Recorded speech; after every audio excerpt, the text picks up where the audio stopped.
हरे कृष्ण माताजी। हरे कृष्ण माताजी। हरे कृष्ण माताजी। हरे कृष्ण माताजी। हरे कृष्ण माताजी। हरे कृष्ण प्रणाम ಎಲ್ಲರಿಗೂ प्रणाम। हरे कृष्ण हरे हरे कृष्ण। हरे कृष्ण ನಮ್ಮ माताजी। ಅಮ್ಮನ ಮನೆಯಲ್ಲಿ ನಮ್ಮ ತಂದೆಯವರು ನಮ್ಮನ್ನ ಅಗಲಿ 1 ವರ್ಷ ಆಗಿದೆ. ಸೊ ನಾನು ಇಲ್ಲಿ ನಮ್ಮ ನೇಟಿವ್ ಪ್ಲೇಸ್ ಬಂದಿದ್ದೀನಿ. ಇನ್ನೊಂದು ಸ್ವಲ್ಪ ನೆಟ್ವರ್ಕ್ ಇಶ್ಯೂ ಬರಬಹುದು, ಮತ್ತೆ ನನ್ನ ವಿಡಿಯೋನ ಆನ್ ಮಾಡ್ಕೋತಾ ಇಲ್ಲ. ಸೊ ಏನಾದ್ರೂ ಅಕಸ್ಮಾತ್ ನನ್ನ ವಾಯ್ಸ್ ಕೇಳಿಸ್ತಾ ಇಲ್ಲ ಅಂತಂದ್ರೆ ನನಗೆ ಹೇಳಿ, ಯಾರಾದ್ರೂ ಸಹ ಫೋನ್ ಮಾಡ್ಬಿಟ್ಟು ಹೇಳಿ, ಇನ್ ಕೇಸ್ ಆತರ ಏನಾದ್ರು ಆಯ್ತು ಅಂತಂದ್ರೆ. ಹರೇ ಕೃಷ್ಣ, ಧನ್ಯವಾದಗಳು. ओके माता हरे कृष्ण। हरे कृष्ण माता। हरे कृष्ण माताजी। हरे कृष्ण। हरे कृष्ण प्रभु जी।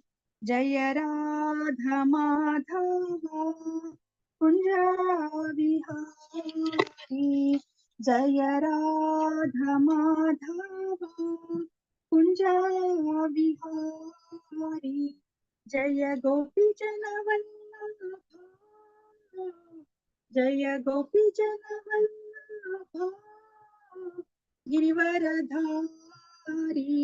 गिरिवरधारी यशोदनंदन व्रज जनरंजन, यशोदनंदन व्रज जनरंजन,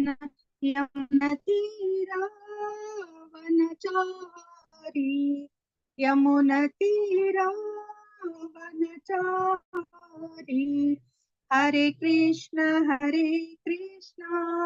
कृष्ण कृष्ण हरे हरे, हरे राम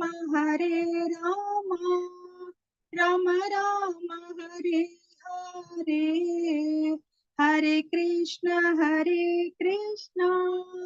कृष्ण कृष्ण हरे हरे, हरे राम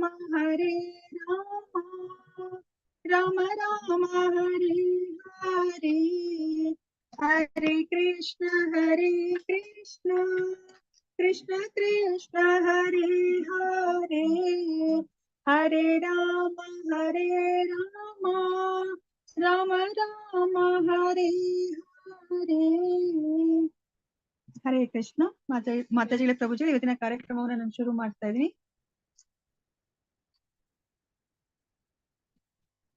ಓಂ ನಮೋ ಭಗವತೆ ವಾಸುದೇವಾಯ, ಓಂ ನಮೋ ಭಗವತೆ ವಾಸುದೇವಾಯ, ಓಂ ನಮೋ ಭಗವತೆ ವಾಸುದೇವಾಯ. ಇಸ್ಕಾನ್ ಮಂಗಳೂರು ಶ್ರೀ ಶ್ರೀ ರಾಧಾ ಗೋವಿಂದ ದೇವಸ್ಥಾನದ ವತಿಯಿಂದ ನಡೆಸಿಕೊಡುತ್ತಿರುವ ಭಾಗವತಂ ರಸಮಾಲಯಂ ಕಾರ್ಯಕ್ರಮಕ್ಕೆ ಎಲ್ಲರಿಗೂ ಸ್ವಾಗತವನ್ನ ಕೋರುತ್ತಾ ಇದ್ದೇನೆ. ಶ್ರೀ ಶ್ರೀ ರಾಧಾ ಗೋವಿಂದ ಅವರ ಚರಣಾರವಿಂದಗಳಲ್ಲಿ ನನ್ನ ನಮಸ್ಕಾರಗಳನ್ನು ಸಲ್ಲಿಸುತ್ತಾ, ಈ ಕೃಷ್ಣ ಪ್ರಜ್ಞೆಯನ್ನು ಪ್ರಪಂಚದಾದ್ಯಂತ ಹರಡಿರುವ ಎಸಿ ಭಕ್ತಿ ವೇದಾಂತ ಸ್ವಾಮಿ ಪ್ರಭುಪಾದ ಅವರಿಗೂ ನನ್ನ ನಮನಗಳನ್ನು ಸಲ್ಲಿಸುತ್ತಾ, ಈ ದೇವಸ್ಥಾನದ ಮುಖ್ಯಸ್ಥರು, ಈ ಕಾರ್ಯಕ್ರಮದ ಕಾರ್ಯಕರ್ತರುಗಳು ಮತ್ತು ನನ್ನ ಗುರುಗಳಾದ ಪೂಜ್ಯ ನಾಮನಿಷ್ಠಾಸ್ ಪ್ರಭುಜಿಗಳಿಗೂ ನನ್ನ ನಮಸ್ಕಾರಗಳನ್ನು ಸಲ್ಲಿಸುತ್ತಾ ಈ ದಿನದ ಕಾರ್ಯಕ್ರಮವನ್ನ ಗುರು ಪ್ರಾರ್ಥನೆ ಮೂಲಕ ಶುರು ಮಾಡುತ್ತಾ ಇದ್ದೇನೆ. ಓಂ ಅಜ್ಞಾನತಿಮಿರಾಂಧಸ್ಯ ಜ್ಞಾನಾಂಜನಶಲಾಕಯ ಚಕ್ಷುರ್ ಉನ್ಮೀಲಿತಂ ಯೇನ ತಸ್ಮೈ ಶ್ರೀ ಗುರವೇ ನಮಃ. ಶ್ರೀ ಚೈತನ್ಯ ಮನೋಭೀಷ್ಟಂ ಸ್ಥಾಪಿತಂ ಯೇನ ಭೂತಲೆ ಸ್ವಯಂ ರೂಪಃ ಕದಾ ಮಹ್ಯಂ ದದಾತಿ ಸ್ವಪದಾಂತಿಕಂ. ವಂದೇಹಂ ಶ್ರೀ ಗುರೋಃ ಶ್ರೀಯುತ ಪದಕಮಲಂ ಶ್ರೀ ಗುರೂನ್ ವೈಷ್ಣವಾಂಶ್ಚ ಶ್ರೀರೂಪಂ ಸಾಗ್ರಜಾತಂ ಸಹಗಣ ರಘುನಾಥಾನ್ವಿತಂ ತಂ ಸಜೀವಂ ಸಾದ್ವೈತಂ ಸಾವಧೂತಂ ಪರಿಜನ ಸಹಿತಂ ಕೃಷ್ಣ ಚೈತನ್ಯ ದೇವಂ ಶ್ರೀ ರಾಧಾ ಕೃಷ್ಣ ಪಾದಾನ್ सहगण ललिता श्री विशाखान्वितांश्च। हे कृष्णा करुणा सिंधो दीनबंधो जगत्पते गोपेश गोपिका कांता राधा कांत नमोस्तुते। तप्त कांचन गौरांगी राधे वृंदावनेश्वरी वृषभानुसुते देवी प्रणमामि हरिप्रिये। वाञ्छाकल्पतरुभ्यश्च कृपा सिन्धुभ्य एव च पतितानां पावनेभ्यो वैष्णवेभ्यो नमो नमः। नमो विष्णुपदाय कृष्णपृष्ठाय भूतले श्रीमते भक्तिवेदान्त स्वामिन् इति नामिने। नमस्ते सरस्वते देवे गौरवाणी प्रचारिणे निर्विशेषा शून्यवादी पाश्चात्य देशतारिणे जय श्री कृष्ण चैतन्य प्रभु नित्यानंदा श्री अद्वैता गदाधरा श्रीवासादि गौर भक्त वृंदा हरे कृष्णा कृष्ण कृष्ण हरे हरे हरे राम राम राम हरे हरे हरे कृष्णा कृष्ण कृष्ण हरे हरे हरे राम राम राम हरे हरे हरे कृष्णा कृष्ण कृष्ण हरे हरे हरे राम राम राम हरे हरे ಹರೇ ಕೃಷ್ಣ ಮಾತಾಜಿಗೆ. ನನ್ನ ಧ್ವನಿ ಕೇಳಿಸ್ತಾ ಇದೆಯಾ? ಆಡಿಯೋ ಬರ್ತಾ ಇಲ್ಲ ಅಂತ ಮೆಸೇಜ್ ಹಾಕಿದ್ದಾರೆ, ಅದಕ್ಕೋಸ್ಕರ ಕೇಳ್ತಾ ಇದೀನಿ. ಸ್ವಲ್ಪ ಅಲ್ಲಲ್ಲಿ ಬ್ರೇಕ್ ಆಗ್ತಿದೆ ಮಾತಾಜಿ, ಸ್ವಲ್ಪ ಸ್ಲೋ ಇದೆ. ಬ್ರೇಕ್ ಕೇಳಿಸ್ತಾ ಇದೆ. ಓಕೆ ಮಾತಾಜಿ, ತುಂಬಾ ಏನಾದ್ರು ಬ್ರೇಕ್ ಆಯ್ತಂದ್ರೆ ನೋಡೋಣಂತೆ, ನನಗೆ ಎಷ್ಟಾಗುತ್ತೋ ಅಷ್ಟು ಇವತ್ತು ಮಾಡ್ತೀನಿ, ಮತ್ತೆ ನಾನು ನಾಳೆ ಕಂಟಿನ್ಯೂ ಮಾಡ್ತೀನಿ. ತುಂಬಾ ಆತರ ಆಯ್ತು ಅಂತಂದ್ರೆ ನನಗೆ ತಿಳಿಸಿ ಮಾತಾಜಿಗಳೇ ಪ್ರಭು ಜೊತೆ. ಹರೇ ಕೃಷ್ಣ.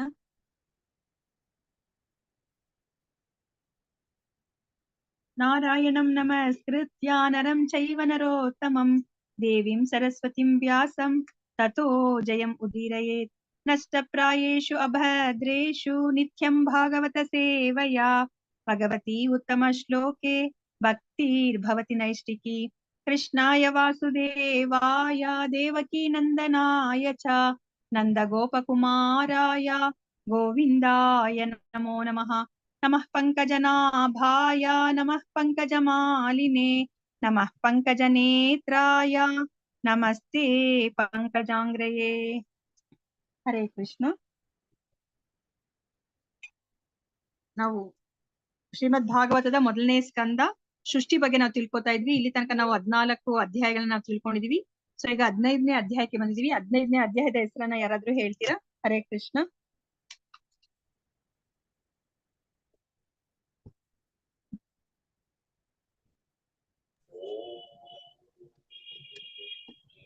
ಹರೇ ಕೃಷ್ಣ. ಮಾತಾಜಿ, ಪಾಂಡವರ ಸಕಾಲಿಕ ನಿವೃತ್ತಿ. ಪಾಂಡವರ ಸಕಾಲಿಕ ನಿವೃತ್ತಿ. ಸೊ ನಾವ್ ಇಲ್ಲಿ ತನಕ ಏನನ್ನ ತಿಳ್ಕೊಂಡಿದೀವಿ ಅಂತ ಯಾರಾದ್ರೂ ಸಂಕ್ಷಿಪ್ತವಾಗಿ ಹೇಳ್ತೀರಾ?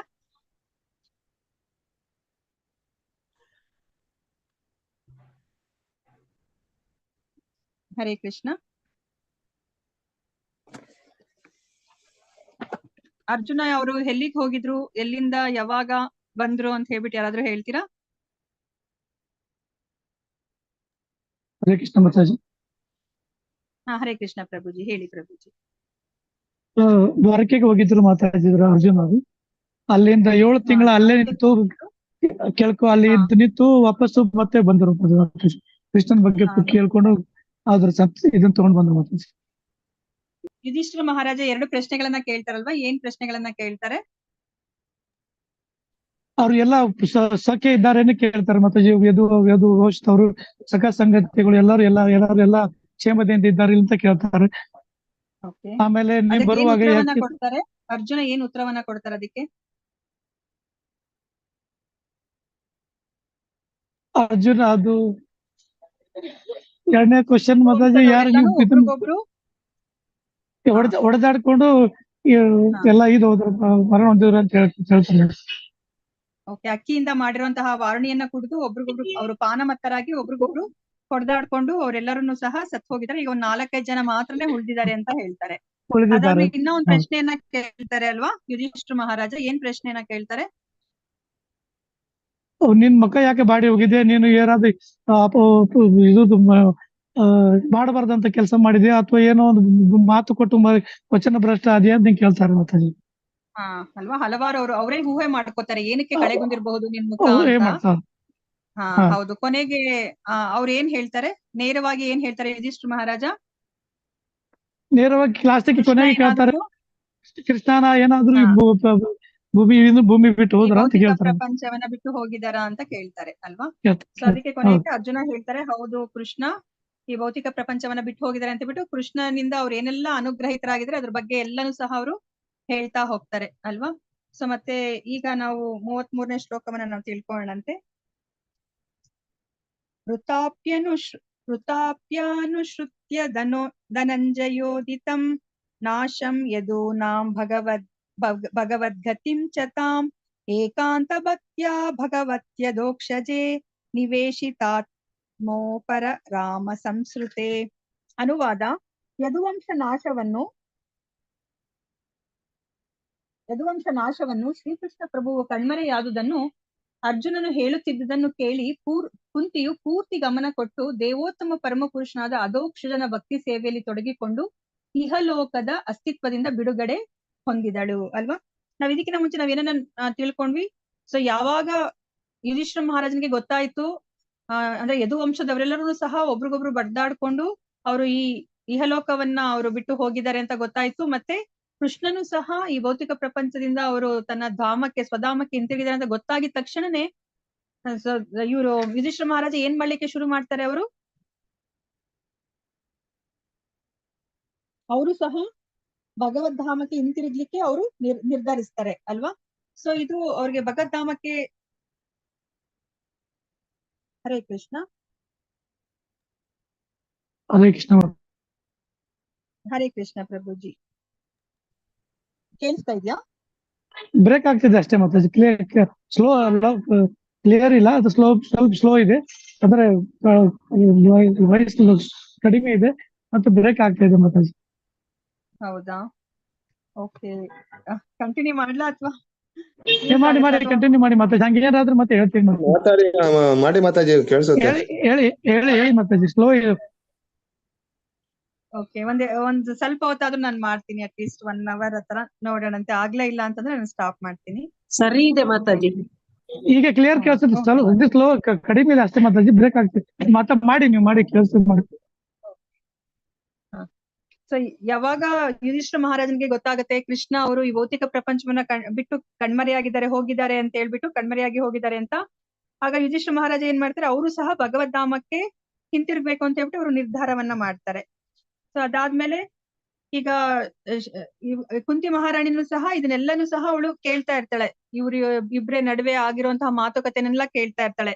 ಆಗ ಕುಂತಿ ನಮಗ್ ಗೊತ್ತಿರೋ ಹಾಗೇನೆ ಅವಳು ಕೃಷ್ಣನ ಏನು ಸಂತೋಷ ಶಕ್ತಿ ಅಲ್ವಾ, ಅವಳು ಸಂತೋಷ ಶಕ್ತಿಯನ್ನ ಪ್ರತಿನಿಧಿಸ್ತಾಳೆ. ಅದಕ್ಕೆ ಇವಾಗ ಕುಂತಿ ಮಹಾರಾಣಿ ಆಯ್ತು, ನನ್ನ ಪಾತ್ರನೂ ಸಹ ಈ ಭಗವಂತನ ಅವತಾರದಲ್ಲಿ ಏನಿತ್ತು ಅದು ಸಮಾಪ್ತಿ ಆಯ್ತು, ನಾನು ಸಹ ಭಗವಂತನ ಲೋಕಕ್ಕೆ ಇನ್ನ ತೆರಳಬೇಕಂತ ಹೇಳ್ಬಿಟ್ಟು ಇವಾಗ ಕುಂತಿ ಏನ್ ಮಾಡ್ತಾರೆ, ಅವ್ರನ್ನು ಸಹ ಈಗ ಈ ಭೌತಿಕ ಅಸ್ತಿತ್ವದಿಂದ ಬಿಡುಗಡೆ ಪಡಿಲಿಕ್ಕೆ ಅವಳು ಕೃಷ್ಣನಲ್ಲಿ ಅವಳು ತನ್ನ ಮನಸ್ಸನ್ನ ಅವಳು ಇವಾಗ ನಿಲ್ಲಿಸ್ತಾ ಇದ್ದಾಳೆ. ಅದನ್ನ ನಾವು ನೋಡೋಣಂತೆ. ಭಾವಾರ್ಥದಲ್ಲಿ ಪ್ರಭುಪಾದರು ಏನ್ ಬರ್ದಿದ್ದಾರೆ ಅಂತ.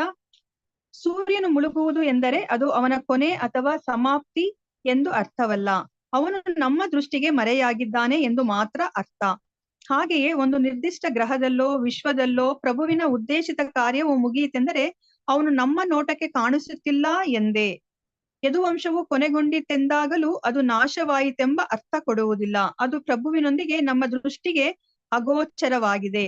ಇಲ್ಲಿ ಏನ್ ಹೇಳ್ತಾ ಇದ್ದಾರೆ ನಮ್ಗೆ ಪ್ರಭುಪಾದರು, ಇವಾಗ ನಾವು ಸೂರ್ಯನನ್ನ ಮುಳುಗಿರೋದನ್ನ ನೋಡಿದ್ರೆ ಇವಾಗ ಸೂರ್ಯ ಏನಾದ್ರೂ ಅಂದ್ರೆ ಅವರು ದೇಹವನ್ನ ತ್ಯಾಗ ಮಾಡಿದರೆ ಅಥವಾ ಸೂರ್ಯ ಇವಾಗ ಸತ್ ಹೋಗಿದ್ದಾರೆ ಅಂತ ಹೇಳ್ಬಿಟ್ಟು ನಾವೇನಾದ್ರೂ ಅರ್ಥ ಮಾಡ್ಕೋಬೇಕಾಗತ್ತಾ? ಹೇಗೆ ಅರ್ಥ ಮಾಡ್ಕೋಬೇಕು ನಾವು? ಸೂರ್ಯ ಮುಳುಗಿದಾನೆ ಅನ್ನೋದನ್ನ ನಾವ್ ಹೇಗೆ ಅರ್ಥ ಮಾಡ್ಕೋಬೇಕು?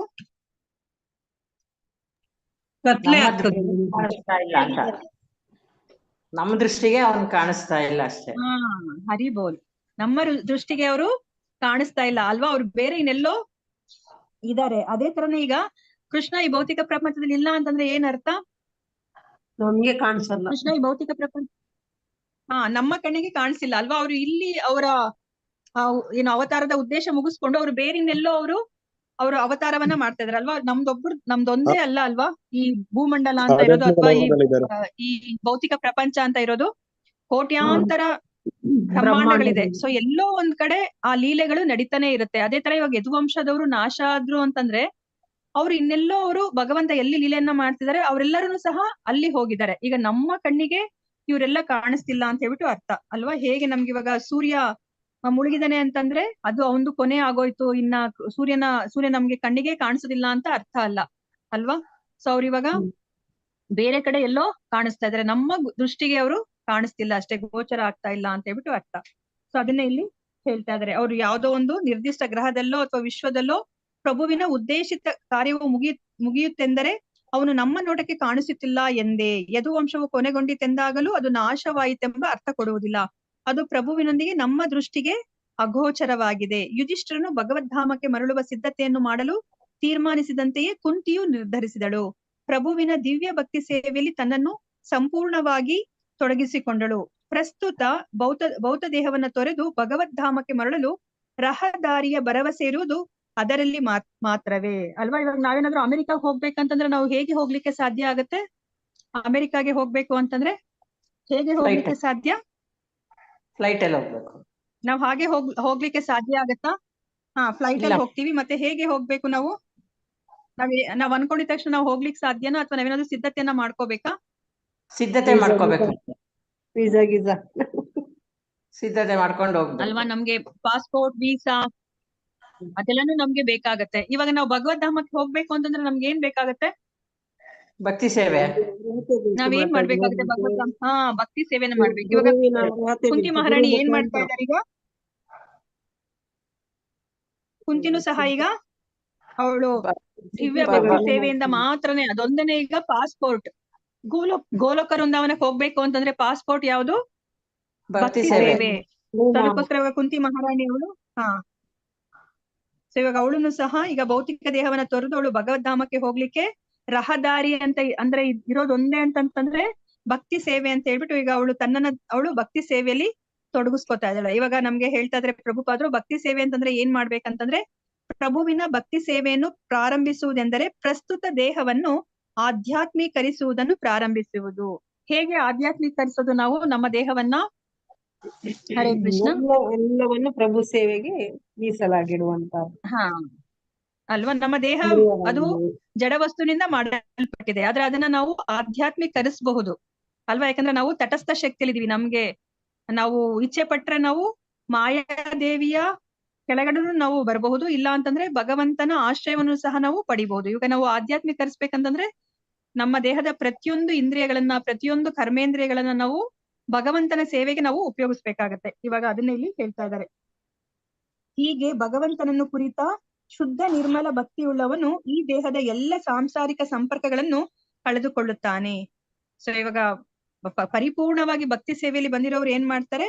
ಅವರು ಎಲ್ಲ ಸಾಂಸಾರಿಕ ಸಂಪರ್ಕಗಳನ್ನ ಅವರು ಕಳೆದುಕೊಡ್ತಾರೆ. ನಾಸ್ತಿಕರು ಅಥವಾ ಅಜ್ಞಾನಿಗಳು ಭಾವಿಸುವಂತೆ ಭಗವಂತನ ಧಾಮವು ಕಟ್ಟುಕತೆಯಲ್ಲ.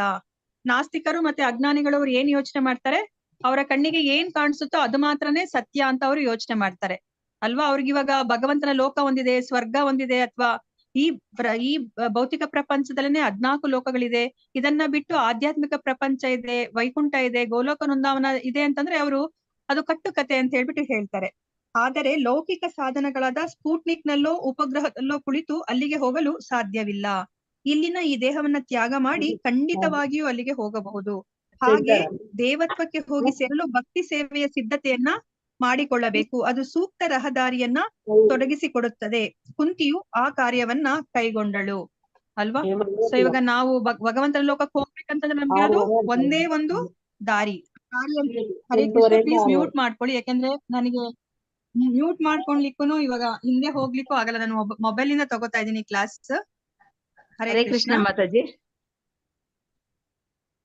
ಪ್ಲೀಸ್ ಮ್ಯೂಟ್ ಮಾಡ್ಕೊಳ್ಳಿ. ಮಾತಾಜಿ ಹರೇ ಕೃಷ್ಣ. ಮಾತಾಜಿ ಸಾವಿತ್ರಮ್ಮ ಮತ್ತೆ ಸವಿತಾಸಿ ಅವ್ರ ನಂಬರ್ ಬೇಕಾಗಿತ್ತು ಮಾತಾಜಿ. ಯಾರ್ ಮಾತಾಜಿ? ಚಂದ್ರಿಕಾ ಸಾವಿತ್ರಮ್ಮ ಮತ್ತೆ ಸವಿತಾಸಿ ಅವ್ರ ನಂಬರ್ ಬೇಕಾಗಿತ್ತು ಮಾತಾಜಿ. ಬಂದಿದಾರ ಮಾತಾಜಿ? ಯಾಕಂದ್ರೆ ನಾನು ಹಿಂದೆ ಹೋಗಿ ನೋಡ್ಲಿಕ್ಕೆ ಆಗೋದಿಲ್ಲ, ನಾನು ಇದು ಸ್ಕ್ರೀನ್ ಶೇರ್ ಮಾಡ್ಬಿಟ್ಟಿದೀನಿ. ಬಂದಿದಾರಾ? ಬಂದಿದ್ದಾರೆ ಮಾತಾಜಿ. ಓಕೆ. ಇದು ಚಂದ್ರಿಕಾ ಮಾತಾಜಿ. ಇಬ್ರು ಡಿವೋಟೀಸ್ ಫೋನ್ ನಂಬರ್ ಕೇಳ್ತಾ ಇದಾರಲ್ವಾ, ಅವ್ರ ಫೋನ್ ನಂಬರ್ ನ ಶೇರ್ ಮಾಡಿ. ನೀವು ಚಾಟ್ ಬಾಕ್ಸ್ ಅಲ್ಲಿ ಅವ್ರ ಫೋನ್ ನಂಬರ್ಸ್ ನ ಹಾಕಿ. ಸಾವಿತ್ರಮ್ಮ ಮತ್ತೆ ಇನ್ನೊಬ್ರು ಯಾರು ಮಾತಾಜಿ? ಸವಿತಾಸಿ. ಚಂದ್ರಿಕಾ ಮಾತಾಜಿ ಸವಿತಾಸಿ. ಮಾತಾಜಿ ಸವಿತಾ ಮಾತಾಜಿ. ಹರೇ ಕೃಷ್ಣ ಮಾತಾಜಿ. ಇಬ್ರು ಸಹ ಚಾಟ್ ಬಾಕ್ಸ್ ಹರೇ ಕೃಷ್ಣ ಹರೇ ಮಾತಾಜಿ. ಕೃಷ್ಣ ಮಾತಾಜಿ. ಹರೇ ಕೃಷ್ಣ ಮಾತಾಜಿ. ಮಾತಾಜಿ ನಂಬರ್ ಮಾತಾಜಿ. ಕೊಡ್ತೀನಿ, ಹೇಳಿ ಮಾತಾಜಿ. ನಂಬರ್ ಕೊಡ್ತೀನಿ, ನೀವೇ ಬರ್ಕೋಬೇಕು. ನನ್ ಚಾಟ್ ಬಾಕ್ಸ್ ಅಲ್ಲಿ ಹಾಕಕ್ ಬರಲ್ಲ ಮಾತಾಜಿ. ಹೇಳ್ಬಿಡಿ ಮಾತಾಜಿ, ಹೌದಾ? ಹೇಳ್ಬಿಡಿ ಹೇಳಿ ಮಾತಾಜಿ, ಅವ್ರು ಬರ್ಕೋತಾರೆ, ಹೇಳ್ಬಿಡಿ. ಮೊಬೈಲ್ ನಂಬರ್ ನಿಮಿಷ ಮಾತಾಜಿ. Okay, okay. ನಿಮ್ದು ನಂಬರ್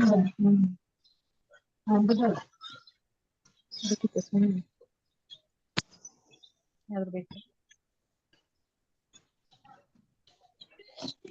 ಸವಿತಾ ಸಿ ಮಾತಾಜಿ ಹಾಕಿದ್ದಾರೆ ಮಾತಾಜಿ. ಹಾ ಮಾತಾಜಿ. ಚಂದ್ರಿಕಾ ಮಾತಾಜಿ, ಸವಿತಾ ಸಿ ಮಾತಾಜಿ ಬರ್ಕೊಂಡ್ರಾ? ಬರ್ಕೋತಿದ್ದೀನಿ.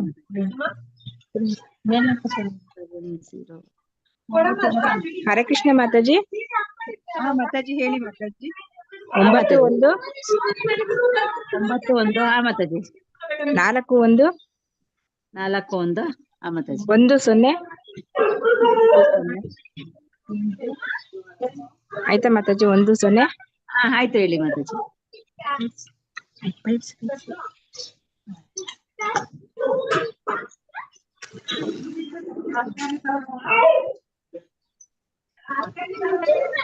ಎಂಟು 7 ಮಾತಾಜಿ. 8 7.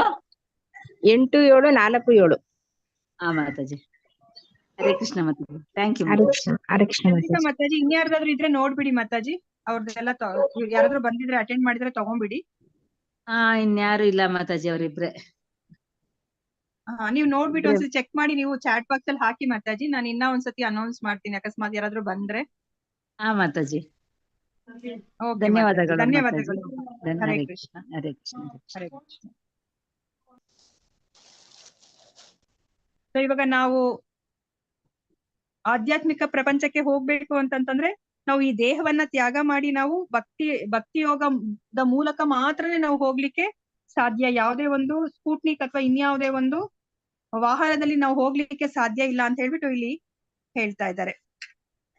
34ನೇ ಶ್ಲೋಕ. ಯಯಾ ಹರತ್ ಭುವೋ ಭಾರಂ ತಾಂ ತನುಂ ವಿಜಾಹಾವಜಃ ಕಂಟಕೇನೇವ ದ್ವಯಂ ಚಾಪೀಷಿತು ಸಮಂ. ಕಂಟಕೇನೇವ, ಈ ಪದ ತುಂಬಾ ಮುಖ್ಯವಾದದ್ದು ಈ ಶ್ಲೋಕದಲ್ಲಿ. ಸೊ ಅದಕ್ಕೆ ನಾನು ಇನ್ನೊಮ್ಮೆ ಹೇಳ್ತಾ ಇದ್ದೀನಿ. ಕಂಟಕೇನೇವ ದ್ವಯಂ ಚಾಪೀಷಿತು ಸಮಂ. ಸೊ ಇವಾಗ ನಮ್ಗೇನಾದ್ರೂ ಕಾಲಿಗೆ ಮುಳ್ಳು ಚುಚ್ಕೊಂಡ್ರೆ ನಮ್ಮ ಹತ್ರ ಬೇರೆ ಇನ್ ಯಾವುದೇ ಒಂದು ಇನ್ಸ್ಟ್ರೂಮೆಂಟ್ ಇಲ್ಲ, ಡಾಕ್ಟರ್ ಹತ್ರ ಹೋಗ್ಲಿಕ್ಕಾಗಿಲ್ಲ ಅಂತಂದ್ರೆ ನಾವು ನಮ್ ಕಾಲಿಗೆ ಚುಚ್ಚಿರೋ ಮುಳ್ಳನ್ನ ನಾವು ಹೇಗೆ ತಗೊಳ್ಲಿಕ್ಕೆ ಸಾಧ್ಯ ಆಗತ್ತೆ? ಹರೇ ಕೃಷ್ಣ. ಮುಳ್ಳಿಂದನಿ ಇನ್ನೊಂದು ಮುಳ್ಳಿಂದ ನಾವು ತಕೊಂಡ್ಲಿಕ್ಕೆ ಸಾಧ್ಯ ಆಗತ್ತೆ ಅಲ್ವಾ? ಸೊ ಇವಾಗ ಅದ್ರ ಬಗ್ಗೆನೆ ನಮ್ಗೆ ಇಲ್ಲಿ ತಿಳಿಸಿ ಕೊಡ್ತಾ ಇದ್ದಾರೆ ನಮ್ಗೆ. ಸೊ ನೋಡೋಣಂತೆ ಏನ್ ಹೇಳ್ತಾರೆ ಅಂತ ಹೇಳ್ಬಿಟ್ಟು. ಅನುವಾದ. ಯದುವಂಶದವರೆಲ್ಲರೂ ತಮ್ಮ ದೇಹಗಳನ್ನು ತ್ಯಜಿಸುವಂತೆ ಮಾಡಿ ಪರಮ ಜನನ ರಹಿತನಾದ ಪರಮಪ್ರಭು ಶ್ರೀಕೃಷ್ಣನು ಭೂಭಾರವನ್ನ ಇಳಿಸಿದನು. ಇದು ಒಂದು ಮುಳ್ಳನ್ನು ಇನ್ನೊಂದು ಮುಳ್ಳಿನಿಂದ ತೆಗೆದ ಹಾಗೆ ನಿಯಂತ್ರಿಕನಿಗೆ ಎರಡು ಒಂದೇ ಸಮ ಅಲ್ವಾ? ಇಲ್ಲಿ ಏನನ್ನ ಹೇಳ್ತಾ ಇದ್ದಾರೆ? ಯದುವಂಶದವರೆಲ್ಲರನ್ನು ಸಹ ತಮ್ಮ ದೇಹವನ್ನ ತ್ಯಜಿಸೋ ತರ ಮಾಡ್ಬಿಟ್ಟು ದೇವೋತ್ತಮ ಪರಮಪುರುಷ ಏನ್ ಮಾಡಿದ್ರು? ಭೂಭಾರವನ್ನ ಅವರು ಇಳಿಸ್ತಾರೆ. ಸೊ ಇಲ್ಲಿ ಹೇಗೆ ಮಾಡ್ತಾ ಇದಾರೆ ದೇವೋತ್ತಮ ಪರಮಪುರುಷ ಅಂತಂದ್ರೆ, ಒಂದು ಮುಳ್ಳನ್ನ ಇನ್ನೊಂದು ಮುಳ್ಳಿನಿಂದ ತೆಗೆಯೋ ಹಾಗೆ ಅಲ್ಲಿ ಅವರು ಒಬ್ರಿಗೊಬ್ರು ಒಡೆದಾಡ್ಕೊಂಡು ಸಾಯೋ ತರ ಅವರು ಮಾಡ್ತಾರೆ. ಇದೆಲ್ಲನೂ ಸಹ ಕೃಷ್ಣನ ಯೋಜನೆ ಅಂತ ಹೇಳ್ಬಿಟ್ಟು ನಮ್ಗೆ ಇಲ್ಲಿ ತಿಳಿಸಿಕೊಡ್ತಾ ಇದ್ದಾರೆ ಅಲ್ವಾ? ಸೊ ಇವಾಗ ನಿಮ್ಗೆಲ್ಲ ಯಾರಿಗಾದ್ರೂ ಏನಾದ್ರು ಅನ್ನಿಸ್ತಾ ಇದೇನಿದು ಯದುವಂಶದ ಜನರೆಲ್ಲರನ್ನು ಸಹ ಒಬ್ರಿಗೊಬ್ರು ಸಾಮಾನ್ಯ ಮನುಷ್ಯರ ತರ ಒಡೆದಾಡ್ಕೊಂಡು ಅವರೆಲ್ಲರನ್ನು ಸಹ ಈ ದೇಹವನ್ನ ತ್ಯಜಿಸಿದಾರಲ್ವಾ ಅಂತ ನಿಮ್ಗೇನಾದ್ರೂ ತರ ತುಂಬಾ ಮನಸ್ಸಿಗೆ ಏನಾದ್ರೂ ಒಂಥರ ವ್ಯಥೆ ತರ ಏನಾದ್ರೂ ಉಂಟಾಯ್ತಾ? ಹರೇ ಕೃಷ್ಣ. ವ್ಯಥೆ ಏನಾಗಲ್ಲ ಮಾತಾಜಿ, ಯಾಕೆಂದ್ರೆ ಅವನದು ಕೃಷ್ಣನ ಇಚ್ಛೆ, ಮತ್ತೆ ಅವರು ಒಂದು ಮುಳ್ಳನ್ನ ಇನ್ನೊಂದು ಮುಳ್ಳಿಂದ ತೆಗ್ದಿರೋದು, ಒಟ್ನಲ್ಲಿ ಇಬ್ರು ನಾಶ ಆಗ್ಬೇಕು ಅನ್ನೋದು ಒಂದು ಇಚ್ಛೆ ಅವ್ರದ್ದು. ಅವರೆಲ್ಲರೂ ಸಹ ಒಳ್ಳೆಯವ್ರೆ ಅಲ್ವಾ? ಯದುವಂಶದವರೆಲ್ಲ ಈ ಭೂಮಿಗೆ ಏನು ಭಾರ ಆಗ್ತಾ ಇರ್ಲಿಲ್ಲ ಅಲ್ವಾ? ಹಾ ಮಾತಾಜಿ. ಹರೇ ಕೃಷ್ಣ ಮಾತಾಜಿ. ಗಾಂಧಾರಿದು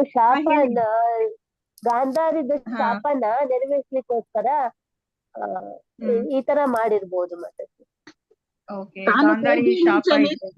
ಅಲ್ಲ ಮಾತಾಜಿ, ತಾನು ಹೋಗುವ ಮುಂಚೆನೆ ತನ್ನ ಸಹಚರನನ್ನು ಅಲ್ಲಿ ಕಳಿಸುತ್ತಾನೆ ಅವನು.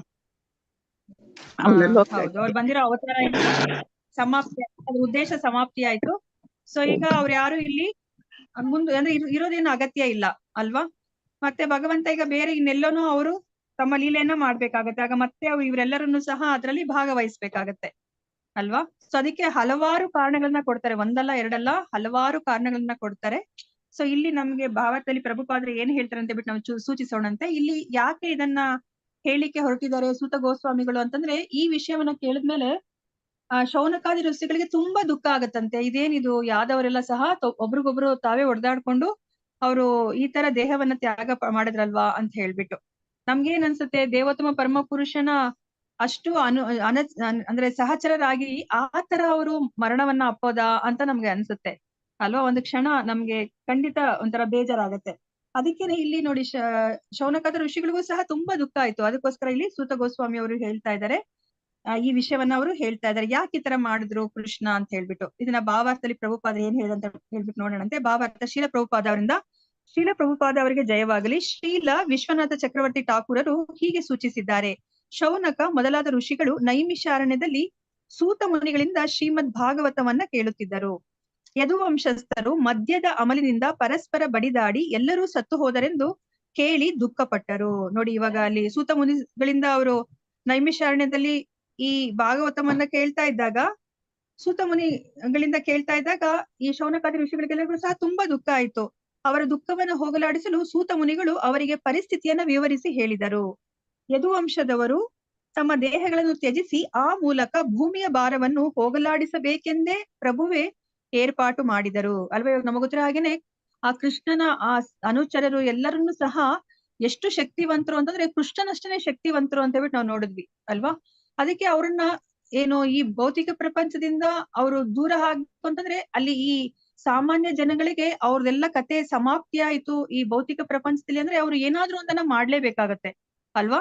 ಅದಕ್ಕೋಸ್ಕರ ಇಲ್ಲಿ ಏನ್ ಮಾಡ್ತಾ ಇದಾರೆ, ಅವರು ಒಂದು ಮುಳ್ಳನ್ನ ಇನ್ನೊಂದು ಮುಳ್ಳಿನಿಂದ ತೆಗೆಯೋ ಹಾಗೆ ಇವಾಗ ಯಾರು ಪ್ರಬಲರಾದ ಯದು ಇರ್ತಾರೋ ಅವ್ರನ್ನ ಉಪಯೋಗಿಸ್ಕೊಂಡು ಯಾರು ಕಡಿಮೆ ಶಕ್ತಿಶಾಲಿಗಳಿರ್ತಾರೋ ಅಂತಹ ಯದುಗಳನ್ನ ಅವರು ನಾಶ ಮಾಡ್ತಾ ಇದ್ದಾರೆ. ಕೃಷ್ಣ ನೀವು ಇದಕ್ಕಿಂತ ಮುಂಚೆ ನಾವು ತಿಳ್ಕೊಂಡಿವಿ ಅಲ್ವಾ, ಈ ಭೌತಿಕ ಪ್ರಪಂಚದಲ್ಲಿ ಯಾವಾಗ್ಲೂ ಹಾಗೆ ಅದರ ಪ್ರಕೃತಿಯ ನಿಯಮ ಜೀವೋ ಜೀವಸ್ಯ ಜೀವನಂ ಅಂತ ನಾವು ತಿಳ್ಕೊಂಡ್ವಿ. ಅದನ್ನೇ ಇಲ್ಲಿ ಕೃಷ್ಣ ಈ ಯದುವಂಶದವರನ್ನ ನಾಶ ಮಾಡ್ಲಿಕ್ಕೆ ಉಪಯೋಗಿಸ್ತಾ ಇದ್ದಾರೆ. ಯದುವಂಶದವರು ತಮ್ಮ ದೇಹಗಳನ್ನು ತ್ಯಜಿಸಿ ಆ ಮೂಲಕ ಭೂಮಿಯ ಭಾರವನ್ನು ಹೋಗಲಾಡಿಸಬೇಕೆಂದೇ ಪ್ರಭುವೇ ಏರ್ಪಾಟು ಮಾಡಿದನು. ವಿಶ್ವದ ಆಡಳಿತವನ್ನು ನಡೆಸುತ್ತಿರುವ ದೇವತೆಗಳಿಗೆ ಭೂಭಾರವನ್ನ ಇಳಿಸುವುದರಲ್ಲಿ ಸಹಾಯ ಮಾಡುವುದಕ್ಕಾಗಿಯೇ ಭಗವಂತನು ಅವನ ನಿತ್ಯ ಸಂಗಾತಿಗಳು ಇಲ್ಲಿ ಕಾಣಿಸಿಕೊಂಡಿದ್ದರು. ಅವರ ನಿತ್ಯ ಸಂಗಾತಿಗಳೆಲ್ಲ ಏನಕ್ಕೆ ಬಂದಿದ್ರು ಈಗ ಕೃಷ್ಣನ ಜೊತೆ? ದುಷ್ಟರನ್ನು ನಾಶ ಮಾಡ್ಲಿಕ್ಕಾಗಿ ಬಂದಿದ್ರು, ಕಳೆ ತೆಗಿಲಿಕ್ಕೆ, ಭೂಮಿಯ ಮೇಲಿನ ಕೆಟ್ಟರ ದುಷ್ಟರನ್ನು ನಾಶ ಮಾಡಿ. ಈಗ ಅದೆಲ್ಲ ಅಂದ್ರೆ ಇವಾಗ ಭಗವಂತ ಅವ್ರದ್ದು ಕಾರ್ಯ ಮುಗಿತು ಅಂತಾನೆ ಅವರೇ ಈಗ ಭೌತಿಕ ಪ್ರಪಂಚದಿಂದ ಕಣ್ಮರೆಯಾಗಿದ್ದಾರೆ ಅಲ್ವಾ. ಹೌದು, ಈಗ ಅದನ್ನೇ ಹೇಳ್ತಾರೆ, ನಿತ್ಯ ಸಂಗಾತಿಗಳು ಸಹ ಭಗವಂತನಿಗೆ ಈ ತರ ಅವರ ಭೂಭಾರವನ್ನ ಇಳಿಸ್ಲಿಕ್ಕೋಸ್ಕರ ಸಹಾಯ ಮಾಡ್ಲಿಕ್ಕೇನೆ ಬಂದಿದ್ದಾರೆ. ತನ್ನ ಆತ್ಮೀಯ ವಲಯದ ಕೆಲವು ದೇವತೆಗಳು ಯದುವಂಶದಲ್ಲಿ ಜನಿಸುವಂತೆ ತನ್ನ ಅವತಾರೋದ್ದೇಶಕ್ಕಾಗಿ ತನಗೆ ಸೇವೆ ಸಲ್ಲಿಸುವಂತೆ ಅವನೇ ಏರ್ಪಾಟು ಮಾಡಿದ್ದನು ಅಲ್ವಾ. ಅಂದ್ರೆ ಗೋಲೋಕ ವೃಂದಾವನದಲ್ಲಿರುವಂತಹ ಅವರ ಆತ್ಮೀಯ ನಿತ್ಯ ಸಂಗಾತಿಗಳು ಸಹ ಈ ಭೌತಿಕ ಪ್ರಪಂಚಕ್ಕೆ ಬಂದಿದ್ರು. ಅವರು ಅದ್ರ ಜೊತೆ ದೇವತೆಗಳಿಗೂ ಸಹ ಅವರು ಹೇಳಿದ್ರು, ಅಂದ್ರೆ ಈ ಭೂಭಾರವನ್ನ ಇಳಿಸ್ಲಿಕ್ಕೆ ನೀವುನು ಸಹ ಬನ್ನಿ ಅಂತ ಹೇಳ್ಬಿಟ್ಟು. ಸೊ ಅಂದ್ರೆ ಈ ಭೌತಿಕ ಪ್ರಪಂಚದಲ್ಲಿ ದೇವತೆಗಳಿದಾರಲ್ವಾ, ನಮ್ಗೆ ಗೊತ್ತಿದೆ ಅಲ್ವಾ, ಸ್ವರ್ಗದಲ್ಲಿ ಇದ್ದಾರೆ. ಅವರು ಸಹ ಭಗವಂತನ ಈ ಅಂದ್ರೆ ಈ ಪಾಲನೆ ಮಾಡೋದ್ರಲ್ಲಿ ಅವರು ಸಹಾಯ ಮಾಡ್ತಾರೆ ಭಗವಂತನಿಗೆ. ಹೌದು. ಉದ್ದೇಶವು ಈಡೇರಿದ ಮೇಲೆ ದೇವತೆಗಳು ಪ್ರಭು ಸಂಕಲ್ಪದಂತೆ ಮದ್ಯದ ಅಮಲಿನಲ್ಲಿ ತಮ್ಮ ತಮ್ಮೊಳಗೆ ಹೊಡೆದಾಡಿ ದೇಹತ್ಯಾಗ ಮಾಡಿದರು. ದೇವತೆಗಳು ಸೋಮರಸವನ್ನು ಕುಡಿಯುವ ಅಭ್ಯಾಸ ಉಳ್ಳವರು. ಅದಕ್ಕೆ ಭಗವಂತ ಏನ್ ಯೋಚನೆ ಮಾಡ್ತಾರೆ, ಈಗ ಈ ದೇವತೆಗಳಿಗೆ ಇನ್ನ ಕರ್ತವ್ಯ ಇದೆ ಈ ಭೌತಿಕ ಪ್ರಪಂಚದಲ್ಲಿ. ಅವ್ರು ಇನ್ನ ಅವರು ಈ ಭೌತಿಕ ಪ್ರಪಂಚವನ್ನ ಪಾಲನೆ ಮಾಡ್ಲಿಕ್ಕೆ ಅವ್ರು ಸಹಾಯ ಮಾಡ್ಬೇಕಾಗತ್ತೆ. ಅವ್ರೇನಾದ್ರು ದ್ವಾರಕೆಯಲ್ಲಿ ಅವರು ತಮ್ಮ ದೇಹವನ್ನ ತ್ಯಾಗ ಮಾಡಿದ್ರೆ ಅವರು ವೈಕುಂಠಕ್ಕೆ ಬಂದ್ಬಿಡ್ತಾರೆ. ಆದ್ರೆ ಅವ್ರಿಗೆ ಇನ್ನ ಇಲ್ಲಿ ಕರ್ತವ್ಯ ಇದೆ. ಅದಕ್ಕೋಸ್ಕರ ಭಗವಂತ ಏನ್ ಯೋಚನೆ ಮಾಡ್ತಾರೆ ಅಂತಂದ್ರೆ, ಅವರೆಲ್ಲರೂ ಸಹ ಪ್ರಭಾಸ ತೀರ್ಥಕ್ಕೆ ಹೋಗ್ಲಿ. ಪ್ರಭಾಸ ತೀರ್ಥಕ್ಕೆ ಹೋಗಿ ಅವ್ರಿಗೆ ಹೆಚ್ಚು ಸೋಮರಸವನ್ನ ಅಂದ್ರೆ ಸೋಮರಸವನ್ನ ಪಾನ ಮಾಡಿ ಅವರಿಗೆ ಅಭ್ಯಾಸ ಇದೆ. ಅದಕ್ಕೋಸ್ಕರ ಅದೇ ತರನ ಇಲ್ಲಿ ಆ ವಾರುಣಿ ಅಕ್ಕಿಯಿಂದ ಮಾಡಿರುವಂತಹ ಆ ವಾರುಣಿ ರಸವನ್ನ ಅವರು ಪಾನ ಮಾಡಿ ಒಬ್ರಿಗೊಬ್ರು ಪಾನಮತ್ತರಾಗಿ ಹೊಡೆದಾಡ್ಕೊಂಡು ಸಾಯ್ಲಿ ಅಂತ ಹೇಳ್ಬಿಟ್ಟು ಕೃಷ್ಣನೇ ಆ ಯೋಜನೆಯನ್ನ ಅವರು ಮಾಡ್ತಾರೆ. ದೇವತೆಗಳು ಸೋಮರಸವನ್ನು ಕುಡಿಯುವ ಅಭ್ಯಾಸವುಳ್ಳವರು, ಆದ್ದರಿಂದ ಮದ್ಯ ಸೇವನೆಯಾಗಲಿ ಅಮಲೇರುವುದಾಗಲಿ ಅವರಿಗೆ ಹೊಸದಲ್ಲ. ಅನೇಕ ವೇಳೆ ಅವರು ಹಾಗೆ ವರ್ತಿಸಿ ಕಷ್ಟಕ್ಕೆ ಸಿಲುಕಿಕೊಂಡದ್ದುಂಟು. ಒಮ್ಮೆ ಕುಬೇರನ ಮಕ್ಕಳು ಪಾನಮತ್ತರಾಗಿ ನಾರದರಿಂದ ಶಾಪ ಪಡೆದಿದ್ದರು. ಆಮೇಲೆ ಶ್ರೀಕೃಷ್ಣ ಪ್ರಭುವಿನ ಕೃಪೆಯಿಂದ ತಮ್ಮ ಮೂಲ ರೂಪವನ್ನು ಪಡೆದರು. ಈ ಕಥೆಯು 10ನೇ ಸ್ಕಂದದಲ್ಲಿ ಬರುತ್ತದೆ ಅಲ್ವಾ. ನಾವು ಇದನ್ನ ನೋಡಿದೀವಿ ಅಲ್ವಾ. ಸೊ ಇವಾಗ ಹೌದು. ಕುಬೇರನ ಮಕ್ಕಳು ಯಾರು? ಇಬ್ಬರ ಹೆಸರೇನು? ಮಣಿಗ್ರೀವ, ನಳಕುವರ. ನಳಕುವರ ಮತ್ತೆ ಮಣಿಗ್ರೀವ. ಅವರಿಬ್ರು ಸಹ ಪಾನಮತ್ತರಾಗಿ ನಾರದರಿಂದ ಅವರು ಶಾಪವನ್ನ ಪಡೆದ್ರು ಅಲ್ವಾ. ಅವರಿಬ್ರು ಸಹ ದೇವತೆಗಳ ಮಕ್ಕಳು, ಅವರು ಸಹ ದೇವತೆಗಳೇ ಅಲ್ವಾ. ಆದ್ರೆ ಅವ್ರು ಇವಾಗ ಪಾನಮತ್ತರಾಗಿ ಅವ್ರು ಏನ್ ಮಾಡ್ತಾ ಇದಾರೆ ಅಂತಾನೆ ಅವ್ರಿಗೆ ಅರಿವಿಲ್ಲ ಅಲ್ವಾ. ಅದರಿಂದನೇ ಅವರು ನಾರದರಿಂದ ಶಾಪಗ್ರಸ್ತರಾಗ್ತಾರೆ. ಈ ಕತೆ 10ನೇ ಸ್ಕಂದದಲ್ಲಿ ಬರುತ್ತೆ ಅಂತ ಹೇಳ್ತಾ ಇದ್ರೆ, ಪರಮ ಪ್ರಭುವಿನ ದೃಷ್ಟಿಯಲ್ಲಿ ಅಸುರರು ಸುರರು ಇಬ್ಬರೂ ಸಮಾನರು ಅಲ್ವಾ. ಎಲ್ಲರೂ ಸಹ ಮಕ್ಕಳೇ ಅಲ್ವಾ, ಭಗವಂತನ ಮಕ್ಕಳು. ಬರೇ ನಾವು ಮನುಷ್ಯರೊಬ್ಬರೇ ಅಲ್ಲ, ಎಲ್ಲ 84 ಲಕ್ಷ ಜೀವರಾಶಿಗಳೇನಿದಾರೋ ಅವರೆಲ್ಲರನ್ನೂ ಸಹ ಭಗವಂತನ ಮಕ್ಕಳು. ಭಗವಂತನಿಗೆ ಎಲ್ಲರೂ ಸಹ ಸಮಾನರೇ, ಸುರರು ಅಸುರರು ಎಲ್ಲರೂ ಸಹ ಸಮಾನರೇ. ಅದಕ್ಕೆ ಆಚಾರ್ಯರು ಏನ್ ಹೇಳ್ತಾರೆ ಅಂತಂದ್ರೆ, ಆ ಕುರುಕ್ಷೇತ್ರ ಯುದ್ಧ ಭೂಮಿಯಲ್ಲಿ ಆ ತೊಡೆ ಮೂಳೆ ಮುರ್ಕೊಂಡು ಆ ದುರ್ಯೋಧನ ಕೆಳಗಡೆ ಆ ರಕ್ತದ ಮಡುವಿನಲ್ಲಿ ಬಿದ್ದಾಗ ಕೃಷ್ಣನಿಗೆ ತುಂಬಾ ನೋವಾಯ್ತಂತೆ ಅಲ್ವಾ. ಯಾಕೆಂತಂದ್ರೆ ಹೌದು, ಅವರು ತುಂಬಾ ದುಷ್ಟ ಇದ್ದ, ಆದ್ರೂನು ಸಹ ಕೃಷ್ಣನಿಗೆ ಅವನು ಮಗು ಅಲ್ವಾ. ತನ್ನ ಮಗು ಆ ತರ ಏನು ಕಷ್ಟವನ್ನ ಪಡ್ತಿರೋದನ್ನ ನೋಡಿ ಭಗವಂತನಿಗೆ ಸಹಿಸ್ಲಿಕ್ಕೆ ಆಗ್ಲಿಲ್ವಂತೆ. ಅದನ್ನ ಆಚಾರ್ಯರು ಹೇಳ್ತಾರೆ. ಅಂದ್ರೆ ಸುರರು ಮತ್ತೆ ಅಸುರರು ಇಬ್ರು ಸಮಾನರು ಅಂತ ಹೇಳಿಕ್ಕೆ ಅವ್ರು ಹೇಳ್ತಾರೆ. ಸುರರು ಪ್ರಭುವಿಗೆ ವಿಧೇಯತೆಯಿಂದಿರುತ್ತಾರೆ, ಅಸುರರು ಹಾಗಿರುವುದಿಲ್ಲ.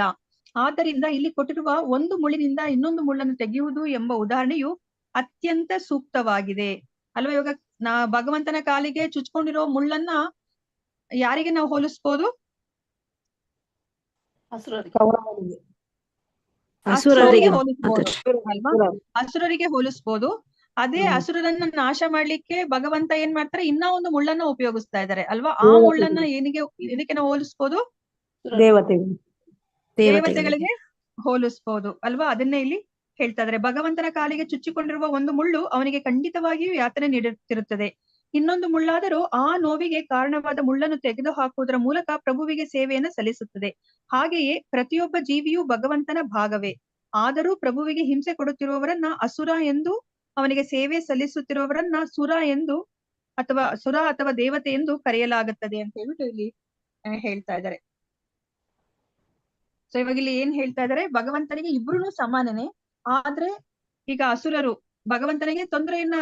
ಭಗವಂತನ ಭಕ್ತರಿಗೆ ತೊಂದರೆಯನ್ನ ಕೊಟ್ರೆ ಭಗವಂತನಿಗೆ ತೊಂದರೆ ಕೊಟ್ಟಿರೋದಕ್ಕೆ ಸಮಾನ ಅಲ್ವಾ. ನಾವ್ ಇದಕ್ಕೆ ಮುಂಚೆ ನಾವು ತಿಳ್ಕೊಂಡ್ವಿ, ಭಗವಂತ ತನಗೇನಾದ್ರೂ ಯಾರಾದ್ರೂ ತೊಂದರೆ ಕೊಟ್ರೆ, ಕೇಡು ಬಗದ್ರೆ ಅವರು ಅದನ್ನ ಬೇಕಾದ್ರೆ ಕ್ಷಮಿಸ್ತಾರೆ ಹೊರತು ತನ್ನ ಭಕ್ತರಿಗೆ ಏನಾದ್ರೂ ತೊಂದರೆ ಆದ್ರೆ ಅದನ್ನ ಅವರು ಸಹಿಸೋದಿಲ್ಲ ಅಂತ ಹೇಳ್ಬಿಟ್ಟು ನಾವು ನೋಡಿದ್ವಿ ಅಲ್ವಾ. ದ್ರೌಪದಿಯ ವಿಷಯದಲ್ಲಿ ನಾವು ಅದನ್ನ ನೋಡಿದ್ವಿ ಅಲ್ವಾ. ದ್ರೌಪದಿಗೆ ಅವರು ಏನು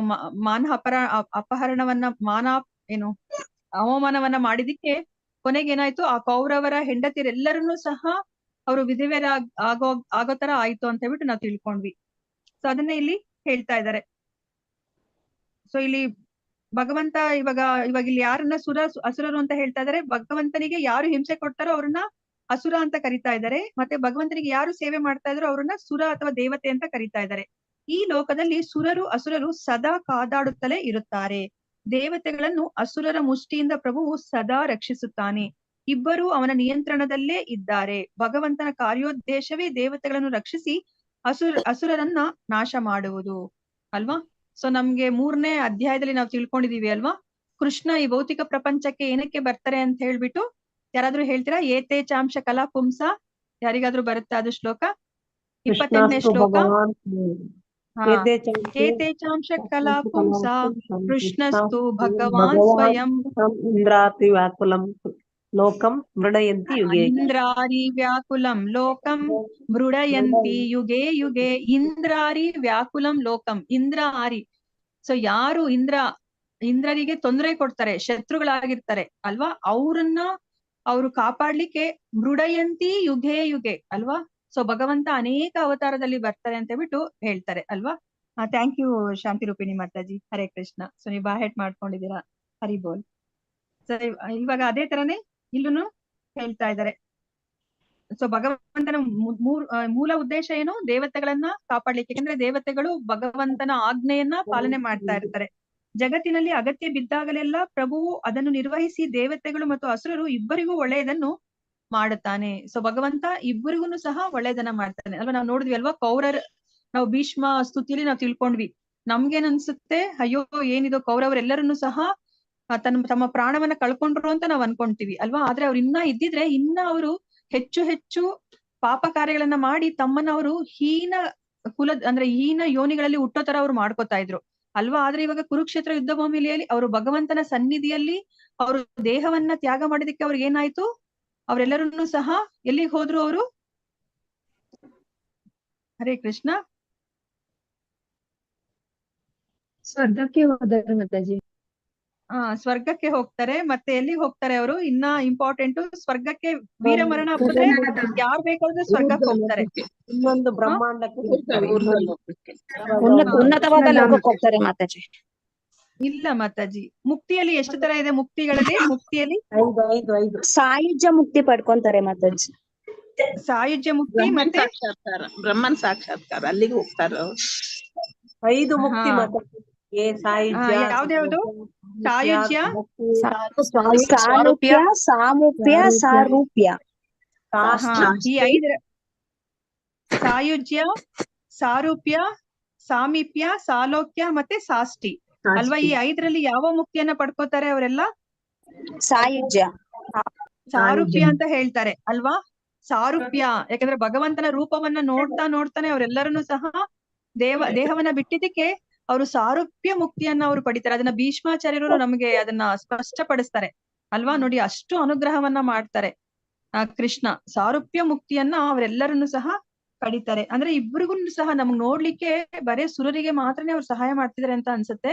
ಆದ್ರೆ ಅವರು ಸುರರಿಗೆ ಮತ್ತೆ ಅಸುರರಿಗೆ ಇಬ್ಬರಿಗೂ ಸಹ ಅವರು ಸಹಾಯವನ್ನ ಅವರು ಮಾಡ್ತಾರೆ. ಆದ್ರೆ ನೀವ್ ಹೇಳಿರೋದು ಸಹ ಕರೆಕ್ಟೇನೆ. ಯಾರಾದ್ರೂ ಅಸುರರಿದ್ರೆ ಅವರು ಭಗವಂತನನ್ನ ಅವರು ಯಾವಾಗ್ಲೂ ಸ್ಮರಣೆ ಮಾಡ್ತಾನೆ ಇದ್ರೆ ಅವರು ಸಾಯುಜ್ಯ ಮುಕ್ತಿಯನ್ನ ಅಷ್ಟೇ ಪಡಿಲಿಕ್ಕೆ ಸಾಧ್ಯ. ಯಾಕಂದ್ರೆ ಅವರು ಭಕ್ತಿಯನ್ನ ಮಾಡಿಲ್ಲ. ಅವರು ಅನುಕೂಲ ರೀತಿಯಲ್ಲಿ ಅವರು ಭಗವಂತನನ್ನ ಅವರು ಭಕ್ತಿ ಸೇವೆ ಮಾಡ್ದಲೇ ಇರೋದ್ರಿಂದ ಅವ್ರು ಬರೇ ಸಾಯುಜ್ಯ ಮುಕ್ತಿಯನ್ನ ಅಷ್ಟೇ ಪಡಿಲಿಕ್ಕೆ ಸಾಧ್ಯ ಅಂತಲೂ ನಾವು ತಿಳ್ಕೊಂಡಿದೀವಿ ಅಲ್ವಾ. ಆದ್ರೆ ಇಲ್ಲಿ ಭೀಷ್ಮ ಸ್ತುತಿಯಲ್ಲಿ ನಾವು ಎಸ್ಪೆಷಲಿ ಆ ಕುರುಕ್ಷೇತ್ರ ರಣರಂಗದಲ್ಲಿ ಭಗವಂತನೇ ಅಲ್ಲಿ ಸ್ವತಃ ಇದ್ದಿದ್ರಿಂದ ಎಲ್ಲರೂ ಭಗವಂತನನ್ನೇ ನೋಡಿ ದೇಹವನ್ನ ಬಿಟ್ಟಿರೋದ್ರಿಂದ ಅವರೆಲ್ಲರೂ ಸಹ ಸಾರೂಪ್ಯ ಮುಕ್ತಿಯನ್ನ ಪಡಿತಾರೆ ಅಂತ ನಾವು ತಿಳ್ಕೊಂಡ್ವಿ ಅಲ್ವಾ. ಸೊ ಇವಾಗ 35ನೇ ಶ್ಲೋಕ. ಯಥಾ ಮತ್ಸ್ಯಾದಿ ರೂಪಾಣಿ ಧತ್ತೆ ಜಹ್ಯಾದ್ಯತಾ ನಟಃ ಭೂಭಾಹ ಕ್ಷಪಿತೋ ಯೇನ ಜಹೋ ತಚ್ಚ ಕಲೇವರಂ. ಅನುವಾದ: ಮತ್ಸ್ಯಾವತಾರವೇ ಮೊದಲಾದ ವಿವಿಧ ಅವತಾರಗಳನ್ನು ಸ್ವೀಕರಿಸುವಾಗ ಅವನು ಒಬ್ಬ ಮಂತ್ರವಾದಿಯಂತೆ ತನ್ನ ದೇಹವನ್ನ ಬದಲಾಯಿಸುತ್ತಾನೆ. ಹಾಗೆಯೇ ಭೂಮಿಯ ಭಾರವನ್ನು ತಗ್ಗಿಸಲು ಈಗ ಕಾಣಿಸಿಕೊಂಡಿದ್ದ ದೇಹವನ್ನು ಪರಮಪ್ರಭು ತೊರೆದನು. ಸೊ ಇವಾಗ ಇಲ್ಲಿ ಏನ್ ಹೇಳ್ತಾ ಇದಾರೆ? ಭಗವಂತ ಎಷ್ಟೊಂದು ಅವತಾರಗಳನ್ನ ಅವ್ರು ಎತ್ತುತ್ತಾರೆ ಅಲ್ವಾ. ಅದೇ ಯಾವ ತರ ಅಂತ ಹೇಳ್ಬಿಟ್ಟು ಇಲ್ಲಿ ಹೋಲಿಕೆಯನ್ನ ಕೊಡ್ತಾ ಇದಾರೆ. ಈಗ ಒಬ್ಬ ಮಂತ್ರವಾದಿ ಅಥವಾ ನಾವು ಸರ್ಕಸ್ ಎಲ್ಲ ನಾವು ನೋಡಿದೀವಿ ಅಲ್ವಾ.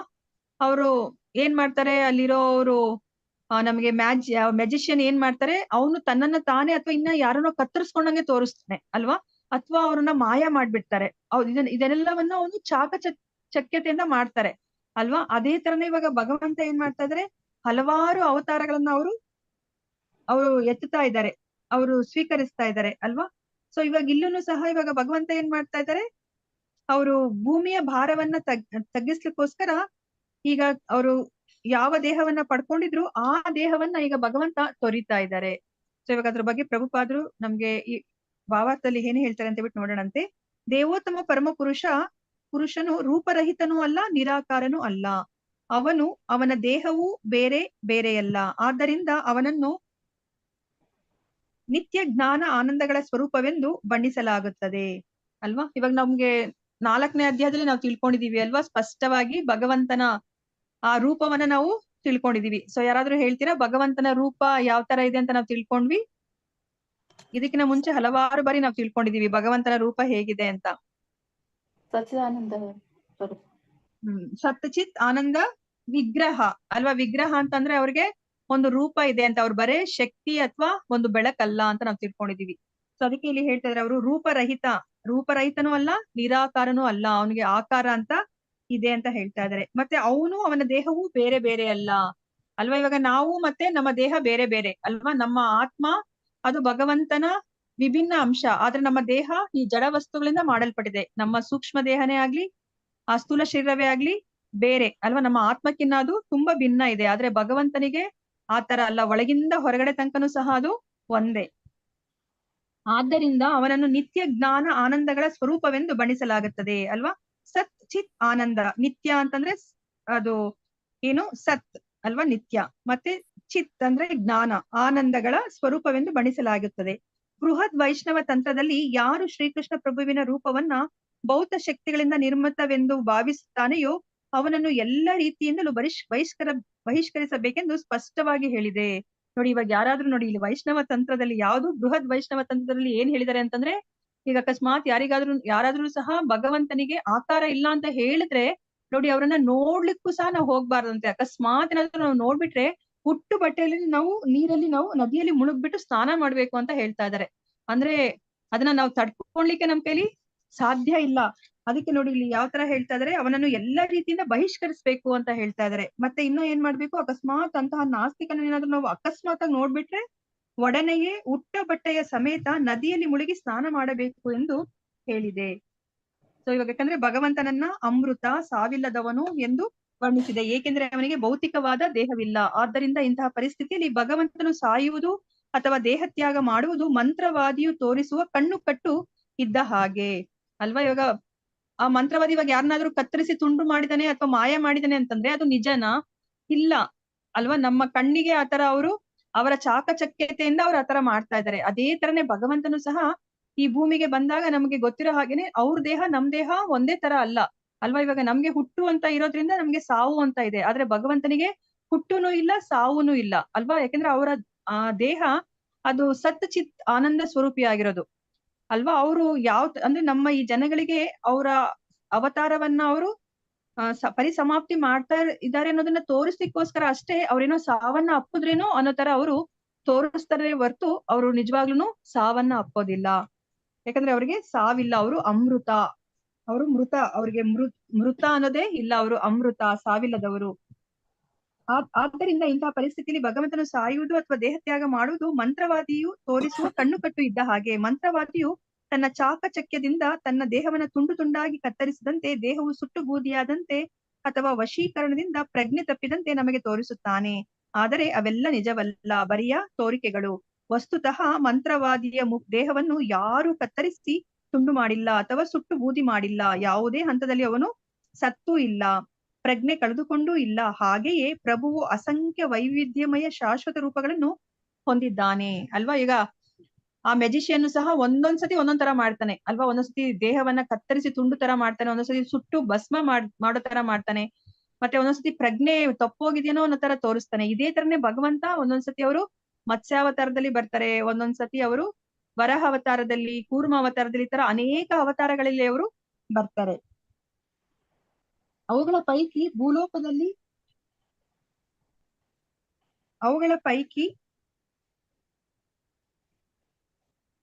ಭೂಲೋಕದಲ್ಲಿ ಪ್ರದರ್ಶಿಸಿದ ಮತ್ಸ್ಯಾವತಾರವೂ ಒಂದು. ಅಸಂಖ್ಯ ವಿಶ್ವಗಳಿರುವುದರಿಂದ ನಿಲುಗಡೆಯೇ ಇಲ್ಲದೆ ಬೇರೆಲ್ಲೋ ಒಂದು ಕಡೆ ಅದೇ ಮತ್ಸ್ಯಾವತಾರ ಲೀಲೆಯನ್ನು ಅವನು ಈಗಲೂ ತೋರಿಸುತ್ತಿರಲೇಬೇಕು.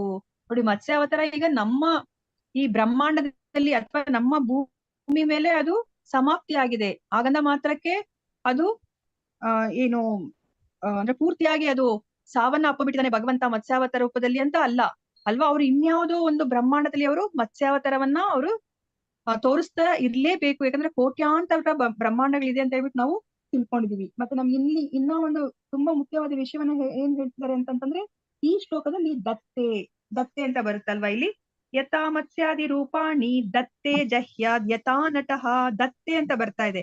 ಸೊ ದತ್ತೆ ಅಂತಂದ್ರೆ ಏನರ್ಥ ಅಂತಂದ್ರೆ ಶಾಶ್ವತವಾಗಿ ಸ್ವೀಕರಿಸಿದ, ಅಥವಾ ಇಲ್ಲಿ ಏನೋ ಒಂದು ಅವರು ಆ ಸಮಯಕ್ಕೆ ಆ ಮೀನಿನ ಒಂದು ಆಕಾರದಲ್ಲಿ ಬರೋ ಒಂದು ಅಗತ್ಯ ಇರೋದ್ರಿಂದ ಅವರು ಮೀನಿನ ಆಕಾರದಲ್ಲಿ ಬಂದಿದ್ದಾರೆ ಅಂತ ಅಲ್ಲ.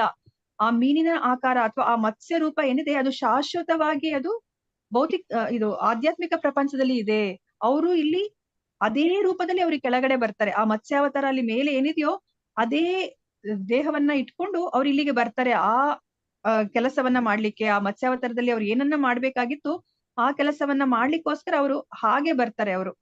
ಅದನ್ನ ಇಲ್ಲಿ ಹೇಳ್ತಾ ಇದಾರೆ. ಇದು ಶಾಶ್ವತವಾಗಿ ಸ್ವೀಕರಿಸಿದ ಎಂಬ ಪದವನ್ನ ಬಳಸಿದೆ. ದಿತ್ವ ಅಂತ ಹೇಳ್ತಾ ಇಲ್ಲ. ದಿತ್ವ ಅಂತಂದ್ರೆ ಏನರ್ಥ? ಸಂದರ್ಭಕ್ಕಾಗಿ ಪಡೆದುಕೊಂಡು ಎಂಬ ಪದವನ್ನಲ್ಲ. ಇಲ್ಲಿಯ ವಿಚಾರ ಹೀಗಿದೆ: ಪ್ರಭುವು ಮತ್ಸ್ಯಾವತಾರವನ್ನ ಸೃಷ್ಟಿಸುವುದಿಲ್ಲ. ಅವನು ಶಾಶ್ವತವಾಗಿಯೇ ಅಂತಹದೊಂದು ರೂಪವನ್ನು ಹೊಂದಿದ್ದಾನೆ. ನೋಡಿ, ಅದನ್ನ ಮತ್ಸ್ಯಾವತಾರ ಅನ್ನೋದು ಶಾಶ್ವತ ರೂಪ, ಅದು ಆಧ್ಯಾತ್ಮಿಕ ಪ್ರಪಂಚದಲ್ಲಿದೆ. ಅದಕ್ಕೋಸ್ಕರ ನಮ್ಗೆ ಏನ್ ಹೇಳ್ತಾರೆ ಇವಾಗ, ಅಕಸ್ಮಾತ್ ನಮ್ಗೆ ರಾಮನ ರೂಪನೇ ಇಷ್ಟ ಅಂತಂದ್ರೆ, ರಾಮ ಅಲ್ಲಿ ಸಾಕೇತ ಧಾಮದಲ್ಲಿ ಇದ್ದಾರೆ. ಆಧ್ಯಾತ್ಮಿಕ ಪ್ರಪಂಚದಲ್ಲಿ ಸಾಕೇತ ಧಾಮದಲ್ಲಿ ರಾಮನಾಗಿದ್ದಾರೆ. ನಾವು ಏನಾದ್ರೂ ರಾಮನನ್ನೇ ನಾವು ಕುರಿತು ಅನವರತ ಸ್ಮರಣೆ ಮಾಡಿ ಭಕ್ತಿಯನ್ನ ಮಾಡಿ ದೇಹವನ್ನ ತ್ಯಾಗ ಮಾಡಿದ್ರೆ ನಾವು ಸಾಕೇತ ಧಾಮಕ್ಕೆ ಹೋಗ್ತೀವಿ. ನಾವೇನಾದ್ರೂ ಸಹ ನರಸಿಂಹನನ್ನೇ ನಾವು ಪೂಜೆ ಮಾಡಿ ಭಕ್ತಿ ಮಾಡಿ ನಾವು ದೇಹವನ್ನ ಬಿಟ್ರೆ ನಮ್ಗೆ ಅಲ್ಲಿ ನರಸಿಂಹನ ನರಸಿಂಹ ಇರುವಂತಹ ಒಂದು ಜಾಗ ಇದೆ ಅಲ್ಲಿ ವೈಕುಂಠ ಲೋಕದಲ್ಲಿ, ನಾವು ಅಲ್ಲೇ ಹೋಗ್ತೀವಿ. ನಾವೇನಾದ್ರೂ ರಾಧಾ ಕೃಷ್ಣನೇ ಬೇಕು ಅಂತ ಅನ್ಕೊಂಡ್ರೆ ಮಾತ್ರ ನಾವು ಗೋಲೋಕ ವೃಂದಾವನಕ್ಕೆ ಹೋಗ್ತೀವಿ. ಅದಕ್ಕೋಸ್ಕರನೇ ಭಗವದ್ಗೀತೆಯಲ್ಲಿ ಅವರು ಸ್ಪಷ್ಟವಾಗಿ ಹೇಳಿದ್ದಾರೆ ಅಲ್ವಾ, ಶ್ಯಾಮ ಸುಂದರ ರೂಪವನ್ನೇ ನೀವು ಕುರಿತು ಅನವರತ ಧ್ಯಾನಿಸ್ಬೇಕು ಅಂತಾನೆ ಅವರು ಹೇಳಿದ್ದಾರೆ ಅಲ್ವಾ. ಅವಾಗ ಮಾತ್ರ ರಾಧಾ ಗೋವಿಂದ ಇರುವಂತಹ ಜಾಗಕ್ಕೆ ನಾವು ಹೋಗ್ಲಿಕ್ಕೆ ಸಾಧ್ಯ ಅಲ್ವಾ. ಇವಾಗ ನಾನೇನಾದ್ರೂ ಇಲ್ಲಿ ಬೇರೆ ನರಸಿಂಹ ರೂಪ ಬೇಕು ಅಥವಾ ವರಹ ರೂಪ ಬೇಕು ಅಂತಂದ್ರೆ ಆ ವರಹ ರೂಪ ಎಲ್ಲಿದೆಯೋ ಅಲ್ಲಿ ಹೋಗ್ಲಿಕ್ಕೆ ಸಾಧ್ಯ. ನಾವು ನೋಡಿದ್ವಿ ಅಲ್ವಾ ಭೀಷ್ಮಾಚಾರ್ಯರನ್ನ, ಅವ್ರಿಗೆ ಆ ಪಾರ್ಥ ಸಾರಥಿ ರೂಪನೇ ಅವ್ರಿಗೆ ಯಾವಾಗ್ಲೂ ಮನ್ಸಲ್ಲೇನೆ ಅವ್ರು ಇಟ್ಕೊಂಡು ಅವರು ದೇಹ ತ್ಯಾಗವನ್ನ ಮಾಡ್ತಾರೆ. ಅಂದ್ರೆ ಆ ಪಾರ್ಥ ಸಾರಥಿ ರೂಪನೂ ಸಹ ಶಾಶ್ವತವಾದ ರೂಪ, ಅದನ್ನು ಸಹ ಅಲ್ಲಿ ಆಧ್ಯಾತ್ಮಿಕ ಲೋಕದಲ್ಲಿ ಇದೆ. ಇವಾಗ ಭೀಷ್ಮಾಚಾರ್ಯರು ಅವರು ತಮ್ಮ ಈ ಅವತಾರದ ಉದ್ದೇಶವನ್ನು ಮುಗಿಸ್ಕೊಂಡು ಅವರು ಆ ವೈಕುಂಠ ಧಾಮಕ್ಕೆ ಹೋದಾಗ ಅಲ್ಲಿ ಆ ಪಾರ್ಥ ಸಾರಥಿ ಇರೋ ಆ ಒಂದು ಸ್ಥಳಕ್ಕೇನೆ ಅವ್ರು ಹೋಗ್ತಾರೆ. ಅದನ್ನೇ ನಮ್ಗೆ ಇಲ್ಲಿ ಸ್ಪಷ್ಟಪಡಿಸ್ತಾ ಇದ್ದಾರೆ. ಅವರು ಶಾಶ್ವತವಾಗಿ ಅಂತದೊಂದು ರೂಪವನ್ನು ಹೊಂದಿದ್ದಾನೆ. ನಿರ್ದಿಷ್ಟ ಅವತಾರ ರೂಪವು ಕಾಣಿಸಿಕೊಳ್ಳುವುದಾಗಲಿ ಕಣ್ಮರೆಯಾಗುವುದಾಗಲಿ ನಿರ್ದಿಷ್ಟ ಉದ್ದೇಶದ ಸಾಧನೆಗಾಗಿ ಇದೆ. ಭಗವದ್ಗೀತೆಯಲ್ಲಿ 7.24-25 ಭಗವಂತನು ಹೇಳಿದ್ದಾನೆ: ನಿರಾಕಾರವಾದಿಗಳು ನನಗೆ ರೂಪವಿಲ್ಲ, ನಾನು ರೂಪರಹಿತ ಎಂದು ಭಾವಿಸುತ್ತಾರೆ. ಆದರೆ ಈಗ ನಾನು ಒಂದು ಉದ್ದೇಶಕ್ಕಾಗಿ ಈ ಒಂದು ರೂಪವನ್ನ ಸ್ವೀಕರಿಸಿದ್ದೇನೆ, ಪ್ರಕಟವಾಗಿದ್ದೇನೆ. ನನಗೆ ರೂಪವಿಲ್ಲವೆಂದು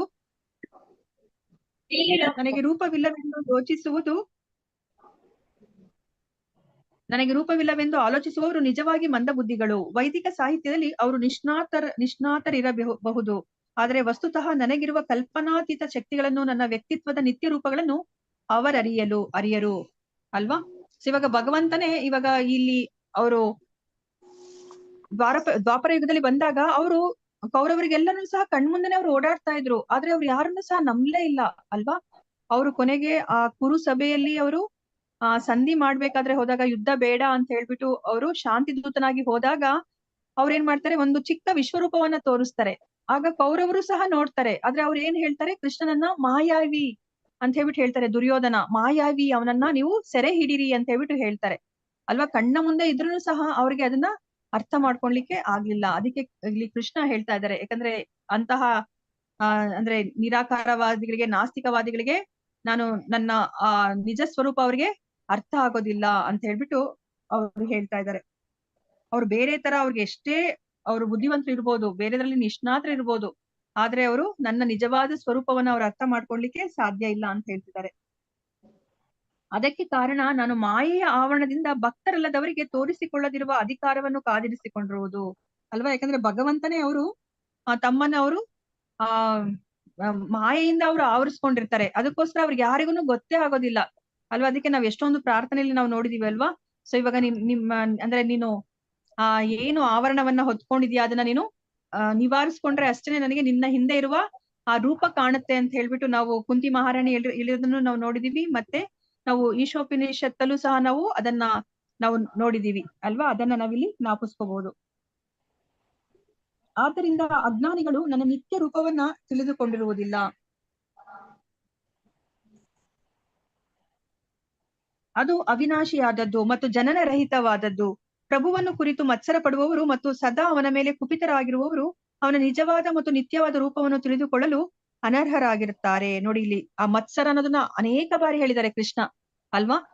ಅರ್ಜುನನಿಗೆ ಯಾಕೆ ಅವರು ಭಗವದ್ಗೀತೆನ ಉಪದೇಶ ಮಾಡಿದ್ರು, ಅವರೇ ಹೇಳ್ತಾರೆ ಅಲ್ವಾ. ಸೊ ನೀನು ಅನಸೂಯವೇ ಅಂತ ಹೇಳ್ತಾರೆ, ನಿನಗೆ ನನ್ನ ಮೇಲೆ ಅಸೂಯೆ ಇಲ್ಲ, ಅದಕ್ಕೋಸ್ಕರ ನಾನು ನಿನಗೆ ಈ ಭಗವದ್ಗೀತೆಯನ್ನ ಉಪದೇಶ ಮಾಡ್ತಾ ಇದ್ದೀನಿ ಅಂತ. ಅದಕ್ಕೆ ನೋಡಿ ಕೃಷ್ಣ ಇಲ್ಲಿ ಹೇಳ್ತಾ ಇದ್ರೆ, ಯಾರಿಗೆ ಮತ್ಸರ ಇರುತ್ತೋ ಮತ್ತೆ ಯಾರು ಭಗವಂತನ ಮೇಲೆ ಕುಪಿತರಾಗಿರ್ತಾರೋ ಅವರು ಭಗವಂತನ ನಿತ್ಯವಾದ ನಿಜವಾದ ರೂಪವನ್ನ ತಿಳ್ಕೊಳ್ಲಿಕ್ಕೆ ಅನರ್ಹರು ಅಂತ ಹೇಳ್ಬಿಟ್ಟು ಇಲ್ಲಿ ಕೃಷ್ಣ ಹೇಳ್ತಾ ಇದ್ದಾರೆ. ಇದನ್ನ ಇದನ್ನ ಪದ್ಮ ಪುರಾಣದಲ್ಲಿ ಹೇಳಿದ್ದಾರೆ.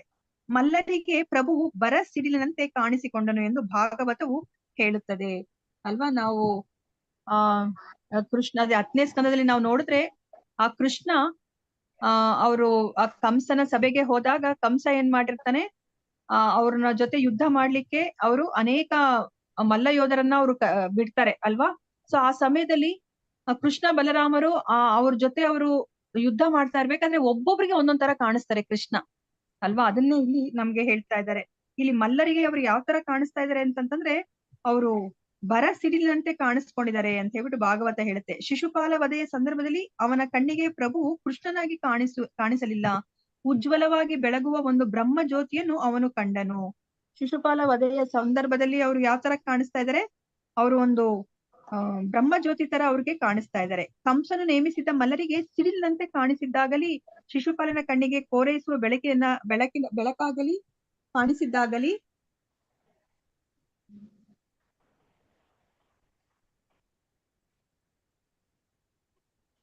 ತಾತ್ಕಾಲಿಕ. ಭಗವಂತನೇ ಅದನ್ನು ತಾತ್ಕಾಲಕ್ಕೆ ಪ್ರಕಟಿಸಿ ಹಿಂತೆಗೆದುಕೊಂಡನು. ಒಬ್ಬ ಮಂತ್ರವಾದಿಯು ಸ್ಥಿರವಾಗಿದ್ದು ಅವನು ತೋರಿಸುವ ರೂಪಗಳು ತಾತ್ಕಾಲಿಕವಾಗಿರುವ ಹಾಗೆ. ಸೊ ಇವಾಗ ಇಲ್ಲಿ ಏನನ್ನ ಹೇಳ್ತಾ ಇದ್ದಾರೆ, ಅವರು ನಿಜ ರೂಪದಲ್ಲಿ ಅವರು ಬಂದಿದ್ದಾರೆ. ಇವಾಗ ನಾವ್ ಏನೆಲ್ಲ ನೋಡ್ತೀವಿ ಆ ದಶಾವತಾರದ ರೂಪಗಳು, ಹಲವಾರು ರೂಪಗಳಲ್ಲಿ ಆ ಎಲ್ಲ ರೂಪಗಳನ್ನು ಸಹ ವಿರಾಟ್ ರೂಪ ಅಂತ ನಾವ್ ಏನ್ ಹೇಳ್ತೀವಿ, ವಿಶ್ವರೂಪ ಅಂತ ಏನ್ ಹೇಳ್ತೀವಿ, ಅದೊಂದನ್ನ ಬಿಟ್ಟು ಇನ್ನೆಲ್ಲವೂ ಸಹ ಆಧ್ಯಾತ್ಮಿಕ ಪ್ರಪಂಚದಲ್ಲಿ ಇದೆ. ಆದ್ರೆ ಇಲ್ಲಿ ಅವರು ಆ ರೂಪದಲ್ಲಿ ಬಂದಾಗ ಏನ್ ರೂಪದಲ್ಲಿ ಅವರು ಆಧ್ಯಾತ್ಮಿಕ ಪ್ರಪಂಚದಲ್ಲಿ ಇದ್ರು ಅದೇ ರೂಪದಲ್ಲಿ ಇಲ್ಲಿ ತಮ್ಮ ಅವತಾರ ಉದ್ದೇಶಕ್ಕೋಸ್ಕರ ಅವ್ರು ಬಂದಾಗ ಅವ್ರು ನೋಡಿ ಇಲ್ಲಿ ರಾಕ್ಷಸರ ಜೊತೆ ಯುದ್ಧ ಮಾಡ್ಬೇಕಾದ್ರೆ ಅವ್ರು ಬೇರೆ ತರ ಕಾಣಿಸ್ಕೋತಾರೆ. ಒಂದು ಬೆಳಕಿನ ತರನೋ ಅಥವಾ ಒಂದು ಮಿಂಚಿನ ತರನೋ ಅವರು ಕಾಣಿಸ್ಕೋತಾರೆ. ಅದೆಲ್ಲನೂ ಸಹ ಅದು ತಾತ್ಕಾಲಿಕವಾದದ್ದು, ಅದು ಆಧ್ಯಾತ್ಮಿಕ ಪ್ರಪಂಚದಲ್ಲಿ ಇಲ್ಲ. ಅದನ್ನ ನಮ್ಗಿಲ್ಲಿ ಸ್ಪಷ್ಟಪಡಿಸ್ತಾ ಇದ್ದಾರೆ. ಅದನ್ನ ಇಲ್ಲಿ ಮಂತ್ರವಾದಿ ಜೊತೆ ಹೇಳ್ತಾ ಇದಾರೆ. ಹೇಗೆ ಮಂತ್ರವಾದಿ ಸ್ಥಿರವಾಗಿದನೋ ಅವನು ಇವಾಗ ಅದೆಲ್ಲ ಏನು ಅವನು ಕತ್ತರಿಸೋ ತರ ಅದೆಲ್ಲ ಏನೇನು ಕಾಣಿಸ್ತಾ ಇದೆಯೋ ಅದೆಲ್ಲನೂ ಸಹ ತಾತ್ಕಾಲಿಕವಾದದ್ದು. ಅದೇ ತರನೇ ಭಗವಂತ ಈಗ ಕೋರೈಸುವ ಮಿಂಚಿನ ತರ ಕಾಣೋದೇ ಆಗ್ಲಿ ಅಥವಾ ಬ್ರಹ್ಮಜ್ಯೋತಿ ತರ ಕಾಣೋದೇ ಆಗ್ಲಿ ಅದು ತಾತ್ಕಾಲಿಕವಾದದ್ದು. ಯಾವುದೇ ಸಂದರ್ಭದಲ್ಲಿಯೂ ಪ್ರಭುವು ನಿತ್ಯವಾಗಿದ್ದು ಎಂದಿಗೂ ನಾಶ ಹೊಂದನು. ವಿವಿಧ ರೂಪಗಳನ್ನು ತಾತ್ಕಾಲಿಕವಾಗಿ ಅಸುರರಿಗೆ ಮಾತ್ರ ತೋರಿಸಲಾಗುತ್ತದೆ. ಒಂದು ರೂಪವನ್ನು ಹಿಂತೆಗೆದುಕೊಂಡಾಗ ಪ್ರಭುವು ಇನ್ನಿಲ್ಲ ಎಂದು ಅಸುರರು ಭಾವಿಸುತ್ತಾರೆ ಅಲ್ವಾ. ಇವಾಗ ಏನಾದ್ರು ಅವ್ರಿಗೆ ಅಸುರರಿಗೆ ಅವ್ರೇನಾದ್ರು ಒಂದು ಮಿಂಚಿನ ತರ ಕಾಣಿಸ್ಕೊಂಡಾಗ ಅದನ್ನೇನಾದ್ರೂ ಅವ್ರು ಹಿಂತೆಗೊಂಡಾಗ ಅಸುರರು ಏನು ಯೋಚನೆ ಮಾಡ್ತಾರೆ, ಓ ಭಗವಂತ ಇನ್ನಿಲ್ಲ, ಅವನು ದೇಹವನ್ನ ಅವನು ಕಳ್ಕೊಂಡಿದ್ದಾನೆ, ಅವನು ಸಾವನ್ನ ಅಪ್ಪಿದಾನೆ ಅಂತ ಹೇಳ್ಬಿಟ್ಟು ಅಸುರರು ಅನ್ಕೋತಾರೆ. ನೋಡುತ್ತಿರುವಾಗಲೇ ಮಂತ್ರವಾದಿಯು ತುಂಡು ತುಂಡಾಗಿ ಕತ್ತರಿಸಿ ಹೋದನು, ಸುಟ್ಟು ಬೂದಿಯಾದನು ಎಂದು ಅಜ್ಞಾನಿಗಳಾದ ಪ್ರೇಕ್ಷಕರು ಭಾವಿಸುವ ಹಾಗೆ ಇದು. ತಾತ್ಪರ್ಯವಿಷ್ಟೇ, ಪ್ರಭುವಿಗೆ ಭೌತಿಕ ಶರೀರವಿಲ್ಲ, ಆದ್ದರಿಂದ ಅವನನ್ನು ಯಾರೂ ಕೊಲ್ಲಲಾರರು. ತನ್ನ ದಿವ್ಯ ಶರೀರವನ್ನು ಬದಲಾಯಿಸುವುದೆಂಬ ವಿಚಾರವೂ ಇಲ್ಲ ಅಲ್ವಾ. ಸೊ ಇವಾಗ ನಮ್ಗೆ ಸ್ಪಷ್ಟವಾಗಿ ನಾವಿಲ್ಲಿ ಏನ್ ಅರ್ಥ ಮಾಡ್ಕೋಬೇಕಾಗಿದೆ, ಆಧ್ಯಾತ್ಮಿಕ ಪ್ರಪಂಚದಲ್ಲಿ ಆ ದಶಾವತಾರಗಳು ಒಂದು ಎಕ್ಸಾಂಪಲ್ ಮಾತ್ರ ಹೇಳ್ತಿದ್ದೀನಿ. ನಾವು ನಮ್ಗೆ ಏನು 3ನೇ ಅಧ್ಯಾಯದಲ್ಲಿ ಅರ್ಥ ಮಾಡ್ಕೊಂಡಿರೋ ಹಾಗೇನೆ ಭಗವಂತನ ಆ ಅವತಾರಗಳು ಅನೇಕ ಇದೆ ಅಲ್ವಾ. ನಾವ್ ಅದನ್ನ ನಂಬರನ್ನು ನಾವು ಎಣಿಸ್ಲಿಕ್ಕೂ ಸಾಧ್ಯ ಇಲ್ಲ. ಆ ಎಲ್ಲಾ ಅವತಾರಗಳನ್ನು ಸಹ ಆ ಆಧ್ಯಾತ್ಮಿಕ ಪ್ರಪಂಚದಲ್ಲಿ ಶಾಶ್ವತವಾಗಿ ಇದೆ. ಅವರವರ ಏನು ಕೆಲಸವನ್ನ ಮಾಡ್ಬೇಕಂದಾಗ ಅವರು ಅದೇ ರೀತಿಯಾಗಿ ಅವರು ಬರ್ತಾರೆ ಹೊರತು ಆ ಸಮಯದಲ್ಲಿ ಭಗವಂತ ಆ ತರ ಒಂದು ದೇಹವನ್ನೇನು ಪಡ್ಕೊಳ್ಳೋದಿಲ್ಲ. ಅದನ್ನ ನಾವ್ ಇಲ್ಲಿ ಸ್ಪಷ್ಟವಾಗಿ ನಾವ್ ಅರ್ಥ ಮಾಡ್ಕೋಬೇಕಾಗುತ್ತೆ. ಇಲ್ಲಿ ತಾತ್ಕಾಲಿಕವಾಗಿ ಅಸುರರಿಗೆ ಮಾತ್ರ ಅವರು ಕಾಣಿಸ್ಕೋತಾರೆ, ಮಿಂಚಿನ ತರ ಅಥವಾ ಬ್ರಹ್ಮ ಜ್ಯೋತಿ ತರನು ಅವರು ಕಾಣಿಸ್ಕೋತಾರೆ. ಅದನ್ನ ನಾವಿಲ್ಲಿ ಸ್ಪಷ್ಟವಾಗಿ ಅರ್ಥ ಮಾಡ್ಕೋಬೇಕು ಈ ಭಾವಾರ್ಥದಲ್ಲಿ. ಶ್ಲೋಕ 36. ಹರೇ ಕೃಷ್ಣ ಮಾತಾಜಿ. ಹರೇ ಕೃಷ್ಣ ಮಾತಾಜಿ. ಕೇಳಿಸ್ತಾ ಇಲ್ವಾ ಮಾತಾಜಿ? ಕೇಳಿಸ್ತಿದೆ ಮಾತಾಜಿ. ನಾನು 3 ಬಂದಿದ್ದಾರೆ ಮಾತಾಜಿ, ಅವ್ರ ಫೋನ್ ನಂಬರ್ಸ್ ಬೇಕಿತ್ತು ಮಾತಾಜಿ. ತಗೊಳ್ಳಿ ಮಾತಾಜಿ. ಹರೇ ಕೃಷ್ಣ. ದಯಾನಂದ್ ಕೆ, ಪ್ರಭಾವತಿ, ವೆಂಕಟೇಶ್, ದಯವಿಟ್ಟು ಚಾಟ್ ಅಲ್ಲಿ ಹಾಕಿ ನಿಮ್ ನಂಬರ್. ಮಾತಾಜಿ ಅವ್ರ ಹೆಸರುಗಳನ್ನ ನೀವು ಚಾಟ್ ಅಲ್ಲಿ ಹಾಕಿ ಮಾತಾಜಿ, ಯಾಕಂದ್ರೆ ಅವ್ರಿಗೆ ಮತ್ತೆ ಕನ್ಫ್ಯೂಸ್ ಆಗ್ಬಾರ್ದು. ಓಕೆ ಮಾತಾಜಿ, ನಾನೇ ಹಾಕ್ತೇನೆ ಅವ್ರ ಮಾತಾಜಿ. ಹೆಸರು ನೀವು ಚಾಟ್ ಅಲ್ಲಿ ಹಾಕಿ ಮಾತಾಜಿ. ಪ್ರಭಾವತಿ ಮಾತಾಜಿ, ದಯಾನಂದ್ ಪ್ರಭುಜಿ, ಮತ್ತೆ ಇನ್ನೊಬ್ರು ಯಾರು? ವೆಂಕಟೇಶ್ ಮಾತಾಜಿ. ವೆಂಕಟೇಶ್ ಪ್ರಭುಜಿ. ದಯವಿಟ್ಟು ನೀವು 3 ಜನ ನೀವು ಫೋನ್ ನಂಬರ್ಸ್ ಅನ್ನ ಚಾಟ್ ಅಲ್ಲಿ ಹಾಕಿ. ಶ್ರೀದೇವಿ ಮಾತಾಜಿ ತಗೋತಾ ಇದ್ದಾರೆ, ಅದನ್ನ ಕಲೆಕ್ಟ್ ಮಾಡ್ಕೋತಾ ಇದ್ದಾರೆ. ಹರೇ ಕೃಷ್ಣ.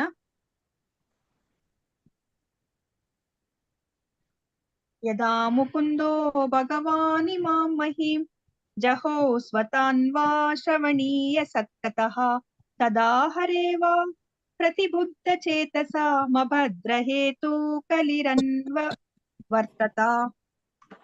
ಅನುವಾದ: ಎಂದು ಪರಮಪ್ರಭುವಾದ ಶ್ರೀಕೃಷ್ಣನು ಈ ಮರ್ತ್ಯ ಲೋಕದಿಂದ ತನ್ನ ಮೂಲ ರೂಪದಲ್ಲೇ ಹೋದನು, ಅಂದಿನಿಂದ ಆಗಲೇ ಭಾಗಶಃ ವ್ಯಕ್ತವಾಗಿದ್ದ ಕಲಿಯು ಪೂರ್ಣ ಪ್ರಮಾಣದಲ್ಲಿ ವ್ಯಕ್ತವಾದನು. ಇದಕ್ಕೆ ಕಾರಣ ಮಂದಮತಿಗಳು ಅಮಂಗಳಕರ ಸ್ಥಿತಿಗೊಳಗಾಗುವುದೇ ಆಗಿತ್ತು.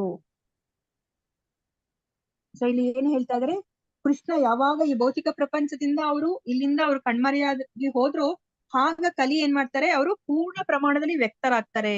ಇವಾಗ ಆಕ್ಚುಲಿ ನಮ್ಗೆ ಏನ್ ಹೇಳ್ತಾರೆ ಆಚಾರ್ಯರು ಅಂತಂತಂದ್ರೆ, ಆ ಕುರುಕ್ಷೇತ್ರ ಸಮಯದಲ್ಲಿನೇ ಅವರು ಕಲಿ ಪುರುಷ ಅವರು ಆಗ್ಲೇ ಪಾದಾರ್ಪಣೆ ಮಾಡಿರ್ತಾರಂತೆ. ಆದ್ರೆ ಕೃಷ್ಣ ಅವರು ಸ್ವತಃ ಈ ಭೌತಿಕ ಪ್ರಪಂಚದಲ್ಲಿ ಇರೋದ್ರಿಂದ ಅವರ ಪ್ರಭಾವವನ್ನು ಅವ್ರು ಬೀರ್ಲಿಕ್ಕೆ ಆಗೋದಿಲ್ಲ. ಆದ್ರೆ ಯಾವಾಗ ಕೃಷ್ಣ ಅವರು ಈ ಭೌತಿಕ ಪ್ರಪಂಚ ಕಣ್ಮೆರೆ ಆಗ್ತಾರೋ ಆಗ ಕಲಿ ತನ್ನ ಪ್ರಭಾವವನ್ನ ಬೀರ್ಲಿಕ್ಕೆ ಅವರು ಶುರು ಮಾಡ್ತಾರೆ. ಭಾವಾರ್ಥ: ಶೀಲ ಪ್ರಭುಪಾದ ಅವರಿಗೆ ಜಯವಾಗಲಿ. ಯಾರಲ್ಲಿ ಭಗವತ್ ಪ್ರಜ್ಞೆಯು ವಿಕಸಿತವಾಗಿರುವುದಿಲ್ಲವೋ ಅವರ ಮೇಲೆ ಮಾತ್ರ ಕಲಿಯು ಪ್ರಭಾವ ಬೀರುತ್ತಾನೆ. ಭಗವಂತನ ಪರಮ ರಕ್ಷಣೆಯ ನೆರಳಿನಲ್ಲಿರುತ್ತಾ ಕಲಿಯು ತನ್ನ ಮೇಲೆ ಬೀರಬಹುದಾದ ದುಷ್ಟ ಪರಿಣಾಮಗಳನ್ನು ವ್ಯಕ್ತಿಯು ತಡೆಗಟ್ಟಬಹುದು. ಕುರುಕ್ಷೇತ್ರ ಯುದ್ಧವಾದರೊಡನೆಯೇ ಕಲಿಯುಗವು ಕಾಲಿಟ್ಟಿತು. ಆದರೆ ಭಗವಂತನೇ ಇಲ್ಲಿ ಇದ್ದುದರಿಂದ ಅವನ ದಿವ್ಯ ಸನ್ನಿಧಿಯಲ್ಲಿ ಅದು ತನ್ನ ಪ್ರಭಾವವನ್ನ ಬೀರಲಾಗಲಿಲ್ಲ. ಪ್ರಭುವು ತನ್ನ ಅಲೌಕಿಕ ದೇಹದಲ್ಲಿಯೇ ಈ ಲೋಕವನ್ನ ಬಿಟ್ಟು ಹೋದರೊಡನೆಯೇ ಕಲಿಯುಗದ ಲಕ್ಷಣಗಳು ಬಹು ಸ್ಪಷ್ಟವಾಗಿ ಕಾಣಿಸಿದವು ಅಲ್ವಾ. ನಾವು ಮುಂದೆ ತಿಳ್ಕೊತೀವಿ ಅಲ್ವಾ. ಪರೀಕ್ಷಿತ ಮಹಾರಾಜನಿಗೆ ಕಲಿಪುರುಷ ಏನ್ ಮಾಡ್ತಾರೆ, ನನಗೆ ನೀವು ಆಶ್ರಯವನ್ನ ಕೊಡ್ಬೇಕು ನಿಮ್ಮ ಈ ಸಾಮ್ರಾಜ್ಯದಲ್ಲಿ ಅಂತ ಕೇಳ್ತಾರೆ. ಆಗ ಕಲಿಪುರುಷ ಏನ್ ಹೇಳ್ತಾರೆ, ಅವರು ನಾನು ನಿನಗೆ ಆಶ್ರಯವನ್ನ ಕೊಡೋದಿಲ್ಲ ಅಂತ ಹೇಳ್ತಾರೆ. ಕೊನೆಗೆ ಕಲಿಪುರುಷ ವಾದ ಮಾಡ್ತಾನೆ, ಅಂದ್ರೆ ನಿಮ್ಗೆ ನಾನು ಶರಣಾಗಿದ್ದೀನಿ, ನಾನು ಸಹ ನಿಮ್ಮ ಪ್ರಜೆಗಳಲ್ಲಿ ನೀವು ಪ್ರತಿಯೊಬ್ಬ ಪ್ರಜೆಯನ್ನು ಸಹ ನೀವು ನೋಡ್ಕೋಬೇಕಾಗತ್ತೆ ಅಂತ ಹೇಳಿದಾಗ ಸರಿ ಆಯ್ತು ಅಂತ ಹೇಳ್ಬಿಟ್ಟು ಕಲಿಪುರುಷ ಏನ್ ಮಾಡ್ತಾರೆ, 4 ಸ್ಥಳದಲ್ಲಿ ನೀನು ವಾಸ ಮಾಡ್ಬೋದು ಅಂತ ಹೇಳ್ತಾರೆ ಅಲ್ವಾ. ಆ 4 ಸ್ಥಳಗಳು ಯಾವ್ದು ಅಂತ ಹೇಳ್ತಾರೆ. ಹರೇ ಕೃಷ್ಣ. ಇದು ನಾವು ತುಂಬಾ ಮುಖ್ಯವಾಗಿ ಅರ್ಥ ಮಾಡ್ಕೋಬೇಕಾಗಿರೋದು ಈ ಭಾವಾರ್ಥದಿಂದ. ಅದಕ್ಕೋಸ್ಕರ ನೀವು ಎಲ್ಲರೂ ಇದನ್ನ ಆನ್ಸರ್ ಮಾಡ್ಲೇಬೇಕು, ಯಾಕಂದ್ರೆ ಇದು ನಿಮ್ಗೆಲ್ಲರಿಗೂ ಗೊತ್ತಿದೆ. ಹರೇ ಕೃಷ್ಣ. ಅದೇ ಜೂಜಾಡುವ ಸ್ಥಳಗಳಲ್ಲಿ ಮತ್ತೆ ಕಾನದಲ್ಲಿ ಮತ್ತೆ ಜೂಜು ಮತ್ತೆ ಗೋಲ್ಡ್ ಮತ್ತೆ ನಮ್ಮ 4 ನಿಯಂತ್ರಕ ತತ್ವಗಳು ಯಾವ್ದಿರೋದು? ಇಸ್ಕಾನ್ ಅನೈತಿಕ ಸಂಬಂಧಗಳು, ಪ್ರಾಣಿವಧೆ, ಮಾಂಸ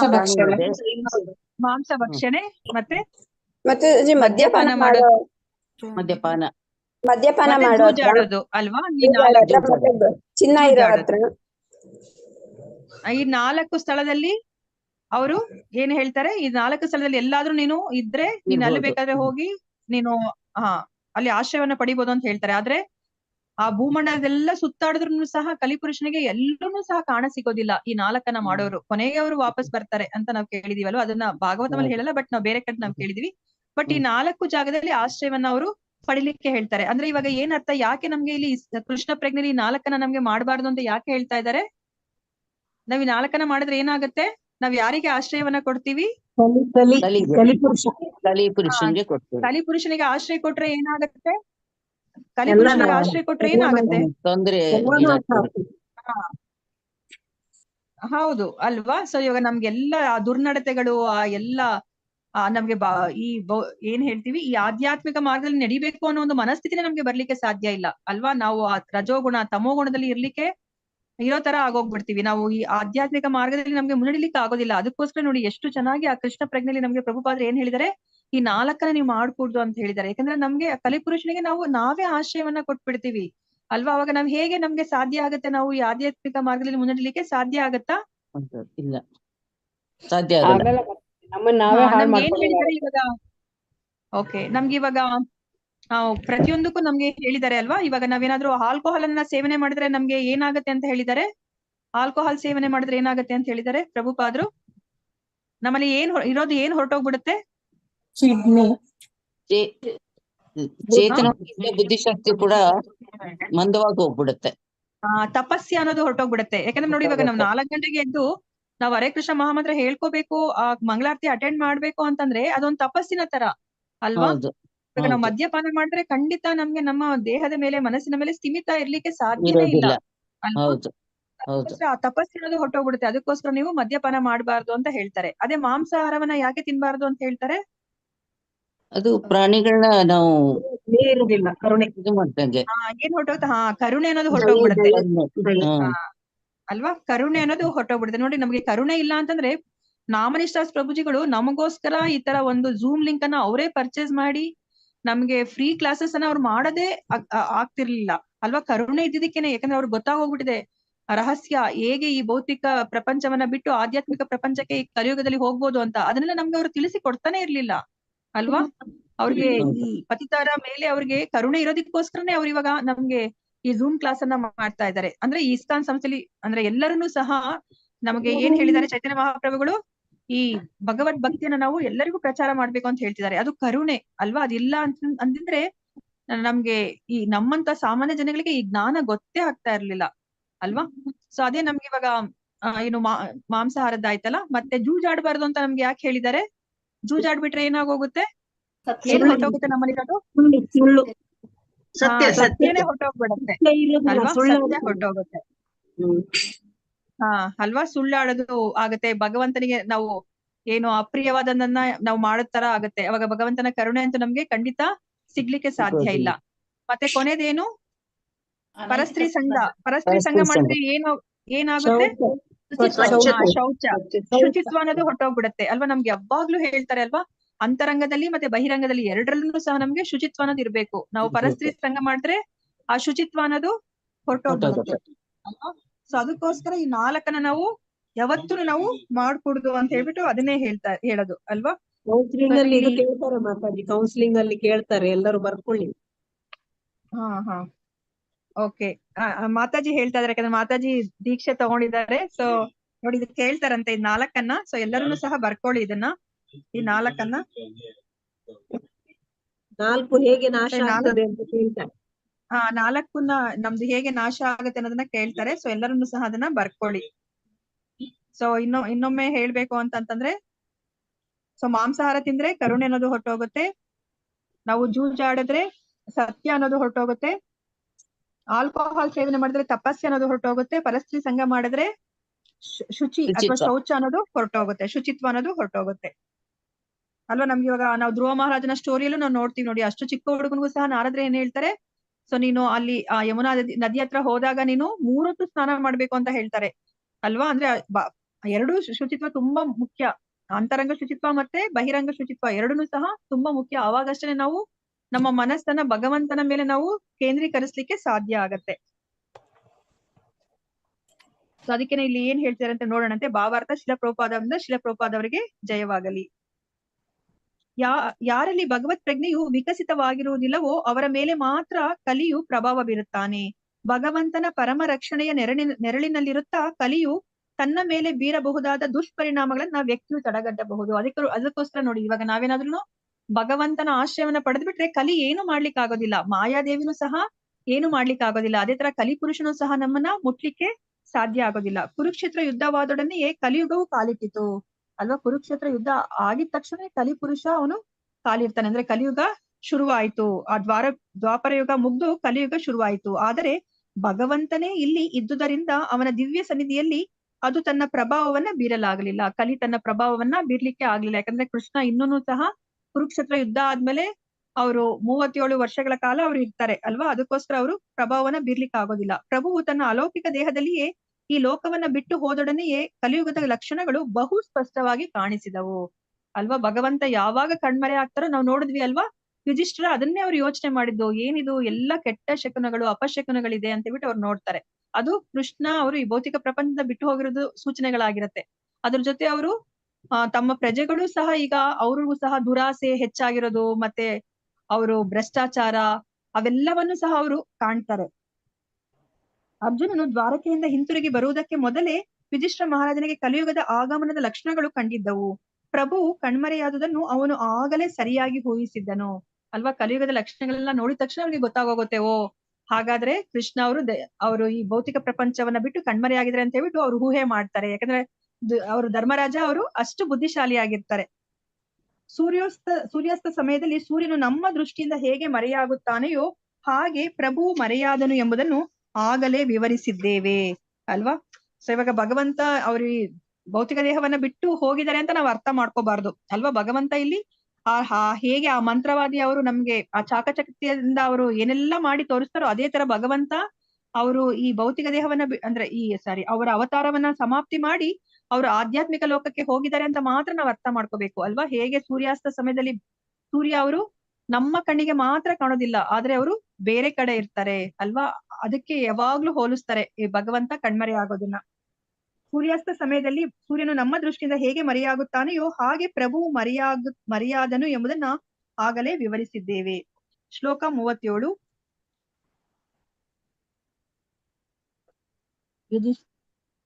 ಯುಧಿಷ್ಠಿರಃ ತತ್ ಪರಿಸರ್ಪಣಂ ಬುಧಃ ಪುರೇ ಚ ರಾಷ್ಟ್ರೇ ಚ ಗೃಹೇ ತತಾತ್ಮನಿ ವಿಭಾವ್ಯ ಲೋಭಾನೃತ ಜಿಂಹ ಹಿಂಸನಾದ್ ಅಧರ್ಮ ಚಕ್ರಂ ಗಮನಾಯ ಪರ್ಯಧಾತ್. ಅನುವಾದ: ಯುಧಿಷ್ಠಿರ ಮಹಾರಾಜನು ಕಲಿಯುಗದ ಪ್ರಭಾವವನ್ನು ಅರ್ಥ ಮಾಡಿಕೊಳ್ಳುವಷ್ಟು ಬುದ್ಧಿವಂತನಾಗಿದ್ದನು. ರಾಜಧಾನಿಯಲ್ಲಿ ರಾಜ್ಯದ ಎಲ್ಲ ಕಡೆ ಮನೆ ಮನೆಗಳಲ್ಲಿ ವ್ಯಕ್ತಿಗಳಲ್ಲಿ ಹೆಚ್ಚುತ್ತಿದ್ದ ದುರಾಸೆ, ಸುಳ್ಳು, ವಂಚನೆ ಮತ್ತು ಹಿಂಸೆಗಳು ಅದರ ಲಕ್ಷಣಗಳಾಗಿದ್ದವು. ಆದ್ದರಿಂದ ಅವನು ಗೃಹತ್ಯಾಗ ಮಾಡಲು ನಿರ್ಧರಿಸಿದನು. ಅದಕ್ಕೆ ತಕ್ಕ ಸಿದ್ಧತೆಗಳನ್ನು ಮಾಡಿಕೊಂಡನು, ತಕ್ಕ ವಸ್ತ್ರಗಳನ್ನ ಧರಿಸಿದನು. ನೋಡಿ ಇಲ್ಲಿ ಯುಧಿಷ್ಠಿರ ಮಹಾರಾಜ ಏನ್ ಮಾಡ್ತಾ ಇದ್ದಾನೆ ನೋಡಿ. ಅವನು ಬುದ್ಧಿವಂತನಾಗಿದ್ದಾನೆ. ಅವನಿಗೆ ಹೇಗ್ ಗೊತ್ತಾಯ್ತು ಕಲಿಯುಗ ಬಂದಿದೆ ಅಂತ ಹೇಳ್ಬಿಟ್ಟು ಅಲ್ವಾ. ಸೊ ಅಲ್ಲೇನಾದ್ರೂ ಕಲಿ ಪ್ರಭಾವ ಬಂದಿದೆ ಅಂತ ಹೇಳ್ಬಿಟ್ಟು ಅಲ್ಲಿ ಕಲಿಪುರುಷನೇ ಅಲ್ಲಿ ಬಂದು ನಿಂತ್ಕೊಂಡ್ಬಿಡ್ತಾನ? ಇಲ್ಲ ಅಲ್ವಾ. ಅಲ್ಲಿ ಜನರ ಆ ಸ್ವಭಾವವನ್ನ ನೋಡಿ ಯುಧಿಷ್ಠಿರ ಅರ್ಥ ಮಾಡ್ಕೊಳ್ಳುವಷ್ಟು ಅವನು ಬುದ್ಧಿವಂತನಾಗಿದ್ದಾನೆ. ಏನೆಲ್ಲಾ ಬದಲಾವಣೆಗಳು ಅವನು ತಮ್ಮ ಪ್ರಜೆಗಳಲ್ಲಿ ನೋಡೋ ತರ ಆಯ್ತು. ಅಲ್ಲಿ ಅವರೆಲ್ಲರನ್ನೂ ಸಹ ಮನೆಗಳಲ್ಲಿ, ರಾಜಧಾನಿಯಲ್ಲಿ, ರಾಜ್ಯದ ಎಲ್ಲ ಕಡೆ ನೋಡಿ ವ್ಯಕ್ತಿಗಳಲ್ಲಿ ಏನೆಲ್ಲ ಆಗ್ತಾ ಇದೆ, ದುರಾಸೆ ಜಾಸ್ತಿ ಆಗ್ತದೆ, ಸುಳ್ಳು ಹೇಳ್ತಾ ಇದಾರೆ, ವಂಚನೆ ಮಾಡ್ತಾ ಇದಾರೆ, ಹಿಂಸೆ ಮಾಡ್ತಾ ಇದಾರೆ. ಇದೆಲ್ಲವೂ ಸಹ ಕಲಿಯುಗದ ಲಕ್ಷಣಗಳಾಗಿದ್ದವು. ಅದಕ್ಕೋಸ್ಕರ ಯುಧಿಷ್ಠಿರ ಏನ್ ಮಾಡ್ತಾ ಇದ್ದಾನೆ, ಗೃಹತ್ಯಾಗ ಮಾಡಲಿಕ್ಕೆ ಅವನು ನಿರ್ಧರಿಸ್ತಾನೆ. ಅದಕ್ಕೆ ತಕ್ಕ ಸಿದ್ಧತೆಗಳನ್ನ ಮಾಡ್ಕೋತಾ ಇದ್ದಾನೆ, ತಕ್ಕ ವಸ್ತ್ರಗಳನ್ನ ಅವನು ಧರಿಸ್ತಾ ಇದ್ದಾನೆ ಅಲ್ವಾ. ಏನೇನ್ ಸಿದ್ಧತೆ ಮಾಡ್ಕೋಬಹುದು ಅಂತ ನಿಮ್ಗೆ ಅನ್ಸುತ್ತೆ ಯುಧಿಷ್ಠಿರ? ಹರೇ ಕೃಷ್ಣ. ನೀವ್ ಇದು ಹೇಳಿದ್ರೆ ನಿಮ್ಗೆ ಮುಂದಿನ ಶ್ಲೋಕಗಳೆಲ್ಲ ಅರ್ಥ ಆಗತ್ತೆ. ಯುಧಿಷ್ಠಿರ ಅದನ್ನೆಲ್ಲ ಸಿದ್ಧತೆ ಮಾಡ್ಕೋತಾ ಇದ್ದಾನೆ. ಇವಾಗ ಅಂದ್ರೆ ಕಲಿಪುರುಷ ಬಂದಿದ್ದಾನೆ ಅಂತ ಹೇಳ್ಬಿಟ್ಟು ಅವನು ತತ್ಕ್ಷಣವೇ ಅವನು ಎಲ್ಲವನ್ನ ಬಿಟ್ಟು ಅವನು ಹೊರಟೋಗೋದಿಲ್ಲ ಅವನು ಅಲ್ವಾ. ಸರಿಯಾಗಿ ಸಿದ್ಧತೆ ಮಾಡ್ಕೋತಾ ಇದ್ದಾನೆ. ಏನೆಲ್ಲ ಸಿದ್ಧತೆ ಮಾಡ್ಕೋತಾ ಇದ್ದಾನೆ ಅಂತ ನಿಮ್ಗೆ ಅನ್ಸ್ಬೋದು. ಹರೇ ಕೃಷ್ಣ. ನಾಲ್ಕು ವಿಷಯಗಳ ಮೇಲೆ ಅದನ್ನ ಒಬ್ರಾದ್ಮೇಲೆ ಒಬ್ರು ಹೇಳಿ, ಕೇಳಿಸ್ತಾ ಇಲ್ಲ. ಬರಕ್ಕಾಗಿ ಯಾರನ್ನಾರು ಇನ್ನೊಬ್ಬರಿಗೆ ಒಪ್ಪಿಸಿ ಕೊಡ್ಬೇಕಲ್ವಾ? ಹಾ, ಇವಾಗ ಅವನು ರಾಜನಾಗಿದ್ದಾನೆ ಅಲ್ವಾ. ಅವನು ರಾಜ್ಯಭಾರವನ್ನ ಅವರು ಬೇರೆಯವ್ರಿಗೆ ಅಂದ್ರೆ ಸರಿಯಾದ ವ್ಯಕ್ತಿಗೆ ಅವನು ಅದನ್ನ ಒಪ್ಪಿಸಿ ಹೋಗ್ಬೇಕು ಅಲ್ವಾ. ಇಲ್ಲ ಅಂತಂತಂದ್ರೆ ಅವನು ತನ್ನ ಕರ್ತವ್ಯದಲ್ಲಿ ಚ್ಯುತಿ ಮಾಡ್ದಂಗ ಆಗತ್ತೆ. ಕರ್ತವ್ಯಕ್ಕೆ ಚ್ಯುತಿ ಬರಬಾರ್ದು. ಮತ್ತೆ ಇನ್ನೇನ್ ಮಾಡ್ಬೋದು ಅವನು? ಮೇಲೆ ಹೇಳಿದ ನಾಲ್ಕು ವಿಷಯಗಳ ಬಗ್ಗೆ ಜಾಗೃತನಾಗಿ ಇರ್ಬೇಕು ಅಂತ ಅದಕ್ಕೆ ವ್ಯವಸ್ಥೆ ಮಾಡ್ತಾನೆ. ಓಕೆ. ಮತ್ತೆ ಇಲ್ಲಿ ಇನ್ನ ಒಂದು ಅಲ್ಲೇ ಕೊಟ್ಟಿದ್ದಾರೆ ಅನುವಾದದಲ್ಲಿ. ಏನ್ ಅವನು ಧರಿಸ್ತಾನೆ?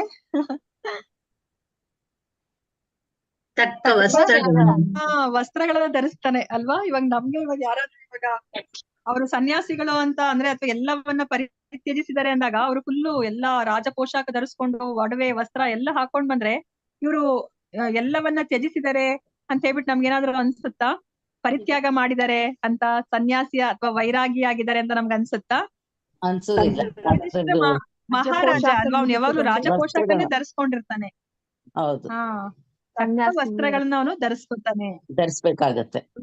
ಗೃಹತ್ಯಾಗ ಮಾಡ್ತಾ ಇದ್ದಾನೆ ಅಂತಂದ್ರೆ ಅವನು ಅದಕ್ಕೆ ಸರಿಯಾದ ವಸ್ತ್ರಗಳನ್ನು ಸಹ ಧರಿಸಿದಾನೆ. ನಾವ್ ಇವಾಗ ನೋಡಿದೀವಿ ಅಲ್ವಾ, ಕೃಷ್ಣ ಪ್ರಜ್ಞೆಲ್ಲೂ ಸಹ ಪ್ರಭುಜಿಗಳೆಲ್ಲನೂ ಸಹ ಬಿಳಿ ಬಟ್ಟೆ ಹಾಕೋತಾರೆ, ಮತ್ತೆ ಇಲ್ಲಾಂದ್ರೆ ಕಷಾಯ ವಸ್ತ್ರಗಳನ್ನ ಧರಿಸ್ತಾರೆ ಅಲ್ವಾ. ಇವಾಗ ಅದೇ ತರ ಯುಧಿಷ್ಠಿರ ಮಾಡ್ತಾರೆ. ನೋಡೋಣಂತೆ ಅವ್ರು ಎಷ್ಟು ಚೆನ್ನಾಗಿ ಮಾಡ್ತಾರೆ ಅಂತ ಹೇಳ್ಬಿಟ್ಟು ಗೃಹತ್ಯಾಗವನ್ನ.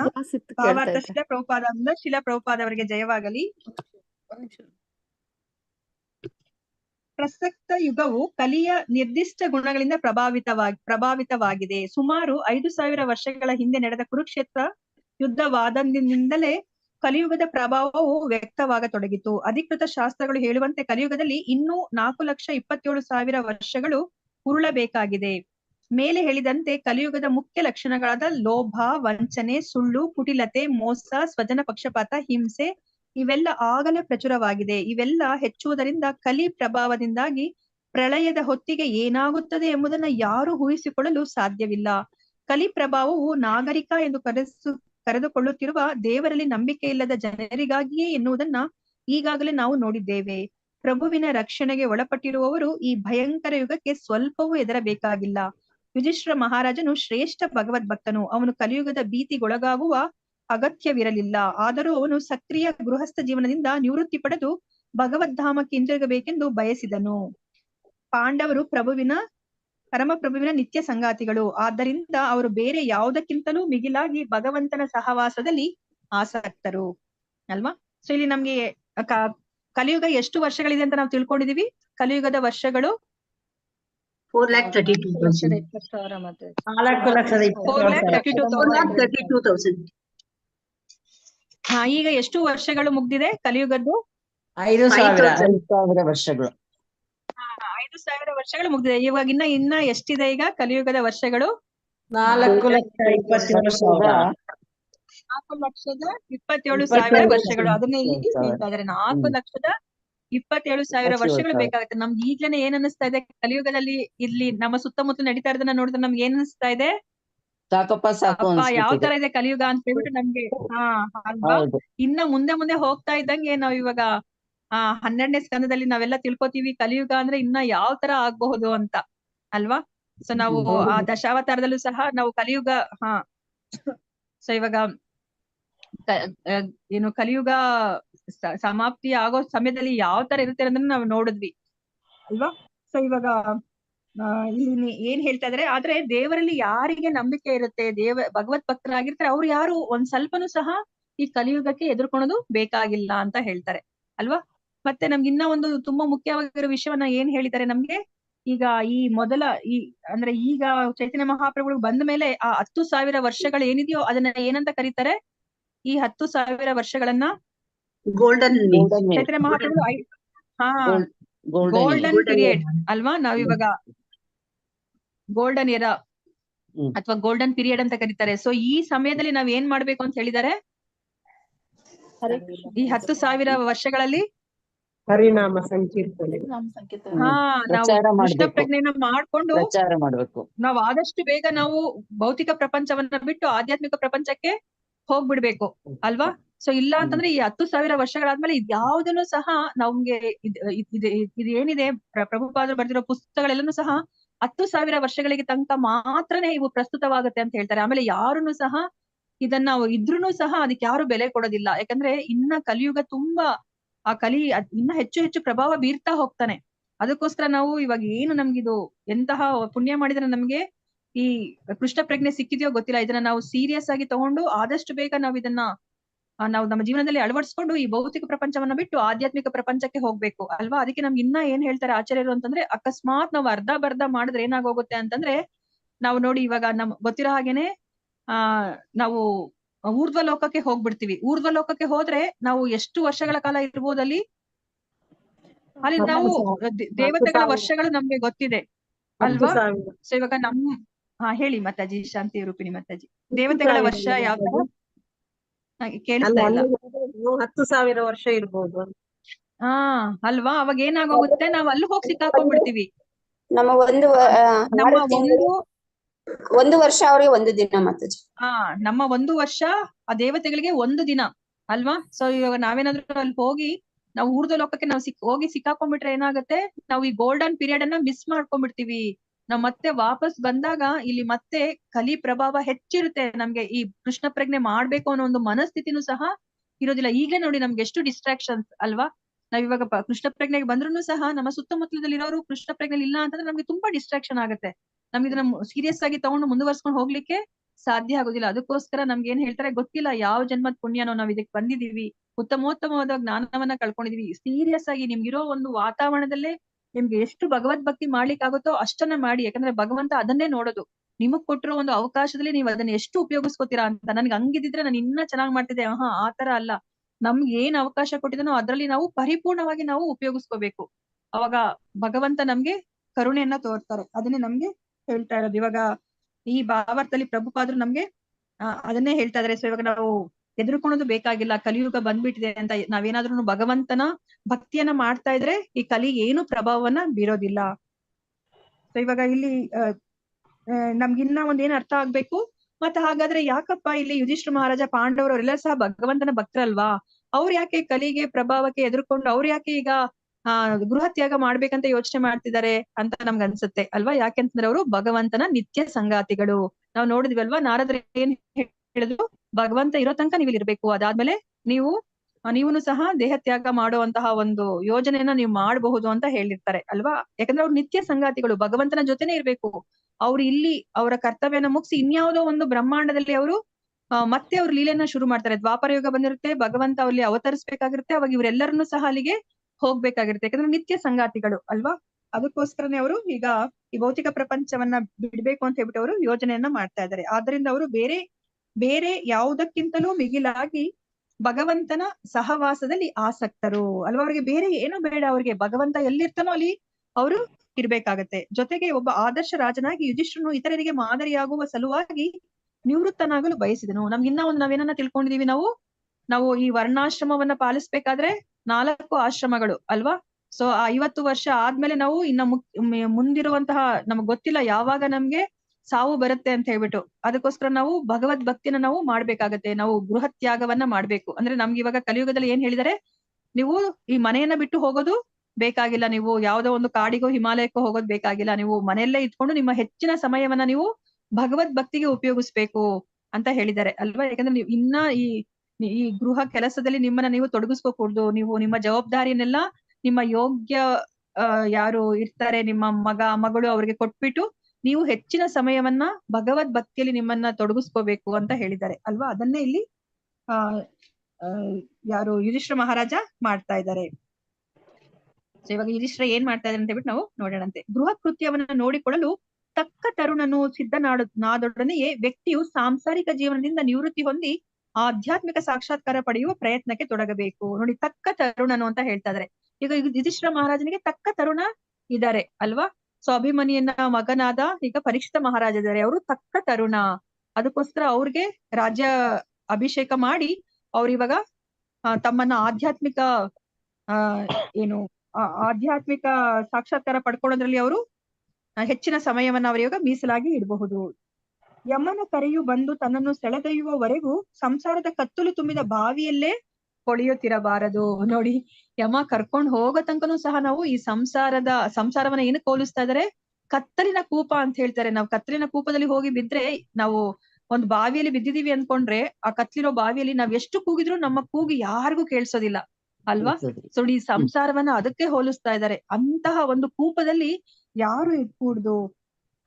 ಆಧುನಿಕ ರಾಜಕಾರಣಿಗಳು ಸಕ್ರಿಯ ಜೀವನದಿಂದ ಸ್ವಯಂ ಪ್ರೇರಿತ ನಿವೃತ್ತಿ ಪಡೆದು ತರುಣ ಪೀಳಿಗೆಗೆ ಎಡೆ ಮಾಡಿಕೊಡಬೇಕು. ನೋಡಿ, ಇವಾಗ ರಾಜಕಾರಣಿಗಳು ಸಹ ಹೇಳ್ತಾರೆ, ನಾವು ನೋಡ್ತಾ ಇದೀವಲ್ಲ, ರಾಜಕಾರಣಿಗಳು ಅವ್ರು 75 ವರ್ಷ 80 ವರ್ಷ ಆದ್ರೂ ಸಹ ಅವ್ರಿಗೆ ರಿಟೈರ್ಮೆಂಟ್ ಅಂತ ಇಲ್ಲ ಅಲ್ವಾ? ಸೊ ಅವ್ರು ಉಸಿರಿರೋ ತನಕನೂ ಸಹ ಅವರು ಅಧಿಕಾರದಲ್ಲಿ ಅವರು ಇರಬಹುದು. ಆದ್ರೆ ಇಲ್ಲಿ ಏನನ್ನ ಹೇಳ್ತಾ ಇದಾರೆ ಪ್ರಭುಪಾದರು, ಅವರು ತರುಣರಿಗೆ ಅವರು ಜಾಗ ಮಾಡ್ಕೊಡ್ಬೇಕು, ಅವರು ನಿವೃತ್ತಿಯನ್ನ ಹೊಂದ್ಬೇಕು. ಅದಕ್ಕೆ ಈಗ ಯುಧಿಷ್ಠಿರ ಮಹಾರಾಜ ಒಳ್ಳೆ ಉದಾಹರಣೆ ಅಲ್ವಾ? ನೋಡಿ, ಯುಧಿಷ್ಠಿರ ಮಹಾರಾಜ ಅವ್ನಿಗೆ ಇವಾಗ 4 ಜನ ತಮ್ಮಂದ್ರಿದ್ದಾರೆ, ಬಲಿಷ್ಠರಾಗಿರೋರು ಇದ್ದಾರೆ, ಆಡಳಿತವನ್ನ ಅವನು ಸುಸೂತ್ರವಾಗಿ ಮಾಡ್ಕೊಂಡಿದ್ದಾನೆ. ಇನ್ನ ಎಷ್ಟು ವರ್ಷಗಳ ಕಾಲ ಬೇಕಾದ್ರೂ ಅವನು ಮಾಡ್ಕೊಂಡು ಹೋಗ್ಬೋದಾಗಿತ್ತು. ಆದ್ರೆ ಯಾವಾಗ ಕೃಷ್ಣ ಈ ಭೌತಿಕ ಪ್ರಪಂಚವನ್ನ ಬಿಟ್ಟು ಹೋಗಿದ್ದಾರೆ ಅಂತ ಗೊತ್ತಾಗಿದ ತಕ್ಷಣನೇ ಅಲ್ಲಿ ತಕ್ಕ ತರುಣ ಸಿದ್ಧನಾಗಿದ್ದಾನೆ. ಅವನಿಗೆ ಅವ್ರು ಇವಾಗ ಆ ರಾಜ್ಯಭಾರದ ಎಲ್ಲ ಜವಾಬ್ದಾರಿಯನ್ನ ಅವ್ರು ಕೊಟ್ಬಿಟ್ಟು ಈಗ ಅವರು ಗೃಹತ್ಯಾಗ ಅವರು ಮಾಡ್ತಾ ಇದ್ದಾರೆ. ಹಾಗೆ ಅದಕ್ಕೆ ಯುಧಿಷ್ಠಿರ ಮಹಾರಾಜನ ವರ್ತನೆಯೇ ಮಾದರಿ. ಹಾಗೆಯೇ ನಿವೃತ್ತರಾದ ಹಿರಿಯರು ಕೂಡ ಬಲಾತ್ಕಾರವಾಗಿ ಮೃತ್ಯುವಿಗೆ ಸೆಳೆಯಲ್ಪಡುವ ಮೊದಲೇ ಆಧ್ಯಾತ್ಮಿಕ ಸಾಕ್ಷಾತ್ಕಾರವನ್ನು ಪಡೆಯುವ ಸಲುವಾಗಿ ಗೃಹತ್ಯಾಗ ಮಾಡಬೇಕು. ಅವರು ಯುಧಿಷ್ಠಿರನಿಂದ ಪಾಠ ಕಲಿಯಬೇಕು ಅಲ್ವಾ? ಈಗ ಅವರು ರಾಜಕಾರಣಿಗಳಿಗೂ ಹೇಳ್ತಾರೆ, ಮತ್ತೆ ನಮಗೂ ಹೇಳ್ತಾ ಇದಾರೆ. ಇವಾಗ ನಾವೂನು ಸಹ ಈಗ 50 ವರ್ಷ ದಾಟಿದೀವಿ ಅಂತಂದ್ರೆ ನಾವು ಇವಾಗ ನಮ್ಮ ತರುಣ ಪೀಳಿಗೆಗೆ ನಾವು ಜವಾಬ್ದಾರಿಯನ್ನ ಕೊಟ್ಟು ನಾವು ಹೆಚ್ಚು ಸಮಯವನ್ನ ಆಧ್ಯಾತ್ಮಿಕ ಪ್ರಗತಿಗೋಸ್ಕರ ನಾವು ಮೀಸಲಿಡ್ಬೇಕು ಅಂತ ಹೇಳ್ಬಿಟ್ಟು ಹೇಳ್ತಾ ಇದ್ದಾರೆ. ಶ್ಲೋಕ 38.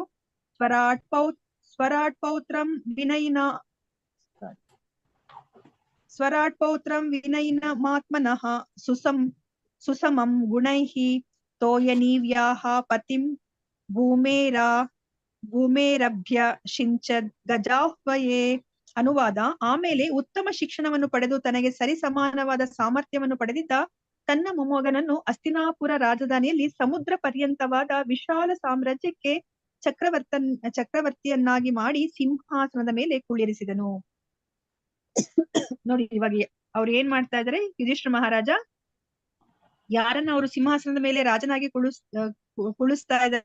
ಕೂಡಿಸ್ತಾ ಇದಾರೆ ಅಂತಂದ್ರೆ ಅವರು ತಮ್ಮ ಮೊಮ್ಮಗ, ಅವ್ರ ಮೊಮ್ಮಗ ಯಾರು, ಪರೀಕ್ಷಿತ ಮಹಾರಾಜ.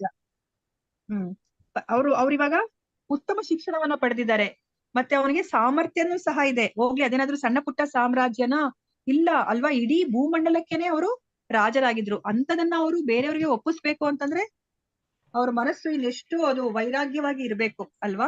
ನಾನೇ ಇನ್ನೊಂದ್ ಸ್ವಲ್ಪ ದಿವಸ ಆಡಳಿತ ಮಾಡೋಣ ಅಂತ ಖಂಡಿತ ಅನ್ಸುತ್ತೆ ಅಲ್ವಾ. ಸಾರಿ.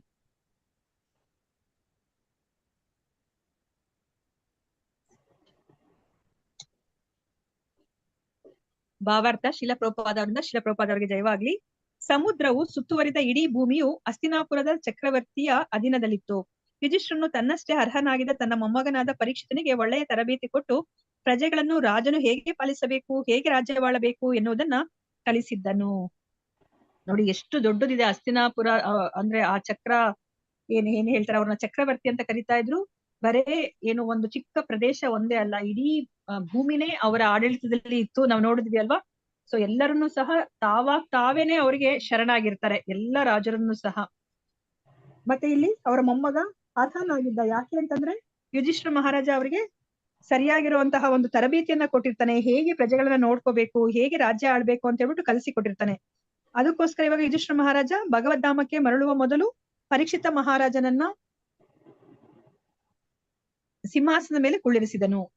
ಪರೀಕ್ಷಿತ ಮಹಾರಾಜನನ್ನ ಕುರಿತು ವಿನಯಿನಂ ಎಂಬ ಪದವು ಪ್ರಯೋಗವಾಗಿರುವುದನ್ನ ಗಮನಿಸಬೇಕು. ಅವನನ್ನು ಹಸ್ತಿನಾಪುರದ ರಾಜನೆಂದೇ ಏಕೆ, ಇಡೀ ಭೂಮಿಯ ಚಕ್ರವರ್ತಿ ಎಂದು ಎಲ್ಲರೂ ಒಪ್ಪಿಕೊಂಡಿದ್ರು. ನಮ್ಮ ಮುಂದೆ ನಾವು ನೋಡ್ತೀವಿ, ಅಂದ್ರೆ ಪರೀಕ್ಷಿತ ಮಹಾರಾಜನನ್ನ ಎಲ್ಲರೂ ಸಹ ಚಕ್ರವರ್ತಿ ಅಂತ ಹೇಳ್ಬಿಟ್ಟು ಒಪ್ಕೊಂಡಿದ್ರು. ಅವನು ವಿನಯಿನಂ ಅಲ್ವಾ, ಬರೇ ಅವನು ಬಲಿಷ್ಠನಾಗಿ ಮಾತ್ರ ಇರ್ಲಿಲ್ಲ, ಅವನು ವಿನಯವಂತನಾಗೂ ಇದ್ದ ಅಲ್ವಾ. ನಾವಿವಾಗ ನೋಡ್ತೀವಿ, ಈಗ ಭೌತಿಕ ಪ್ರಪಂಚ ನಾವು ಹೆಚ್ಚು ಡಿಗ್ರಿಗಳನ್ನ ಸಂಪಾದನೆ ಮಾಡ್ದಂಗೆಲ್ಲ ನಾವು ತುಂಬಾ ಗರ್ವಿತರಾಗ್ತೀವಿ ಅಲ್ವಾ. ಅದರಿಂದ ನಮ್ಗೆ ಗೊತ್ತಾಗತ್ತೆ ನಾವು ಕಲ್ತ್ಕೊಂತಾ ಇರೋ ವಿದ್ಯೆ ಅದು ಸರಿಯಾದ ವಿದ್ಯೆ ಅಲ್ಲ ಅಲ್ವಾ. ವಿದ್ಯೆ ಕಲ್ತ್ಕೊಂಡ್ಮೇಲೆ ಅದು ನಮ್ಗೆ ವಿನಯವನ್ನ ತಂದ್ಕೊಡ್ಬೇಕಾಗತ್ತೆ. ನಾವು ವಿದ್ಯೆಯನ್ನ ಕಲ್ತ್ಕೊಂಡಾಗ ಅದು ವಿನಯವನ್ನ ತಂದ್ಕೊಟ್ಟಿಲ್ಲ ಅಂತಂದ್ರೆ ಅದು ನಿಜವಾಗ್ಲೂ ಸರಿಯಾದ ವಿದ್ಯೆ ಅಲ್ಲ. ನೋಡಿ, ನಾವೇನಾದ್ರೂ ಇವಾಗ ಆಧ್ಯಾತ್ಮಿಕ ಮಾರ್ಗಕ್ಕೆ ಬಂದಾಗ ನಾವು ಹೆಚ್ಚು ಜ್ಞಾನವನ್ನ ಸಂಪಾದನೆ ಮಾಡ್ಕೊಂಡಾಗ ನಾವು ತುಂಬಾ ವಿನಯವಂತರಾಗ್ತೀವಿ ಅಲ್ವಾ. ನಮ್ಗೆ ಆ ಶಿಕ್ಷಾಷ್ಟಕದಲ್ಲೂ ಸಹ ನಮ್ಗೆ ಅದನ್ನೇ ಹೇಳೋದು. ಸೊ ನಾವ್ ಇವಾಗ ಏನು ತೃಣಾದಪಿ ಶುನೀಚೇನ ತರೋರಪಿ ಸಹಿಷ್ಣುನ, ನಮ್ಗೆ ಅಂತ ಮನಸ್ಥಿತಿ ಇದ್ರೆ ಮಾತ್ರ ನಾವು ಹರೇ ಕೃಷ್ಣ ಮಹಾಮಂತ್ರವನ್ನ ನಾವು ಸ್ಪಷ್ಟವಾಗಿ ಹೇಳ್ಕೊಳ್ಲಿಕ್ಕೆ ಸಾಧ್ಯ ಆಗತ್ತೆ. ಆ ಪದವನ್ನ, ಪ್ರತಿಯೊಂದು ಪದವನ್ನ ನಾವು ಕಿವಿ ಮೇಲೆ, ಅಂದ್ರೆ ನಾವು ಅದನ್ನ ನಮ್ಮ ಕಿವಿಗೆ ಬೀಳೋಷ್ಟು ಜೋರಾಗಿ ಉಚ್ಚಾರಣೆ ಮಾಡ್ತಾ ಪ್ರತಿಯೊಂದು ಪದವನ್ನ ನಾವು ಸ್ಪಷ್ಟವಾಗಿ ಕೇಳಿಸ್ಕೊಳ್ಲಿಕ್ಕೆ ಯಾವಾಗ ಸಾಧ್ಯ ಆಗತ್ತೆ ಅಂತಂದ್ರೆ ನಮ್ಮ ಮನಸ್ಥಿತಿ ಇದೇ ತರ ಇರ್ಬೇಕು. ವಿನಯಿನಂ ಅಲ್ವಾ, ತೃಣಾದಪಿ ಶುನೀಚೇನ ತರೋರಪಿ ಸಹಿಷ್ಣುನ, ಆ ತರ ಇದ್ರೆ ಮಾತ್ರನೇ ನಾವು ಸರಿಯಾಗಿ ಚಾಂಟಿಂಗ್ ಮಾಡ್ಲಿಕ್ಕೆ ಸಾಧ್ಯ ಆಗತ್ತೆ ಅಂತ ಹೇಳ್ಬಿಟ್ಟು ನಮ್ಗೆ ಆಚಾರ್ಯರು ಯಾವಾಗ್ಲೂ ತಿಳಿಸಿಕೊಡ್ತಾರೆ ಅಲ್ವಾ. ಅದೇ ತರನೇ ಇವರು ಚಕ್ರವರ್ತಿ ಆಗಿದ್ರು ಸಹ, ಇಡೀ ಭೂಮಂಡಲಕ್ಕೆ ಮಹಾರಾಜನಾಗಿದ್ರು ಸಹ ವಿನಯಿನಂ, ಅವರು ವಿನಯವಂತರಾಗಿದ್ರು. ಅವನ ಒಳ್ಳೆಯ ಆಡಳಿತವು ಜಗತ್ತಿನಾದ್ಯಂತ ಜನತೆಗೆ ತುಂಬಾ ಹರ್ಷದಾಯಕವಾಗಿತ್ತು. ಧಾನ್ಯಗಳು, ಹಣ್ಣುಗಳು, ಹಾಲು, ಮೂಲಿಕೆಗಳು, ಪ್ರಶಸ್ತ ಶಿಲೆಗಳು, ಲೋಹಗಳು, ಹೀಗೆ ಜನರಿಗೆ ಬೇಕಾದ ನೈಸರ್ಗಿಕ ವಸ್ತುಗಳೆಲ್ಲವೂ ಧಾರಾಳವಾಗಿ ಉತ್ಪಾದನೆಯಾಗುತ್ತಿದ್ದವು. ಜನರಿಗೆ ಯಾವುದೇ ಬಗೆಯ ದೈಹಿಕ ಕ್ಲೇಶಗಳಿರಲಿಲ್ಲ, ಮಾನಸಿಕ ತಳಮಳವಿರಲಿಲ್ಲ. ನೈಸರ್ಗಿಕ ಪರಿಸ್ಥಿತಿಗಳಿಂದಾಗಲಿ ಇತರ ಜೀವಿಗಳಿಂದಾಗಲಿ ಒದಗುವ ವ್ಯಾಕುಲತೆ ಇರಲಿಲ್ಲ. ಎಲ್ಲರೂ ಎಲ್ಲ ವಿಧಗಳಿಂದಲೂ ಸಂತುಷ್ಟರಾದ್ದರಿಂದ ಆಡಳಿತದ ಬಗೆಗೆ ಅಸಮಾಧಾನವಿರಲಿಲ್ಲ. ರಾಜರ ನಡುವೆ ರಾಜಕೀಯ ಕಾರಣಗಳಿಗಾಗಿ ಮತ್ತು ಮೇಲುಗೈ ಆಗಬೇಕೆಂಬ ಹಂಬಲದಿಂದ ಕೆಲವೊಮ್ಮೆ ಯುದ್ಧಗಳಾಗುತ್ತಿದ್ದವು. ಜೀವನದ ಅತ್ಯುನ್ನತ ಲಕ್ಷ್ಯವನ್ನು ಸಾಧಿಸಲು ಪ್ರತಿಯೊಬ್ಬರಿಗೂ ತರಬೇತಿ ದೊರೆತಿದ್ದರಿಂದ ಜನರು ಸಣ್ಣ ಪುಟ್ಟ ವಿಷಯಗಳಿಗಾಗಿ ಜಗಳವಾಡದಿರುವಷ್ಟು ಬುದ್ಧಿವಂತರಾಗಿದ್ದರು. ಕಲಿಯುಗದ ಪ್ರಭಾವವು ಕ್ರಮವಾಗಿ ನಿಧಾನವಾಗಿ ರಾಜರ ಮತ್ತು ಪ್ರಜೆಗಳ ಸದ್ಗುಣಭರಿತವಾದ ಬದುಕಿನ ಒಳಕ್ಕೆ ಇಳಿಯಿತು. ಆಳುವವನಿಗೂ ಆಳಿಸಿಕೊಳ್ಳುವವರಿಗೂ ನಡುವೆ ಬಿಕ್ಕಟ್ಟಿನ ಸನ್ನಿವೇಶವು ನಿರ್ಮಾಣವಾಯಿತು. ಇಂತಹ ಸಂದರ್ಭದಲ್ಲೂ ನಾವು ಭಗವತ್ ಪ್ರಜ್ಞೆ ಹಾಗೂ ಆಧ್ಯಾತ್ಮಿಕ ಸಂಪತ್ತನ್ನ ಹೊಂದಬಹುದು. ಅದು ನಮಗಿರುವ ವಿಶೇಷವಾದ ಹಕ್ಕು ಅಲ್ವಾ. ನೋಡಿ, ನಮ್ಗೆ ಇಲ್ಲಿ ಯುಧಿಷ್ಠಿರ ಮಹಾರಾಜನ ಸಾಮ್ರಾಜ್ಯದಲ್ಲಿ ಯಾವ ತರ ಇತ್ತು ಪರಿಸ್ಥಿತಿ, ಪ್ರಕೃತಿ ಮಾತೆನೂ ಸಹ ಎಷ್ಟು ಸಹಕಾರವನ್ನ ಕೊಡ್ತಾ ಇದ್ಲು, ಎಲ್ಲವೂ ಸಹ ಸಂಪದ್ಭರಿತವಾಗಿತ್ತು. ಅದೇ ತರನೇ ಪರೀಕ್ಷಿತ ಮಹಾರಾಜನ ಸಮಯದಲ್ಲೂ ಸಹ ಇದೇ ತರ ಸಂಪದ್ಭರಿತವಾಯ್ತು. ಹೇಗೆ ಆ ಕ್ರಮೇಣ ಹೇಗೆ ಕಲಿಯುಗ ಮುಂದುವರ್ಕೊಂತ ಹೋಗ್ತಾ ಇತ್ತೋ ಆಗ ಜನರಲ್ಲಿ ಬದಲಾವಣೆ ಅದು ಶುರುವಾಯ್ತು. ಸೊ ನೋಡಿ ಇಲ್ಲಿ ನಮ್ಗೆ ಕೊನೆಯದಾಗಿ ಏನ್ ಹೇಳ್ತಾ ಇದಾರೆ, ಹೀಗಿದ್ರು ಸಹ ಅಂದ್ರೆ ಇಲ್ಲಿ ಕಲಿಯುಗದ ಪ್ರಭಾವ ಬೀರ್ತಾ ಹೋದ್ರುನು ಸಹ ನಾವು ಭಗವತ್ ಪ್ರಜ್ಞೆಯಲ್ಲಿ ಇದ್ರೆ ನಾವು ಆಧ್ಯಾತ್ಮಿಕ ಸಂಪತ್ತನ್ನ ನಾವು ಪಡ್ಕೋಬಹುದು ಅಂತ ಹೇಳ್ಬಿಟ್ಟು ಇಲ್ಲಿ ಹೇಳ್ತಾ ಇದ್ದಾರೆ. ಸೊ ಇಲ್ಲಿ ನಮ್ಗೆ ಇಲ್ಲಿ ಆಚಾರ್ಯರು ಒಂದು ವಿಷಯ ಏನ್ ತಿಳಿಸಿಕೊಡ್ತಾರೆ ಅಂತಂದ್ರೆ, ಹಿಂದಿನ ಕಾಲದಲ್ಲಿ ಅವರು ರಾಜರು ಈಗ ನಮ್ಗೆ ರಾಮರಾಜ್ಯ ಅಂತ ನಾವ್ ಏನ್ ಹೇಳ್ತೀವೋ ಆತರ ಅವರು ಆಡಳಿತವನ್ನ ಮಾಡ್ತಾ ಇದ್ರೆ ಅಲ್ಲಿ ಯಾವ ತರ ಇರುತ್ತೆ ಅಂತಂದ್ರೆ ಎಲ್ಲವೂ ಸಹ ಸರಿಯಾದ ರೀತಿಯಲ್ಲಿ ನಡೀತಾ ಇರುತ್ತಂತೆ. ಇವಾಗ ನೋಡಿ ನಮಗ್ ಗೊತ್ತಿರೋ ಹಾಗೇನೆ ಮಕ್ಕಳು ಸಾಯ್ ಕುಡ್ದು ಅಲ್ವಾ, ತಂದೆ ತಾಯಿಯ ಕಣ್ಣಿನ ಮುಂದೆ ಮಕ್ಕಳು ಸಾಯ್ ಕುಡ್ದು ಅಲ್ವಾ, ಅಕಸ್ಮಾತ್ ಏನಾದ್ರು ಆತರ ಅವ್ರ ಮಕ್ಳೇನಾದ್ರು ಸಾವನ್ನ ಅಪ್ಪಿದ್ರೆ ಅವ್ರು ರಾಜನ ಹತ್ರ ಹೋಗ್ತಾ ಇದ್ರಂತೆ. ಯಾಕೆಂದ್ರೆ ನೀವೇನೋ ತಪ್ಪು ಮಾಡ್ತಾ ಇದ್ರ, ನೀವು ಆಡಳಿತವನ್ನ ಸರಿಯಾಗಿ ಮಾಡ್ತಾ ಇಲ್ಲ, ನೀವು ರಾಜನಾಗಿದ್ಕೊಂಡು ಹೇಗಿರ್ಬೇಕೋ ಹಾಗಿಲ್ಲ ನೀವು, ಅದಕ್ಕೋಸ್ಕರನೇ ಇಲ್ಲಿ ಏರುಪೇರಾಗಿದೆ ಅಂತ ಹೇಳ್ಬಿಟ್ಟು ಅವ್ರು ಹೋಗಿ ಹೇಳ್ತಾ ಇದ್ರಂತೆ. ಅಂದ್ರೆ ಏನರ್ಥ, ರಾಜ ಸರಿಯಾಗಿ ಆಡಳಿತವನ್ನ ಮಾಡ್ತಾ ಇದ್ರೆ, ಅವನು ಸರಿಯಾಗಿ ಜೀವನವನ್ನ ಮಾಡ್ತಾ ಇದ್ರೆ ಈ ತರದ್ ಯಾವುದೇ ಒಂದು ವೈಪರೀತ್ಯಗಳು ಇರ್ತಾ ಇರ್ಲಿಲ್ವಂತೆ. ಆತರ ಏನಾದ್ರು ವೈಪರೀತ್ಯ ಸಂಭವಿಸಿದ್ರೆ ಅವ್ರು ರಾಜನಿಗೆ ಹೊಣೆಯನ್ನಾಗಿ ಅವರು ಮಾಡ್ತಾ ಇದ್ರಂತೆ. ಸೊ ಅದು ನಾವು ಮುಖ್ಯವಾಗಿ ಅರ್ಥ ಮಾಡ್ಕೋಬೇಕಾಗಿರೋದು. ಸೊ ಇನ್ನೊಂದೇನೋ ಹೇಳೋಣ ಅನ್ಕೊಂಡೆ ಮಾತಾಜಿ. ಇಲ್ಲಿ ಕೂಡ ಅಲ್ಲಿ ಬಿಕ್ಕಟ್ಟು ಉಂಟು ಮಾಡ್ತಾನೆ ಕಲಿ ಅಲ್ವಾ. ನೋಡಿ ಲಾಸ್ಟಿಗೆ ಆಳುವವನು ಆಳಿಸಿಕೊಳ್ಳುವ ನಡುವೆ ಬಿಕ್ಕಟ್ಟಿನ ಸನ್ನಿವೇಶವು ನಿರ್ಮಾಣ. ಹಾ ಮಾತಾಜಿ, ಹೌದು, ಅದು ನಿಧಾನವಾಗಿ ಆಗ್ತಾ ಶುರುವಾಗುತ್ತೆ ಮಾತಾಜಿ. ಮಾತ್ರ ಅದು ಕಡಿಮೆ ಆಗ್ತಾ ಹೋಗ್ತದೆ ಅಲ್ವಾ. ಹೌದು ಮಾತಾಜಿ. ಆದ್ರೂ ಸಹ ಆತರ ಇದ್ರೂ ಸಹ ಭಗವತ್ ಪ್ರಜ್ಞೆನ ನಾವು ಭಗವತ್ ಪ್ರಜ್ಞೆಯಲ್ಲಿ ನಾವಿದ್ರೆ ನಾವು ಆಧ್ಯಾತ್ಮಿಕ ಸಂಪತ್ತನ್ನ ಪಡಿಬಹುದು ಅಂತಾನೆ ಹೇಳ್ತಾ ಇದ್ದಾರೆ. ಮತ್ತೆ ನಮ್ಗೆ ಇನ್ನ ಒಂದ್ ಏನ್ ಹೇಳ್ತಾರೆ ಅಂತಂದ್ರೆ, ಇಂತಹ ರಾಜರಿದ್ರೆ ಅಲ್ವಾ, ನಮ್ಗೆ ಯುಧಿಷ್ಠಿರ ಮಹಾರಾಜ ಮತ್ತೆ ಪರೀಕ್ಷಿತ ಮಹಾರಾಜನ ತರ ರಾಜರಿದ್ರೆ ನೋಡಿ ಅವ್ರು ಎಷ್ಟು ಚೆನ್ನಾಗಿ ರಾಜ್ಯಭಾರ ಮಾಡ್ತಾರೆ ಅಂತಂತಂದ್ರೆ ನಮ್ಮನ್ನ ಅವರು ಭಕ್ತಿ ಮಾರ್ಗಕ್ಕೆ ಕರ್ಕೊಂಡು ಹೋಗ್ತಾರೆ ಅವರು ಅಲ್ವಾ. ಅದು ಅವರ ಜವಾಬ್ದಾರಿ ಆಗಿರುತ್ತೆ, ನಮ್ಮನ್ನ ಭಕ್ತಿ ಮಾರ್ಗಕ್ಕೆ ಕರ್ಕೊಂಡು ನಾಯಕರ ಜವಾಬ್ದಾರಿ ಅದು ಅಲ್ವಾ. ಈಗಿನ ನಾಯಕರು ಆತರ ಇಲ್ಲ, ಆದ್ರೆ ಆಗಿನ ನಾಯಕರು ಅವರು ತಮ್ಮ ಪ್ರಜೆಗಳನ್ನ ಈ ಭಕ್ತಿ ಮಾರ್ಗಕ್ಕೆ ಕರ್ಕೊಂಡು ಹೋಗ್ತಾ ಇದ್ರು. ಅದಕ್ಕೋಸ್ಕರನೇ ಅವರು ಚಿಕ್ಕ ಪುಟ್ಟದಕ್ಕೆಲ್ಲ ತಲೆ ಕೆಡಿಸ್ಕೊತಾ ಇರ್ಲಿಲ್ಲ. ಇವಾಗ ನೋಡಿ ನಾವನು ಸಹ ಮೊದ್ಲು 3 ಹೊತ್ತು ಎಲ್ಲಾರ ತಪ್ಪು ಕಂಡಿಡ್ಕೊಂಡ್ ಕುತ್ಕೋತಾ ಇದ್ವಿ ಅಲ್ವಾ, ಚಿಕ್ಕ ಪುಟ್ಟದಕ್ಕೆ ಜಗಳ ಮಾಡ್ತಾ ಇದ್ವಿ. ಈಗ ನಮ್ಗೆ ಅದಕ್ಕೆ ಸಮಯನೇ ಇಲ್ಲ.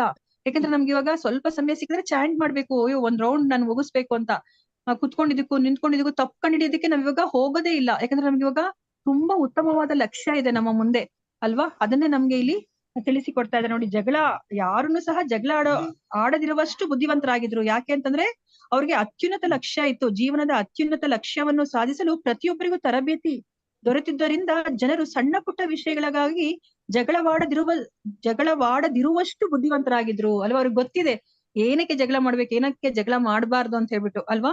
ನಾವ್ ಇವಾಗ ಅನ್ನೆಸೆಸರಿ ಆಗಿರೋದಕ್ಕೆ ಜಗಳ ಮಾಡಿದ್ರೆ ನಮ್ಮ ಸಮಯವೇ ವ್ಯರ್ಥ ಆಗುತ್ತೆ. ನಾವು ಮನಸ್ಸನ್ನ ನಾವು ಏನು ಈ ಭಗವತ್ ಭಕ್ತಿ ಮಾಡ್ಲಿಕ್ಕೆ ನಾವು ಖಂಡಿತ ಅಲ್ಲಿ ಏಕಾಗ್ರತೆನ ವಹಿಸ್ಲಿಕ್ಕೆ ಸಾಧ್ಯ ಆಗೋದಿಲ್ಲ ಅಲ್ವಾ. ಈಗ ನಾವು ನಮ್ಮ ಒಳಿತಿಗೋಸ್ಕರನಾದ್ರೂ ನಾವು ಬೇರೆಯವ್ರ ಜೊತೆ ಜಗಳ ಆಡ್ಕೊಡ್ದು. ಇವಾಗ ನಾವು ಜಗಳ ಆಡಿದ್ರೆ ಅಲ್ಲಿಗೆ ಮುಗಿಯಲ್ಲ, ನಾವ್ ಮತ್ತೆ ಅದನ್ನ ನಾಪಸ್ಕೊತಾನೇ ಇರ್ತೀವಿ ನಾವು ಅಲ್ವಾ. ಸೊ ಅದನ್ನ ನಾವು ಮುಖ್ಯವಾಗಿ ಅರ್ಥ ಮಾಡ್ಕೋಬೇಕಾಗಿರೋದು. ಅದಕ್ಕೆ ನಮ್ಗೆ ನಮ್ಮನ್ನ ಆಳುವಂತಹ ನಾಯಕರು ಭಗವದ್ ಭಕ್ತರಾಗಿರ್ಬೇಕು. ಆಗ ಅವರು ನಮಗೆ ಸರಿಯಾದ ಮಾರ್ಗದರ್ಶನವನ್ನ ತೋರಿಸ್ತಾರೆ ಅನ್ನೋದನ್ನ ನಮ್ಗೆ ಈ ಭಾವಾರ್ಥದಲ್ಲಿ ಪ್ರಭುಪಾದರು ತಿಳಿಸಿಕೊಡ್ತಾ ಇದ್ದಾರೆ. ಶ್ಲೋಕ 39. ಮಥುರಾಯಾಂ ತಥಾ ವಜ್ರಂ ಶೂರಸೇನಾ ಪತಿಂ ತತಃ ಪ್ರಾಜಾಪತ್ಯಾಂ ನಿರೂಪ್ಯೇಷ್ಟೀಂ ಅಗ್ನಿನಾಪಿ ಬದೀಶ್ವರಃ. ಅನುವಾದ. ಆಮೇಲೆ ಯುಧಿಷ್ಠಿರನು ಅನಿರುದ್ಧನ ಶ್ರೀಕೃಷ್ಣನ ಪ್ರಭುವಿನ ಮಗ ವಜ್ರನನ್ನು ಶೂರಸೇನ ರಾಜ್ಯದ ಅರಸನನ್ನಾಗಿ ಮಥುರಾ ನಗರದಲ್ಲಿ ನೆಲೆಗೊಳಿಸಿದನು. ಅನಂತರ ಅವನು ಒಂದು ಪ್ರಾಜಾಪತ್ಯ ಯಾಗವನ್ನ ಮಾಡಿ ಗೃಹಸ್ಥ ಜೀವನವನ್ನು ತೊರೆಯುವ ಸಲುವಾಗಿ ಅಗ್ನಿಯನ್ನು ತನ್ನಲ್ಲೇ ಇರಿಸಿಕೊಂಡನು. ನೋಡಿ ಇವಾಗ ಇಲ್ಲಿ ಏನನ್ನ ಹೇಳ್ತಾ ಇದಾರೆ, ಇಲ್ಲಿ ಅವರ ರಾಜ್ಯಕ್ಕೆ ಅವ್ರು ಇವಾಗ ತನ್ನ ಮೊಮ್ಮಗನನ್ನ ಪರೀಕ್ಷಿತ ಮಹಾರಾಜನನ್ನ ಅವರು ರಾಜನನ್ನಾಗಿ ಅವರು ಮಾಡ್ತಾರೆ. ಮತ್ತೆ ಅದಾದ್ಮೇಲೆ ಅವ್ರಿಗಿನ್ನ ಏನು ಜವಾಬ್ದಾರಿ ಇರುತ್ತೆ, ಅವರು ಇವಾಗ ಕೃಷ್ಣ ಇಲ್ಲ, ಇವಾಗ ಕೃಷ್ಣನ ಮೊಮ್ಮಗ ಯಾರು ಅನಿರುದ್ಧನ ಮಗನಾದ ವಜ್ರನನ್ನು ಸಹ ಈಗ ಅವರು ಮಥುರಾ ನಗರಕ್ಕೆ ಅವರು ರಾಜನನ್ನಾಗಿ ಮಾಡ್ತಾ ಇದ್ದಾರೆ. ಅದಾದ್ಮೇಲೆ ಅವ್ರು ಇನ್ನ ಏನ್ ಮಾಡ್ಬೇಕಾಗಿದೆ, ಅವರು ಒಂದು ಯಾಗವನ್ನ ಮಾಡ್ಬೇಕಾಗಿದೆ. ಆ ಯಾಗವನ್ನ ಯಾಕೆ ಮಾಡ್ಬೇಕು ಅಂತಂದ್ರೆ ಗೃಹಸ್ಥ ಜೀವನವನ್ನ ತೊರಿಲಿಕ್ಕಿನ ಮುಂಚೆ ಈ ಪ್ರಾಜಾಪತ್ಯ ಯಾಗವನ್ನ ಮಾಡ್ಬೇಕಾಗುತ್ತೆ. ಅದಕ್ಕೋಸ್ಕರ ಅಗ್ನಿ ಬೇಕಾಗಿರುತ್ತೆ. ಅದಕ್ಕೋಸ್ಕರ ಅಗ್ನಿಯನ್ನ ಅವರು ತಮ್ಮ ಹತ್ರ ಇರಿಸ್ಕೋತಾರೆ. ಭಾವಾರ್ಥ ಶಿಲ ಪ್ರಭುಪಾದ ಅವರಿಂದ ಶಿಲ ಪ್ರಭುಪಾದ ಅವರಿಗೆ ಜಯವಾಗಲಿ.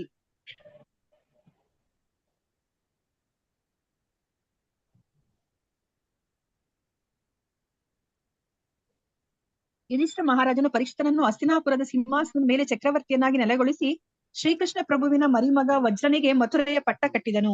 ಆಮೇಲೆ ತಾನು ಸನ್ಯಾಸವನ್ನ ಕೈಗೊಂಡನು. ಗುಣ ಕರ್ಮಗಳ ಆಧಾರದ ಮೇಲೆ ರೂಪಿತವಾದ ಬದುಕಿನ 4 ಆಶ್ರಮಗಳು ಮತ್ತು 4 ವರ್ಣಗಳ ಪದ್ಧತಿಯ ವರ್ಣಾಶ್ರಮ ಧರ್ಮವೆನಿಸಿದೆ. ಅದೇ ನಿಜವಾದ ಮಾನವ ಜೀವನದ ಆರಂಭ.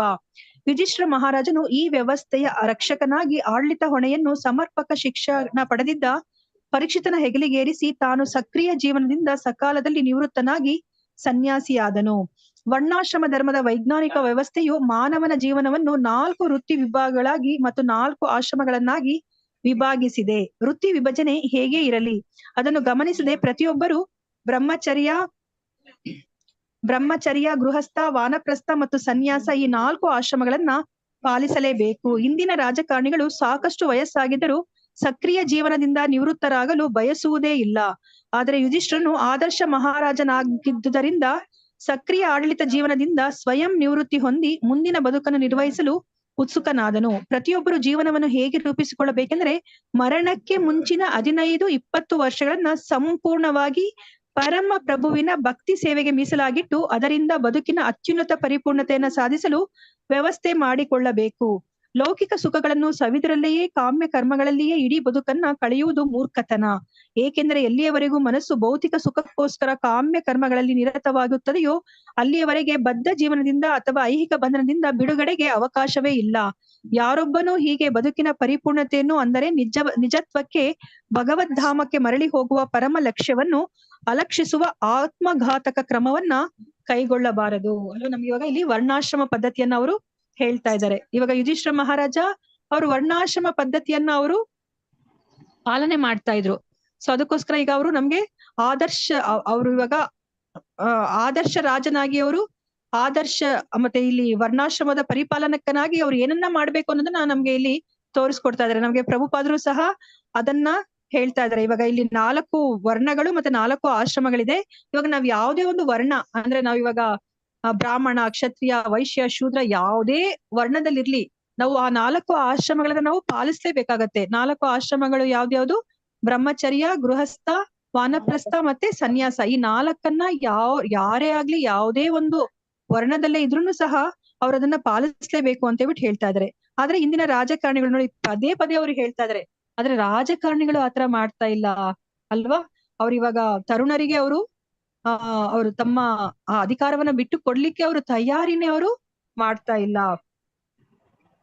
ಮತ್ತೆ ನೋಡಿ ನಮ್ಗೆ ಇಲ್ಲಿ ತುಂಬಾ ಮುಖ್ಯವಾದ ಒಂದು ವಿಷಯವನ್ನ ಪ್ರಭುಪಾದರು ನಮ್ಗೆ ತಿಳಿಸ್ಕೊಡ್ತಾ ಇದ್ರೆ, ಮರಣಕ್ಕೆ ಮುಂಚಿನ 15-20 ವರ್ಷಗಳನ್ನ ಸಂಪೂರ್ಣವಾಗಿ ಪರಮ ಪ್ರಭುವಿನ ಭಕ್ತಿ ಸೇವೆಗೆ ನಾವು ಮೀಸಲಾಗಿಡ್ಬೇಕು ಅಂತ ಹೇಳ್ತಾ ಇದಾರೆ. ನೋಡಿ ಬರೇ 1 ವರ್ಷ 2 ವರ್ಷ ಅಥವಾ 6 ತಿಂಗಳು ನಾವ್ ಇವಾಗ 18 days ಕ್ಲಾಸ್ ಏನ್ ಕಲ್ತ್ಕೋತೀವಿ, ನಾವ್ ಅದ್ ಮಾಡಿದ ತಕ್ಷಣ ನಮ್ಗೆ ಅಪ್ಪ ನಾನು ಸಹ ಭಗವದ್ಗೀತೆ ಕ್ಲಾಸ್ ಅಟೆಂಡ್ ಮಾಡ್ಬಿಟ್ವಿ ಅಂತ ಹೇಳ್ಬಿಟ್ಟು ನಾವು ಯೋಚನೆ ಮಾಡ್ತೀವಿ ಅಲ್ವಾ? ನೋಡಿ 18 days ಅದು ಅಂದ್ರೆ ಅದನ್ನು ಸಹ ಸಾಕಾಗಲ್ಲ. ಇಲ್ಲಿ ಏನ್ ಹೇಳ್ತಾ ಇದ್ರೆ 1 ವರ್ಷ ಅಲ್ಲ 2 ವರ್ಷ ಅಲ್ಲ 15-20 ವರ್ಷ ನಾವು ಸಂಪೂರ್ಣವಾಗಿ ಅಂತ ಹೇಳ್ತಾ ಇದಾರೆ.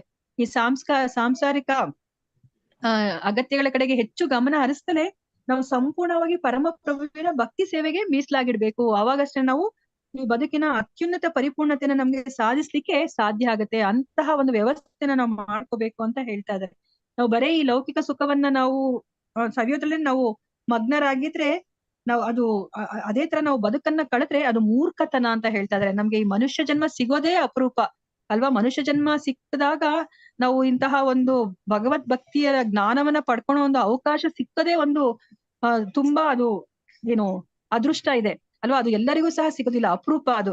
ಈ ತರ ಇಷ್ಟೊಂದು ನಮ್ಗೆ ಅಪರೂಪ ಇರೋದು ಸಿಕ್ಕಿದಾಗ ನಾವೇನಾದ್ರೂ ಅದನ್ನ ಬರೇ ಕಾಮ್ಯ ಕರ್ಮಕ್ಕೆ ನಾವು ಉಪಯೋಗಿಸ್ಕೊಂಡ್ರೆ ಅದು ಮೂರ್ಖತನ ಅಂತ ಹೇಳ್ಬಿಟ್ಟು ಹೇಳ್ತಾ ಇದ್ದಾರೆ.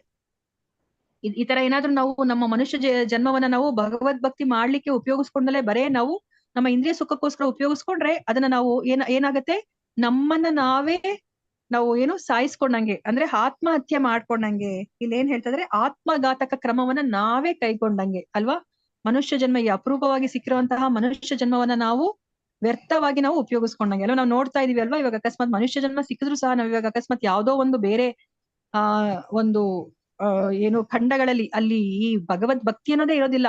ಅಂತಹ ಒಂದು ಜಾಗದಲ್ಲಿ ಇವಾಗ ಮನುಷ್ಯ ಜನ್ಮನೇ, ಆದ್ರೆ ಅಂತಹ ಜಾಗದಲ್ಲಿ ಹುಟ್ರೆ ನಮ್ಗೆ ರಾಮಕೃಷ್ಣನ ಹೆಸರು ಸಹ ನಮ್ಗೆ ಕಿವಿಗೆ ಬೀಳೋದಿಲ್ಲ ಅಲ್ವಾ? ಅಕಸ್ಮಾತ್ ಸಹ ಇಲ್ಲಿ ಭಾರತ ಭೂಮಿಯಲ್ಲಿ ನಮ್ಗೆ ಹುಟ್ಟಿದ್ರೆ ಇದು ಪುಣ್ಯ ಭೂಮಿ ಅಲ್ವಾ.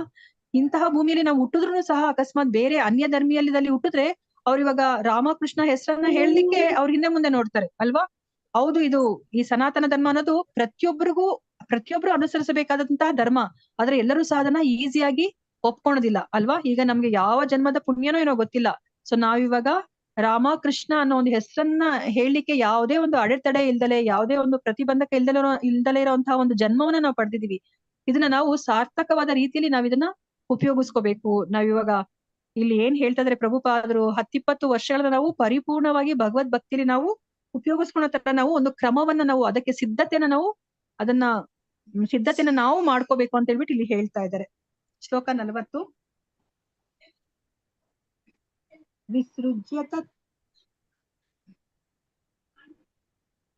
ವಿಸೃಜ್ಯ ತತ್ರ ತತ್ ಸರ್ವಂ ದುಕೂಲ ವಲಯಾದಿಕಂ ನಿರ್ಮಮೋ ನಿರಹಂಕಾರಃ ಸಂಚಿನ್ನಾಶೇಷ ಬಂಧನಃ. ಅನುವಾದ: ಯುಧಿಷ್ಠಿರ ಮಹಾರಾಜನು ಒಡನೆಯೇ ತಾನು ಧರಿಸಿದ್ದ ರಾಜೋಚಿತವಾದ ಅಮೂಲ್ಯ ವಸ್ತ್ರಗಳನ್ನು, ಸೊಂಟಪಟ್ಟಿಯೇ ಮೊದಲಾದ ಆಭರಣಗಳನ್ನು ತೆಗೆದುಹಾಕಿ ಪ್ರತಿಯೊಂದು ವಸ್ತುವಿನಲ್ಲೂ ಪೂರ್ಣ ಅನಾಸಕ್ತನಾದನು, ಮೋಹವನ್ನು ತೊರೆದನು. ನೋಡಿ, ಯುಧಿಷ್ಠಿರ ಮಹಾರಾಜ ಏನ್ ಮಾಡ್ತಾ ಇದಾರೆ, ನಾನು ಗೃಹ ತ್ಯಾಗ ಮಾಡ್ತೀನಿ ಅಂತ ಹೇಳ್ಬಿಟ್ಟು ಅವರು ರಾಜ ಪೋಷಾಕಲ್ಲೇ ಅವರು ಗೃಹವನ್ನ ಬಿಟ್ಟು ಹೋಗ್ತಾ ಇಲ್ಲ. ಅವರು ನೋಡಿ ಎಲ್ಲವನ್ನ ಅವರು ರಾಜೋಚಿತವಾದ ಎಲ್ಲ ಏನು ವಸ್ತ್ರ ಏನಿತ್ತು, ಆಭರಣಗಳೇನಿತ್ತು, ಸೊಂಟಪಟ್ಟಿ ಏನಿತ್ತು, ಎಲ್ಲವನ್ನು ಸಹ ಅವರು ತೆಗೆದು ಹಾಕಿ ಪ್ರತಿಯೊಂದು ವಸ್ತುವಲ್ಲೂ ಸಹ ಪೂರ್ಣ ಅನಾಸಕ್ತನಾದನು ಅಲ್ವಾ.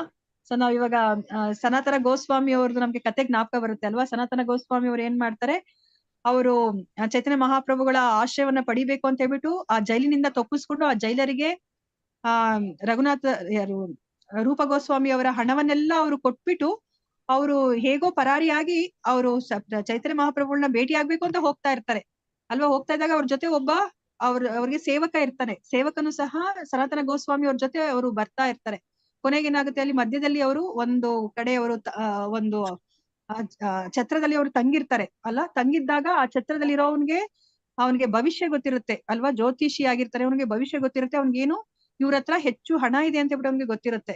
ಆಗ ಸನಾತನ ಗೋಸ್ವಾಮಿಯವ್ರಿಗೆ ಅವ್ನ ಇವ್ರ ಜೊತೆ ಯಾವ ತರ ನಡ್ಕೋತಾರೆ ಅದರಿಂದ ಅವ್ನಿಗೆ ಗೊತ್ತಾಗೋಗ್ಬಿಡುತ್ತೆ ಅಲ್ವಾ. ಸೊ ಅದಕ್ಕೆ ಅವನು ತನ್ನ ಸೇವಕರನ್ನ ಕೇಳ್ತಾನೆ, ನಿನ್ನ ಹತ್ರ ಏನಾದ್ರೂ ಹಣ ಇದ್ಯಾ ಅಂತ ಕೇಳಿದಾಗ, ಹೌದು, ನಾನು 7 ಬಂಗಾರದ ನಾಣ್ಯಗಳನ್ನ ನಾನು ಇಟ್ಕೊಂಡಿದೀನಿ ಅಂತ ಹೇಳ್ಬಿಟ್ಟು ಹೇಳ್ತಾರೆ ಅಲ್ವಾ. ಅವಾಗ ಅವ್ರೇನ್ ಮಾಡ್ತಾರೆ, ಆ 7 ಬಂಗಾರದ ನಾಣ್ಯಗಳನ್ನ ಆ ಛತ್ರದ ಮಾಲೀಕನಿಗೆ, ಅವರು ಆ ಹೋಟೆಲಿನ ಮಾಲೀಕನಿಗೆ ಅವನಿಗೆ ಕೊಡ್ತಾರೆ ಅಲ್ವಾ. ಅಂತಂದ್ರೆ ನೋಡಿ, ಅಂದ್ರೆ ಆ ಸೇವಕನಿಗೆ ಆ ಹಣದ ಮೇಲೆ ಅವರಿಗೆ ಎಷ್ಟು ವ್ಯಾಮೋಹ ಇದೆ ಅಲ್ವಾ. ನೋಡಿ, ಆ ಹಣದಿಂದ ಆ ಛತ್ರದ ಮಾಲೀಕ ಏನ್ ಯೋಚನೆ ಮಾಡ್ತಿದ್ದ ಅಂತಂದ್ರೆ, ಇವ್ರ ಹತ್ರ ಇರೋ ಹಣವನ್ನ ನಾನು ಹೇಗಾದ್ರೂ ಮಾಡಿ ಇವ್ರನ್ನ ಕೊಲೆ ಮಾಡಾದ್ರೂ ನಾನು ಅವರಿಂದ ಪಡ್ಕೋಬೇಕು ಅಂತ ಅವ್ನು ಯೋಚನೆ ಮಾಡ್ತಾ ಇದ್ದ ಅಲ್ವಾ. ಸೊ ಅಂದ್ರೆ ನೋಡಿ, ಅಂದ್ರೆ ಆ ಹಣ ಅನ್ನೋದು ನಮ್ಗೆ ಆತರ ಮಾಡುತ್ತೆ. ಅದನ್ನ ನಾವು ಅದನ್ನ ಬಿಟ್ಟು ಹೋಗ್ಬೇಕು, ಅದನ್ನ ಬೇರೆಯವ್ರಿಗೆ ಕೊಡ್ಬೇಕು ಅಂದ್ರೆ ಅದು ಅಷ್ಟು ಸುಲಭ ಅಲ್ಲ ಅಲ್ವಾ. ಕೊನೆಗೆ ಅವನ ಹತ್ರ 8 ನಾಣ್ಯ ಇರುತ್ತೆ. ಆದ್ರೆ ಅವನು ಸನಾತನ ಗೋಸ್ವಾಮಿ ಅವ್ರ ಹತ್ರ ಅವನು ಸುಳ್ಳನ್ನ ಹೇಳ್ತಾನೆ ಅಲ್ವಾ. 7 ಮಾತ್ರನೇ ಇದೆ ಅಂತ ಹೇಳ್ತಾನೆ. ಸೊ ಕೊನೆಗೆ ಅವನು ಇನ್ನ ಒಂದು ನಾಣ್ಯವನ್ನ ಇಟ್ಕೊಂಡಿರ್ತಾನೆ. ಆದ್ರೆ ಸನಾತನ ಗೋಸ್ವಾಮಿ ಅವ್ರಿಗೆ ಗೊತ್ತಾಗತ್ತೆ ಅಲ್ವಾ. ಯಾಕಂದ್ರೆ ನನ್ನ ಮನಸ್ಸಿಗೆ ಸಮಾಧಾನ ಆಗ್ತಾ ಇಲ್ಲ, ನಿನ್ನ ಹತ್ರ ಇನ್ನೂ ಹಣ ಇರ್ಬೇಕು ಅಂತ ಹೇಳಿದಾಗ, ಹೌದು, ನಾನು ಇನ್ನೂ ಒಂದು ನಾಣ್ಯವನ್ನ ಇಟ್ಕೊಂಡಿದ್ದೆ ಅಂದಾಗ, ಸರಿ, ನೀನು ಆ ನಾಣ್ಯವನ್ನ ನೀನು ಬಿಸಾಕು, ನೀನು ಮತ್ತೆ ನನ್ನ ಜೊತೆ ಬರ್ಬೇಡ, ನೀನು ಅದನ್ನ ಎತ್ಕೊಂಡು ನೀನು ಹೊರಟು ಬಿಡು. ಆ ಒಂದು ನಾಣ್ಯವನ್ನ ನೀನೇ ಇಟ್ಕೊಂಡು ನೀನು ಮನೆಗೆ ವಾಪಸ್ ಹೋಗು, ನಾನು ಒಬ್ಬನೇ ಏಕಾಂಗಿಯಾಗಿ ಹೋಗ್ತೀನಿ ಅಂತ ಹೇಳ್ಬಿಟ್ಟು ಸನಾತನ ಗೋಸ್ವಾಮಿ ಅವರು ಹೇಳ್ತಾರೆ ಅಲ್ವಾ. ನೋಡಿ, ಆದ್ರೆ ಇಲ್ಲಿ ಯುಧಿಷ್ಠಿರ ಮಹಾರಾಜ ಅವರು ಅಂದ್ರೆ ಸಾಮ್ರಾಟ್ ಅಲ್ವಾ, ಅವ್ರು ಚಕ್ರವರ್ತಿ. ಅವ್ರ ಹತ್ರ ಇನ್ನೆಷ್ಟು ಅವ್ರು ವೈಭವಪೇತವಾಗಿರ್ಬೋದು, ಅವ್ರ ಎಲ್ಲವನ್ನು ಸಹ ಅವರು ತ್ಯಜಿಸಿ ಪ್ರತಿಯೊಂದು ವಸ್ತುವಲ್ಲೂ ಸಹ ಅವರು ಅನಾಸಕ್ತರಾಗ್ತಾರೆ. ಅವರು ಮೋಹವನ್ನ ಅವರು ತೊರೀತಾರೆ ಅಲ್ವಾ. ಸೊ ಶಿಲ ಪ್ರಭುಪಾದರು ಇದಕ್ಕೆ ಭಾವಾರ್ಥ ಏನ್ ಹೇಳ್ತಾರೆ ಅಂತ ಬಿಟ್ಟು ನಾವು ನೋಡೋಣಂತೆ. ಭಾವಾರ್ಥ: ಶಿಲ ಪ್ರಭುಪಾದ ಅವರಿಂದ, ಶಿಲ ಪ್ರಭುಪಾದ ಅವರಿಗೆ ಜಯವಾಗಲಿ. ಭೌತಿಕ ಮಲಿನತೆಗಳನ್ನ ಕಳೆದುಕೊಂಡು ಶುದ್ಧೀಕೃತನಾಗುವುದೇ ಭಗವಂತನ ನಿತ್ಯ ಸಂಗಾತಿಗಳಲ್ಲಿ ಒಬ್ಬನಾಗುವುದಕ್ಕೆ ಅಗತ್ಯವಾದ ಅರ್ಹತೆ ಅಲ್ವಾ. ನಾವು ಇವಾಗ ಗೋಲಕ ವೃಂದಾವನಕ್ಕೆ ಹೋಗ್ಬೇಕು ಅಂತ ಹೇಳ್ಬಿಟ್ಟು ನಾವು ಆಸೆ ಪಡ್ತಾ ಇದೀವಿ. ಆದ್ರೆ ಅದ್ರ ಜೊತೆ ನಾವೇನ್ ನಮ್ಗೆ ಏನ್ ಇಷ್ಟ ಇದೆ, ಈ ಭೌತಿಕವಾಗಿ ಏನೆಲ್ಲ ನಾನು ಎಲ್ಲವನ್ನ ನಾನು ಅನುಭವಿಸ್ಬೋದು, ಅದ್ರೆಲ್ಲ ಅನುಭವಿಸ್ಬೇಕು ಅನ್ನೋ ಒಂದು ಇಚ್ಛೆನೂ ಸಹ ಇದೆ. ಅಂದ್ರೆ ನಮ್ಮ ಅರ್ಥ ಏನು, ನಾವು ಒಂದು ಪಾದವನ್ನ ನಾವು ಒಂದು ಬೋಟಲ್ಲಿ ಇಟ್ಟಿದೀವಿ, ಇನ್ನೊಂದು ಪಾದವನ್ನ ಇನ್ನೊಂದು ದೋಣಿಯಲ್ಲಿ ಇಟ್ಟಿದೀವಿ. ಅವಾಗ ಖಂಡಿತ ನಾವು ನಮ್ಮ ಗುರಿಯನ್ನ ನಾವು ಮುಟ್ಲಿಕ್ಕೆ ಸಾಧ್ಯ ಇಲ್ಲ ಅಲ್ವಾ. ಅದನ್ನೇ ನಮ್ಗೆ ಇಲ್ಲಿ ಹೇಳ್ತಾ ಇದಾರೆ. ನಾವ್ ಇವಾಗ ಏನಾದ್ರು ಭಗವಂತನ ಲೋಕಕ್ಕೆ ಹೋಗ್ಬೇಕಂತ ಅರ್ಹತೆ ನಮ್ಗೆ ಇದೆ ಅಂತಂತಂದ್ರೆ, ನಾವು ಈ ಭೌತಿಕ ಮಲಿನತೆಗಳನ್ನೆಲ್ಲವನ್ನ ನಾವು ತೊಡೆದು ಹಾಕೋಬೇಕು, ನಾವು ಶುದ್ಧೀಕರಣಗೊಳ್ಳಬೇಕು ಅಂತ ಹೇಳ್ಬಿಟ್ಟು ಇಲ್ಲಿ ಹೇಳ್ತಾ ಇದ್ದಾರೆ. ಈ ಶುದ್ಧೀಕರಣವಿಲ್ಲದೆ ಯಾರೂ ಭಗವಂತನ ಸಹವಾಸಿಗಳಾಗಲಾರರು ಅಲ್ವಾ. ನಮ್ಗೆ ಈ ಭೌತಿಕವಾದ ಇಚ್ಛೆ ಇದ್ರೆ ಭಗವಂತ ನೀವು ಇಲ್ಲೇ ಜನ್ಮವನ್ನ ಪಡೀರಿ, ಮತ್ತೆ ಮತ್ತೆ ಬಂಧನಕ್ಕೆ ಸಿಕ್ಕಾಕೊಳ್ಳಿ, ಮತ್ತೆ ಮತ್ತೆ ನಿಮ್ಮ ಆಸೆನ ಪೂರೈಸ್ಕೊಳ್ಲಿಕ್ಕೆ ಅದಕ್ಕೆ ಅಗತ್ಯವಾದ ದೇಹಗಳನ್ನ ಪಡ್ಕೋತಾನೆ ಹೋಗಿ ಅಂತ ಹೇಳ್ಬಿಟ್ಟು ನಮ್ಗೆ ಈ ಭೌತಿಕ ಪ್ರಪಂಚದಲ್ಲಿ ಇರೋ ತರ ಅವರು ಮಾಡ್ತಾರೆ. ಆ ಶುದ್ಧೀಕರಣವಿಲ್ಲದೆ ಯಾರು ಭಗವಂತನ ಸಹವಾಸಿಗಳಾಗಲಾರರು ಅಥವಾ ಭಗವದ್ಧಾಮಕ್ಕೆ ಮರಳಿ ಹೋಗಲಾರರು. ಆದ್ದರಿಂದ ಯುಧಿಷ್ಠಿರ ಮಹಾರಾಜನು ಆಧ್ಯಾತ್ಮಿಕವಾಗಿ ಪರಿಶುದ್ಧನಾಗುವ ಸಲುವಾಗಿ ತತ್ಕ್ಷಣವೇ ತನ್ನ ರಾಜೋಚಿತ ವೇಷಭೂಷಣಗಳನ್ನ ಕಳಚಿ ಹಾಕಿದನು. ಕಾಷಾಯ ಅಥವಾ ಸನ್ಯಾಸಿಯು ಧರಿಸುವ ಕೇಸರಿ ವರ್ಣದ ಕೌಪಿನವು ಎಲ್ಲ ಬಗೆಯ ಆಕರ್ಷಕ ಭೌತಿಕ ವಸ್ತ್ರಗಳ ಮೋಹವನ್ನ ಕಳೆದುಕೊಂಡಿರುವುದಕ್ಕೆ ಗುರುತು ಅಲ್ವಾ. ನಮ್ಗೆ ಯಾವಾಗ್ಲೂ ಅನಿಸ್ತಾ ಇರುತ್ತಲ್ವಾ, ಯಾಕೆ ಇವರು ಕಷಾಯ ವಸ್ತ್ರವನ್ನ ಹಾಕೋತಾರೆ ಸನ್ಯಾಸಿಗಳು ಅಂತ ಹೇಳ್ಬಿಟ್ಟು. ಕಷಾಯ ವಸ್ತ್ರವನ್ನ ಧರಿಸೋದ್ರ ಸಂಕೇತ ಏನು ಅಂತಂದ್ರೆ ಇವ್ರಿಗೆ ಭೌತಿಕವಾದ ವಸ್ತುಗಳ ಬಗ್ಗೆ ಯಾವುದೇ ಒಂದು ಆಕರ್ಷಣೆ ಇಲ್ಲ ಅನ್ನೋದನ್ನ ಸೂಚಿಸೋದನ್ನೇ ಈ ಕಷಾಯ ವಸ್ತ್ರ ಧರಿಸಿರೋರು ಅವರ ಮನಸ್ಥಿತಿನ ಅದು ತಿಳಿಸಿಕೊಡುತ್ತೆ. ಅದನ್ನ ಇಲ್ಲಿ ಹೇಳ್ತಾ ಇದಾರೆ. ಕಷಾಯ ಅಥವಾ ಸನ್ಯಾಸಿಯು ಧರಿಸುವ ಕೇಸರಿ ವರ್ಣದ ಕೌಪಿನವು ಎಲ್ಲ ಬಗೆಯ ಆಕರ್ಷಕ ಭೌತಿಕ ವಸ್ತ್ರಗಳ ಮೋಹವನ್ನ ಕಳೆದುಕೊಂಡಿರುವುದಕ್ಕೆ ಗುರುತು. ಇದನ್ನ ಬರ್ಕೊಳ್ಳಿ ನೀವು, ಯಾಕೆ ಅಂತ ಹೇಳ್ಬಿಟ್ಟು ನಮ್ಗೆ ಯಾವಾಗ್ಲೂ ಡೌಟ್ ಆಗ್ತಿರುತ್ತಲ್ಲ, ಇಲ್ಲಿ ನಮ್ಗೆ ಪ್ರಭುಪಾದರು ಭಾವದಲ್ಲೇ ತಿಳಿಸಿಕೊಟ್ಟಿದ್ದಾರೆ. ಆದ್ದರಿಂದ ಅವನು ಸೂಕ್ತವಾದ ರೀತಿಯಲ್ಲಿ ತನ್ನ ಉಡುಗೆಯನ್ನ ಬದಲಾಯಿಸಿಕೊಂಡನು. ರಾಜ್ಯದಲ್ಲೂ ಸಂಸಾರದಲ್ಲೂ ಮೋಹವನ್ನ ಕಳೆದುಕೊಂಡನು ಅಲ್ವಾ. ಈಗ ನೋಡಿ ಎರಡರಲ್ಲೂ, ಯಾಕಂದ್ರೆ ಅವನು ರಾಜ್ಯಭಾರ ಮಾಡ್ತಾ ಇರ್ತಾನೆ. ಈಗ ನೋಡಿ ರಾಜ್ಯದಲ್ಲೂ ಸಹ ಅವನು ಮೋಹವನ್ನ ಕಳ್ಕೊತಾನೆ, ಮತ್ತೆ ಸಂಸಾರಸ್ಥನಾಗಿರ್ತಾನೆ, ಗೃಹಸ್ಥ ಅಲ್ವಾ. ಅದಕ್ಕೆ ಅವನು ಸಂಸಾರದಲ್ಲೂ ಸಹ ಅವನು ಮೋಹವನ್ನ ಕಳ್ಕೊತಾನೆ. ಎಲ್ಲಾ ಭೌತಿಕ ಮಾಲಿನ್ಯಗಳಿಂದ ಅಥವಾ ಭೌತಿಕ ಉಪಾದಿಯಿಂದ ವಿಮುಕ್ತನಾದನು ಅಲ್ವಾ. ಇವಾಗ ಭೌತಿಕ ಮಾಲಿನ್ಯ ಅಂತ ಹೇಳ್ತಾರೆ ನೋಡಿ, ನಾವ್ ಇವಾಗ ಇಲ್ಲಿ ರಾಜ್ಯಭಾರ ಮಾಡದೇ ಆಗ್ಲಿ ಅಥವಾ ಸಂಸಾರವನ್ನ ಹೊಂದಿರೋದೇ ಆಗ್ಲಿ, ಅದನ್ನ ಭೌತಿಕ ಮಲಿನ ಅಂತ ಹೇಳ್ತಿದ್ದಾರೆ. ಎಲ್ಲಾ ಮಲಿನಗಳಿಂದ ಅವನಿವಾಗ ಅವನು ವಿಮುಕ್ತನಾಗ್ತಾನೆ. ಉಪಾಧಿ ಅಂತ ಹೇಳ್ತಿದ್ದಾರೆ, ನಮ್ಗೆ ಅಡೆತಡೆ, ನಮ್ಗೆ ಭಗವದ್ ಭಕ್ತಿ ಮಾರ್ಗದಲ್ಲಿ ಬರೋದಕ್ಕೆ ಹೋಗ್ಲಿಕ್ಕೆ ಮುಂದುವರ್ಕೊಂಡು ಹೋಗ್ಲಿಕ್ಕೆ ಅನೇಕ ಅಡೆತಡೆಗಳಿರುತ್ತೆ. ಅದೆಲ್ಲನೂ ಸಹ ಉಪಾಧಿ ಅಂತ ಕರಿತೀವಿ. ಆ ಅಡೆತಡೆಗಳನ್ನ ಈಗ ಎಲ್ಲ ಉಪಾಧಿಗಳಿಂದ ವಿಮುಕ್ತರಾಗ್ತಾರೆ ಅಲ್ವಾ. ಇವಾಗ ನಮ್ಗುನು ಹಾಗೇನೆ, ನಮ್ಗೆ ಏನ್ ಹೇಳ್ತಾರೆ, ನಷ್ಟಪ್ರಾಯೇಶು ಅಭದ್ರೇಶು, ಅದೇ ಅಲ್ವಾ ಹೇಳೋದು. ಸೊ ಇವಾಗ ನಾವೇನಾದ್ರೂ ಸಹ ನಮ್ ನಿತ್ಯಂ ಭಾಗವತ ಸೇವೆಯ ಪ್ರತಿದಿನ ನಾವು ಭಗವದ್ಗೀತೆಯನ್ನ ಓದಿ ಮತ್ತೆ ಭಾಗವತ, ಇನ್ನೊಬ್ಬರು ಭಾಗವತ ಯಾರು, ವ್ಯಕ್ತಿ ಭಾಗವತ, ಆ ವ್ಯಕ್ತಿ ಭಾಗವತರ ಸೇವೆನ ನಾವು ಮಾಡಿದ್ರೆ ಏನಾಗುತ್ತೆ, ಎಲ್ಲ ಉಪಾಧಿಗಳು ಹೊರಟೋಗುತ್ತೆ. ನಮ್ಗೆ ಈ ಭಕ್ತಿ ಮಾರ್ಗದಲ್ಲಿ ಮುಂದುವರ್ಕೊಂಡು ಹೋಗುವಂತಹ ಎಲ್ಲ ಉಪಾಧಿಗಳು ಹೊರಟೋಗಿ ನಾವು ಆ ನಿಶ್ಚಲ ಭಕ್ತಿ ಅಂತ ನಾವೇನ್ ಹೇಳ್ತೀವಿ, ನೈಷ್ಠಿಕಿ ಭಕ್ತಿ, ಆ ನೈಷ್ಠಿಕಿ ಭಕ್ತಿಯಲ್ಲಿ ನಾವು ಸ್ಥಿತರಾಗ್ತೀವಿ. ಅದನ್ನೇ ನಮ್ಗೆ ಇಲ್ಲಿ ಹೇಳ್ತಾ ಇದ್ದಾರೆ. ಯುಧಿಷ್ಠಿರ ಮಹಾರಾಜ ಎಲ್ಲ ಉಪಾಧಿಗಳಿಂದ ವಿಮುಕ್ತರಾಗ್ತಾರೆ. ಸಾಮಾನ್ಯವಾಗಿ ಜನರು ವಿಧ ವಿಧವಾದ ಸ್ಥಾನಮಾನಗಳಿಗೆ ಅಂಟಿಕೊಂಡಿರ್ತಾರೆ. ಅವು ಕುಟುಂಬ, ಸಮಾಜ, ದೇಶ, ವೃತ್ತಿ, ಸಂಪತ್ತು, ಪದವಿ, ಹೀಗೆ ಇನ್ನು ಏನೇನೋ ಇವುಗಳಿಗೆ ಅಂಟಿಕೊಂಡಿರುವಷ್ಟು ಕಾಲವು ವ್ಯಕ್ತಿಯು ಭೌತಿಕವಾಗಿ ಅಶುದ್ಧನೇ ಆಗಿರುತ್ತಾನೆ ಅಲ್ವಾ. ಸೊ ಇವಾಗ ನಮ್ಗೆ ಬರೇ ಅಂದ್ರೆ ನನ್ನದು ಅನ್ನೋದು ನಾನು ಒಂದೇ ಅಲ್ಲದೆ ನನ್ನದು ಅನ್ನೋದು ಇರುತ್ತೆ. ನನ್ನದು ಅನ್ನೋದು ತುಂಬಾ ವಿಶಾಲವಾದದ್ದು ಅಲ್ವಾ. ನನ್ನದು ಅಂತಂದ್ರೆ ಮನೆ, ಕುಟುಂಬದವರು, ಮತ್ತೆ ನನ್ನ ಕುಲದವರು, ಸಮಾಜದವರು, ಮತ್ತೆ ನನ್ನ ದೇಶ ಅಲ್ವಾ. ಆತರ ಎಷ್ಟೊಂದು ನನ್ನದು ಅಂತಾನೆ ಇರುತ್ತೆ ಅಲ್ವಾ. ಅದಕ್ಕೆಲ್ಲ ನಾವು ಅಂಟ್ಕೊಂಡಿರ್ತೀವಿ. ಅದು ಸಹ ಒಂದು ಮಿಥ್ಯಾ ಪ್ರಜ್ಞೆ ಅಂತ ಹೇಳ್ತಾ ಇದಾರೆ. ಆದ್ರೆ ಇದು ಆಧುನಿಕ ಯುಗದಲ್ಲಿರೋರು ಏನ್ ಮಾಡ್ತಾ ಇದಾರೆ, ಜನನಾಯಕರಾಗಿರೋರು ಏನ್ ಮಾಡ್ತಾ ಇದಾರೆ, ರಾಷ್ಟ್ರೀಯತ ಪ್ರಜ್ಞೆ ಎಂಬ ಮೋಹಕ್ಕೆ ಅಂಟಿಕೊಂಡಿರುತ್ತಾರೆ ಅಲ್ವಾ. ಈ ಯುಗದಲ್ಲಿ ಏನು, ಅವರು ಈ ಮನೆದು ಅದೆಲ್ಲ ಸಾಕಾದ್ಮೇಲೆ ಅವ್ರು ಏನ್ ಮಾಡ್ತಾರೆ, ನಾನು ಏನಾದ್ರೂ ಒಂದು ಸಮಾಜ ಸೇವೆ ಮಾಡ್ಬೇಕಂತ ಹೇಳ್ಬಿಟ್ಟು ಅವ್ರು ಏನೋ ಒಂದು ಈ ತರ ರಾಜಕೀಯದಲ್ಲಿ ತಮ್ಮನ್ನ ತಾವು ತೊಡಗಿಸ್ಕೊತಾರೆ. ಇವಾಗ ಅವರು ತಮ್ಮ ದೇಹವನ್ನ ತ್ಯಾಗ ಮಾಡಿದ್ಮೇಲೆ ಎಲ್ಲರೂ ಸಹ ಅವ್ರನ್ನ ವೈಭವೀಕರಿಸ್ತಾರೆ. ಅಪ್ಪ ನೋಡು, ಇವರು ಏನು ಸಮಾಜಕ್ಕೋಸ್ಕರ ಅವರು ದೇಹವನ್ನೇ ತ್ಯಾಗ ಮಾಡಿದ್ರು ಅಂತ ಹೇಳ್ಬಿಟ್ಟು ಹೇಳ್ತಾ ಇದಾರೆ. ಆದ್ರೆ ಇಲ್ಲಿ ಯುಧಿಷ್ಠಿರ ಮಹಾರಾಜ ಏನ್ ಮಾಡ್ತಾ ಇದಾರೆ, ಅಂತಹ ಒಂದು ಸ್ಥಾನವನ್ನು ಸಹ ಅವರು ತ್ಯಾಗ ಮಾಡ್ತಾ ಇದ್ದಾರೆ ಅಲ್ವಾ. ಅದನ್ನ ನಮ್ಗೆ ಇಲ್ಲಿ ಪ್ರಭುಪಾದರು ಅರ್ಥ ಮಾಡಿಸ್ತಾ ಇದ್ದಾರೆ. ರಾಷ್ಟ್ರೀಯತಾ ಪ್ರಜ್ಞೆ ಎಂಬ ಮೋಹಕ್ಕೆ ಅಂಟಿಕೊಂಡಿರ್ತಾರೆ, ಅದೂ ಒಂದು ಮಿಥ್ಯಾ ಪ್ರಜ್ಞೆ ಅಲ್ವಾ. ನಾನು ಇವಾಗ ಒಂದು ಸಮಾಜ ಸೇವೆ ಮಾಡ್ತೀನಿ ಅಂದ್ರೂ ಸಹ ಮಿಥ್ಯಾ ಪ್ರಜ್ಞೆ. ಯಾಕೆಂದ್ರೆ ನಾನು ಈ ಜನ್ಮದಲ್ಲಿ ಈ ದೇಹವನ್ನ ಪಡ್ಕೊಂಡಾಗ, ನಾನು ಈ ರಾಜ್ಯದಲ್ಲಿ ಹುಟ್ಟಿದಾಗ ನನಗೆ ಈ ರಾಜ್ಯದ ಬಗ್ಗೆ ನನಗೆ ಮೋಹ ಇರುತ್ತೆ. ಅದೇ ನಾನು ಇನ್ನೊಂದು ಜನ್ಮದಲ್ಲಿ ನಾನು ಇನ್ಯಾವುದೋ ಒಂದು ರಾಜ್ಯದಲ್ಲೋ ಇನ್ಯಾವುದೋ ಒಂದು ದೇಶದಲ್ಲಿ ಹುಟ್ಟಿದಾಗ ನನಗೆ ಆ ದೇಶದ ಬಗ್ಗೆ ನನಗೆ ಮೋಹ ಇರುತ್ತೆ. ಅದಕ್ಕೆ ಅವ್ರು ಏನ್ ಹೇಳ್ತಾರೆ, ಈಗಿನ ಜನ್ಮದಲ್ಲಿ ನಾನು ಭಾರತ್ ಮಾತಾ ಕಿ ಜೈ ಅಂತ ಹೇಳ್ತೀನಿ, ಹಿಂದಿನ ಜನ್ಮದಲ್ಲಿ ನಾನು ಪಾಕಿಸ್ತಾನದಲ್ಲಿ ಹುಟ್ಟಿದ್ರೆ ಪಾಕಿಸ್ತಾನ್ ಮಾತಾ ಕಿ ಜೈ ಅಂತ ಹೇಳ್ತೀನಿ ಅಲ್ವಾ. ಸೊ ಅಂದ್ರೆ ಅದು ಒಂದು ಮಿಥ್ಯಾ ಪ್ರಜ್ಞೆ, ಅದು ಶಾಶ್ವತವಾದದ್ದು ಅಲ್ಲ. ಭೌತ ಬದ್ಧಾತ್ಮನಿಗೂ ಅದೂ ಒಂದು ಉಪಾಧಿ ಎಂಬುದನ್ನ ಅವರು ಅರಿಯರು. ಭಗವದ್ಧಾಮಕ್ಕೆ ಮರಳುವ ಅರ್ಹತೆಯನ್ನ ಗಳಿಸಿಕೊಳ್ಳಬೇಕಾದ್ರೆ ಮೊದಲು ಅಂತಹ ಉಪಾಧಿಗಳೆಲ್ಲವನ್ನ ವ್ಯಕ್ತಿಯು ಕಳೆದುಕೊಳ್ಳಬೇಕು ಅಲ್ವಾ. ನೋಡಿ, ಇವಾಗ ನಾವು ಸಮಾಜ ಕಲ್ಯಾಣ ಅದೆಲ್ಲ ನಾವ್ ಏನೆಲ್ಲ ಮಾಡ್ಲಿಕ್ಕೆ ಹೊರಟಿದೀವಿ ಅದು ಸಹ ಮಿಥ್ಯಾ ಪ್ರಜ್ಞೆ ಅಂತ ಹೇಳ್ತಾ ಇದಾರೆ. ಅದು ಸಹ ಈ ಭಗವತ್ ಭಕ್ತಿ ಮಾರ್ಗದಲ್ಲಿ ಮುನ್ನಡೆಲಿಕ್ಕೆ ಉಪಾಧಿ ಅಂತ ಹೇಳ್ತಾರೆ. ಸರಿ, ನೀವೇನಾದ್ರೂ ಅದರ ಲೋಕ ಕಲ್ಯಾಣ ಸೇವೆ, ಸಮಾಜ ಕಲ್ಯಾಣ ಸೇವೆ ಮಾಡ್ಲೇಬೇಕು ಅಂತಂದ್ರೂ ಸಹ ನೀವು ಕೃಷ್ಣನನ್ನೇ ನೀವು ಕೇಂದ್ರದಲ್ಲಿ ಇರಿಸ್ಕೊಂಡೆ ನೀವು ಮಾಡ್ಬೇಕಾಗತ್ತೆ ಅಲ್ವಾ. ಇವಾಗ ನಾವು ಈ ಕೃಷ್ಣ ಪ್ರಜ್ಞೆಯಲ್ಲಿ ಅಥವಾ ಇಸ್ಕಾನ್ ದೇವಸ್ಥಾನ, ಇಸ್ಕಾನ್ ಸಂಸ್ಥೆಗಳು ಅವೇ ಮಾಡ್ತಾ ಇರೋದು. ಅವ್ರನ್ನು ಸಹ ಈಗ ವಿದ್ಯಾಭ್ಯಾಸವನ್ನ ಕೊಡ್ತಾ ಇದ್ದಾರೆ, ಮತ್ತೆ ಅವರು ಸಹ ಅನ್ನದಾನವನ್ನ ಮಾಡ್ತಾ ಇದ್ದಾರೆ. ಮತ್ತೆ ಆಸ್ಪತ್ರೆಗಳು ಸಹ ಇದೆ ಅಲ್ವಾ. ಇಸ್ಕಾನ್ ಸಂಸ್ಥೆಯಿಂದ ಏನು ನಡೆಸ್ತಾ ಇರುವಂತಹ ಎಷ್ಟೊಂದು ಆಸ್ಪತ್ರೆಗಳಿದೆ, ಅವರು ಸಹ ಅದೇ ಕೆಲಸವನ್ನ ಮಾಡ್ತಿದ್ದಾರೆ. ಆದ್ರೆ ಅದನ್ನ ಅವರು ಕೃಷ್ಣನ ಮೂಲಕ ಮಾಡ್ತಾ ಇದ್ದಾರೆ. ಅದಕ್ಕೆ ಅವಾಗ ಅವರು ಇಹ ಬಂಧನಕ್ಕೆ ಅವರು ಸಿಕ್ಕಾಕೊಳ್ಳೋದಿಲ್ಲ. ಅವ್ರು ಯಾರನ್ನು ಸಹ ಮಿಥ್ಯಾ ಪ್ರಜ್ಞೆಯಲ್ಲಿ ಇಲ್ಲ. ಈವನ್ ಶುದ್ಧ ಭಕ್ತರಾಗಿರೋರು ಅವರ ಮನೆಯನ್ನು ಸಹ ಅವರು ಭಗವಂತನ ಮನೆ ಅಂತಾನೆ ಅವರು ಪರಿಗಣಿಸಿದ್ದಾರೆ ಅಲ್ವಾ. ನಾನು ಈ ಭಗವಂತನ ಮನೆಯನ್ನ ನೋಡ್ಕೊಳ್ಳುವಂತಹ ಜವಾಬ್ದಾರಿ ನನಗೆ ಭಗವಂತ ಕೊಟ್ಟಿದ್ದಾನೆ ಅಲ್ವಾ. ಈಗ ಭಗವಂತನ ಮನೆ ಅಂದ್ರೆ ಈ ಮನೇಲಿ ಇರೋರೆಲ್ಲರನ್ನೂ ಸಹ ಭಗವಂತನ ಭಕ್ತರು, ಇವ್ರನ್ನೆಲ್ಲ ನೋಡ್ಕೊಳ್ಲಿಕ್ಕೆ ನನಗೆ ಜವಾಬ್ದಾರಿಯನ್ನ ಭಗವಂತ ಕೊಟ್ಟಿದ್ದಾನೆ ಅನ್ನೋ ಒಂದು ಮನಸ್ಥಿತಿಯಲ್ಲಿ ಅವ್ರು ಇರ್ತಾರೆ ಹೊರತು ಇದು ನನ್ನ ಮನೆಯಲ್ಲಿ ಒಂದು ಚಿಕ್ಕ ಜಾಗ ನಾನು ಭಗವಂತನಿಗೆ ಕೊಟ್ಟಿದ್ದೀನಿ ಅಂತ ಹೇಳ್ಬಿಟ್ಟು ಅವ್ರು ಯಾವತ್ತೂ ಯೋಚನೆ ಮಾಡೋದಿಲ್ಲ. ಭಗವಂತನ ಮನೆಯಲ್ಲಿ ನಾನಿದ್ದೀನಿ ಅಂತ ಹೇಳ್ಬಿಟ್ಟು ಅವ್ರು ಯೋಚನೆ ಮಾಡ್ತಾರೆ. ಬೌದ್ಧ ಬದ್ಧಾತ್ಮನಿಗೂ ಅದು ಒಂದು ಉಪಾಧಿ ಎಂಬುದನ್ನು ಅವರು ಅರಿಯರು. ಭಗವದ್ಧಾಮಕ್ಕೆ ಮರಳುವ ಅರ್ಹತೆಯನ್ನ ಗಳಿಸಿಕೊಳ್ಳಬೇಕಾದ್ರೆ ಮೊದಲು ಅಂತಹ ಉಪಾಧಿಗಳೆಲ್ಲವನ್ನ ವ್ಯಕ್ತಿಯು ಕಳೆದುಕೊಳ್ಳಬೇಕು. ರಾಷ್ಟ್ರೀಯ ಭಾವನೆಯಲ್ಲಿ ಸತ್ತು ಹೋದವರನ್ನು ಅಜ್ಞಾನಿಗಳಾದ ಜನರು ಗೌರವಿಸುತ್ತಾರೆ. ಆದರೆ ಚಕ್ರವರ್ತಿಯಾಗಿದ್ದು ಇಹತ್ಯಾಗ ಮಾಡಲು ಆ ರಾಷ್ಟ್ರೀಯತಾ ಪ್ರಜ್ಞೆಯ ಬಂಧನವನ್ನು ಕಳಚಿಕೊಂಡು ಸಿದ್ಧನಾದ ಯುಧಿಷ್ಠಿರನ ಮಾದರಿ ಇಲ್ಲಿದೆ. ನೋಡಿ, ನಮ್ಗೆ ಈಗ ಯಾರಾದ್ರೂ ಹುತಾತ್ಮರಾದ್ರೆ ನಾವು ಅವ್ರನ್ನ ತುಂಬಾ ಅವರು ಶ್ರೇಷ್ಠ ವ್ಯಕ್ತಿಗಳು ಅಂತ ಪರಿಗಣಿಸ್ತೀವಿ. ಆದ್ರೆ ಇಲ್ಲಿ ಯುಧಿಷ್ಠಿರ ಮಹಾರಾಜ ಏನ್ ಮಾಡ್ತಿದ್ದಾನೆ, ಅಂತಹ ಒಂದು ಸ್ಥಾನನೂ ನನಗೆ ಬೇಡ ಅಂತ ಹೇಳ್ಬಿಟ್ಟು ಅದರಿಂದನೂ ಸಹ ಅವನು ಹೊರಗಡೆ ಬರ್ತಾ ಇದ್ದಾನೆ. ಅದಕ್ಕೆ ಯುಧಿಷ್ಠಿರ ಮಹಾರಾಜ ಈಗ ಮಾದರಿ ಆಗಿದ್ದಾನೆ ಅಂತ ಹೇಳ್ಬಿಟ್ಟು ಇಲ್ಲಿ ಹೇಳ್ತಾ ಇದ್ದಾರೆ. ರಾಷ್ಟ್ರೀಯ ಭಾವನೆಯಲ್ಲಿ ಸತ್ತು ಹೋದವರನ್ನು ಅಜ್ಞಾನಿಗಳಾದ ಜನರು ಗೌರವಿಸುತ್ತಾರೆ. ಆದ್ರೆ ಚಕ್ರವರ್ತಿಯಾಗಿದ್ದು ಇಹತ್ಯಾಗ ಮಾಡಲು ಆ ರಾಷ್ಟ್ರೀಯತಾ ಪ್ರಜ್ಞೆಯ ಬಂಧನವನ್ನು ಕಳಚಿಕೊಂಡು ಸಿದ್ಧನಾದ ಯುಧಿಷ್ಠಿರನ ಮಾದರಿ ಇಲ್ಲಿದೆ. ಹಾಗಿದ್ದರೂ ಇಂದಿಗೂ ಅವನನ್ನು ನೆನೆಯುತ್ತಾರೆ, ಏಕೆಂದರೆ ಅವನು ಬಹು ಧರ್ಮಿಷ್ಠನಾದ ರಾಜನಾಗಿದ್ದನು. ಬಹುಮಟ್ಟಿಗೆ ದೇವೋತ್ತಮ ಪರಮಪುರುಷನಾದ ಶ್ರೀರಾಮನ ಸಮಾನನಾಗಿದ್ದನು.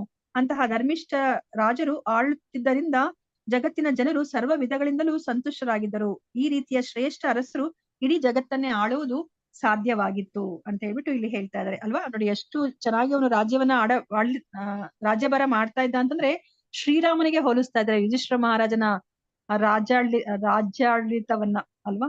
ಸೊ ಇವಾಗ ಅಂದ್ರೆ ಇಂತಹ ಒಂದು ಶ್ರೇಷ್ಠ ರಾಜ ಇವನು ಅಂತ ಹೇಳ್ಬಿಟ್ಟು ಹೇಳ್ತಾ ಇದ್ದಾರೆ. ಮತ್ತೆ ಅವ್ರನ್ನ ಕೆಳಗಡೆ ಇದ್ದವರೆಲ್ಲರೂ ಸಹ ಸಂತುಷ್ಟರಾಗಿದ್ರು ಅಂತ ಹೇಳ್ಬಿಟ್ಟು ಹೇಳ್ತಾ ಇದ್ದಾರೆ. ಶ್ಲೋಕ 41. ವಾಚಂ ಜುಹಾವ ಮನಸಿ ಸಪ್ರಾಣ ಇತರೇ ಚ ತಂ ಮೃತ್ಯಾವಪಾನಂ ಸೋತ್ಸರ್ಗಂ ತಂ ಪಂಚತ್ವೇ ಹ್ಯಜೋಹವೀತ್. ಅನುವಾದ: ಆಮೇಲೆ ಅವನು ತನ್ನ ಇಂದ್ರಿಯಗಳನ್ನು ಮನಸ್ಸನ್ನು ಪ್ರಾಣದಲ್ಲಿ, ಪ್ರಾಣವನ್ನು ಉಸಿರಾಟದಲ್ಲಿ ಲೀನಗೊಳಿಸಿ ತನ್ನ ಇಡೀ ಅಸ್ತಿತ್ವವನ್ನು ಪಂಚಭೂತ ನಿರ್ಮಿತ ಶರೀರಕ್ಕೆ ತಂದು ಶರೀರವನ್ನು ಮೃತ್ಯುವಿಗೆ ಒಯ್ದನು. ಆಮೇಲೆ ಪರಿಶುದ್ಧಾತ್ಮನಾಗಿ ಬದುಕಿನ ಭೌತಿಕ ಕಲ್ಪನೆಯಿಂದ ವಿಮುಕ್ತನಾದನು. ನೋಡಿ, ಇವಾಗ ಅವ್ರೇನ್ ಮಾಡಿದ್ರು, ತನ್ನ ರಾಜ್ಯವನ್ನ ಪರಿಷ್ಠ ಮಹಾರಾಜನಿಗೆ ಒಪ್ಪಿಸಿದ್ರು. ಮತ್ತೆ ಅದಾದ್ಮೇಲೆ ಆ ಮಥುರೆಯ ರಾಜನನ್ನಾಗಿ ಅವ್ರು ಯಾರನ್ನ ಮಾಡ್ತಾರೆ, ಅನಿರುದ್ಧನ ಮಗನಾದ ವಜ್ರನಿಗೆ ಅವರು ಪಟ್ಟಾಭಿಷೇಕವನ್ನ ಮಾಡ್ತಾರೆ. ಅದಾದ್ಮೇಲೆ ಅವರು ಎಲ್ಲವನ್ನ ಅವ್ರ ವಸ್ತ್ರವನ್ನು ಸಹ ಅವರು ತ್ಯಾಗ ಮಾಡ್ತಾರೆ ಅಲ್ವಾ. ಅದಕ್ಕೆ ನಮ್ಗೆ ಒಂದೊಂದ್ಸತಿ ಅನ್ಸುತ್ತೆ ಅಲ್ವಾ, ಇವಾಗ ಯಾರಾದ್ರೂ ತನ್ನ ಗಂಡನನ್ನ ಕಳ್ಕೊಂಡಾಗ ಅವರು ವಿಧವೆಯಾದಾಗ ಅವ್ರಿಗೆ ಅವ್ರಿಗೆ ಈಗ ನಮ್ಮ ಪದ್ಧತಿ ಏನಿದೆ, ಎಲ್ಲವನ್ನ ಕಳಿಸಿ ಅಂತ ಹೇಳ್ತಾರೆ ಅಲ್ವಾ. ಆದ್ರೆ ಅವರು ನಿಜವಾಗ್ಲೂ ಗಂಡನನ್ನ ಅವ್ರು ಇಷ್ಟ ಪಡ್ತಿದ್ರೆ ಅವರೇ ಸ್ವತಃ ಎಲ್ಲವನ್ನ ಅವ್ರು ಕಳಿಸ್ತಾರೆ. ಯಾಕಂದ್ರೆ ಅವ್ರಿಗೆ ಜೀವನದಲ್ಲಿ ಇನ್ನೇನು ಒಂದು ಏನು ಬದುಕ್ಬೇಕು ಅನ್ನೋ ಒಂದು ಆಶೆನೇ ಇರೋದಿಲ್ಲ. ಅವಾಗ ಅವ್ರಿಗೆ ಆ ಭೌತಿಕವಾಗಿನೂ ಏನೋ ಒಂದನ್ನು ಮಾಡ್ಕೋಬೇಕು ಅಂತ ಆಶೆ ಇರೋದಿಲ್ಲ ಅಲ್ವಾ. ಆದ್ರೆ ಇವಾಗ ಏನಾಗುತ್ತೆ, ಅವರು ಅಷ್ಟು ಅವರು ಪತಿವ್ರತ ಧರ್ಮವನ್ನ ಪಾಲಿಸ್ತಾ ಇರೋದ್ರಿಂದ ಅವ್ರಿಗೆ ನಾನು ಯಾಕೆ ಅದನ್ನೆಲ್ಲ ನಾನು ತೆಗಿಬೇಕಾಗತ್ತೆ, ನಾನು ಚಿಕ್ಕಂದಿನಿಂದನೂ ಅದನ್ನೆಲ್ಲ ಉಪಯೋಗಿಸ್ಕೊಂತ ಬಂದಿದ್ದೀನಲ್ವಾ, ಅದನ್ನೆಲ್ಲ ಹಾಕೊಂತ ಬಂದಿದ್ದೀನಲ್ವಾ ಅಂತ ಹೇಳ್ಬಿಟ್ಟು ಅವರು ವಾದ ವಿವಾದನ ಮಾಡ್ತಾರೆ ಅಲ್ವಾ. ಅಂದ್ರೆ ಏನ್ ಅರ್ಥ, ನಾವ್ ಯಾರನ್ನಾದ್ರೂ ಅಷ್ಟು ಪ್ರೀತಿಸ್ತಾ ಇದ್ರೆ ಅವರೇ ನನ್ನ ಜೀವನದ ಸರ್ವಸ್ವ ಅಂತ ಅನ್ಕೊಂಡ್ರೆ ನಮ್ಗೆ ಅವಾಗ ಈ ಬದುಕಿಗೆ ಏನೋ ಒಂದು ಅರ್ಥ ಇಲ್ಲ ಅನ್ಸುತ್ತೆ ಅವ್ರನ್ನ ಕಳ್ಕೊಂಡ್ರೆ ಅಲ್ವಾ. ಸೊ ಇವಾಗ ಕೊನೆಗೆ ಈಗ ಯುಧಿಷ್ಠಿರ ಮಹಾರಾಜ ಏನ್ ಮಾಡ್ತಾ ಇದ್ರೆ, ಅವ್ರು ಇವಾಗ ತಮ್ಮ ದೇಹವನ್ನ ಹೇಗೆ ತ್ಯಜಿಸ್ತಾ ಇದಾರೆ ಅಂತ ಹೇಳ್ಬಿಟ್ಟು ಇಲ್ಲಿ ನಮ್ಗೆ ತಿಳಿಸಿಕೊಡ್ತಾ ಇದಾರೆ. ಭಾವಾರ್ಥ: ಶಿಲಪ್ರಭುಪಾದ ಅವರಿಗೆ ಜಯವಾಗಲಿ.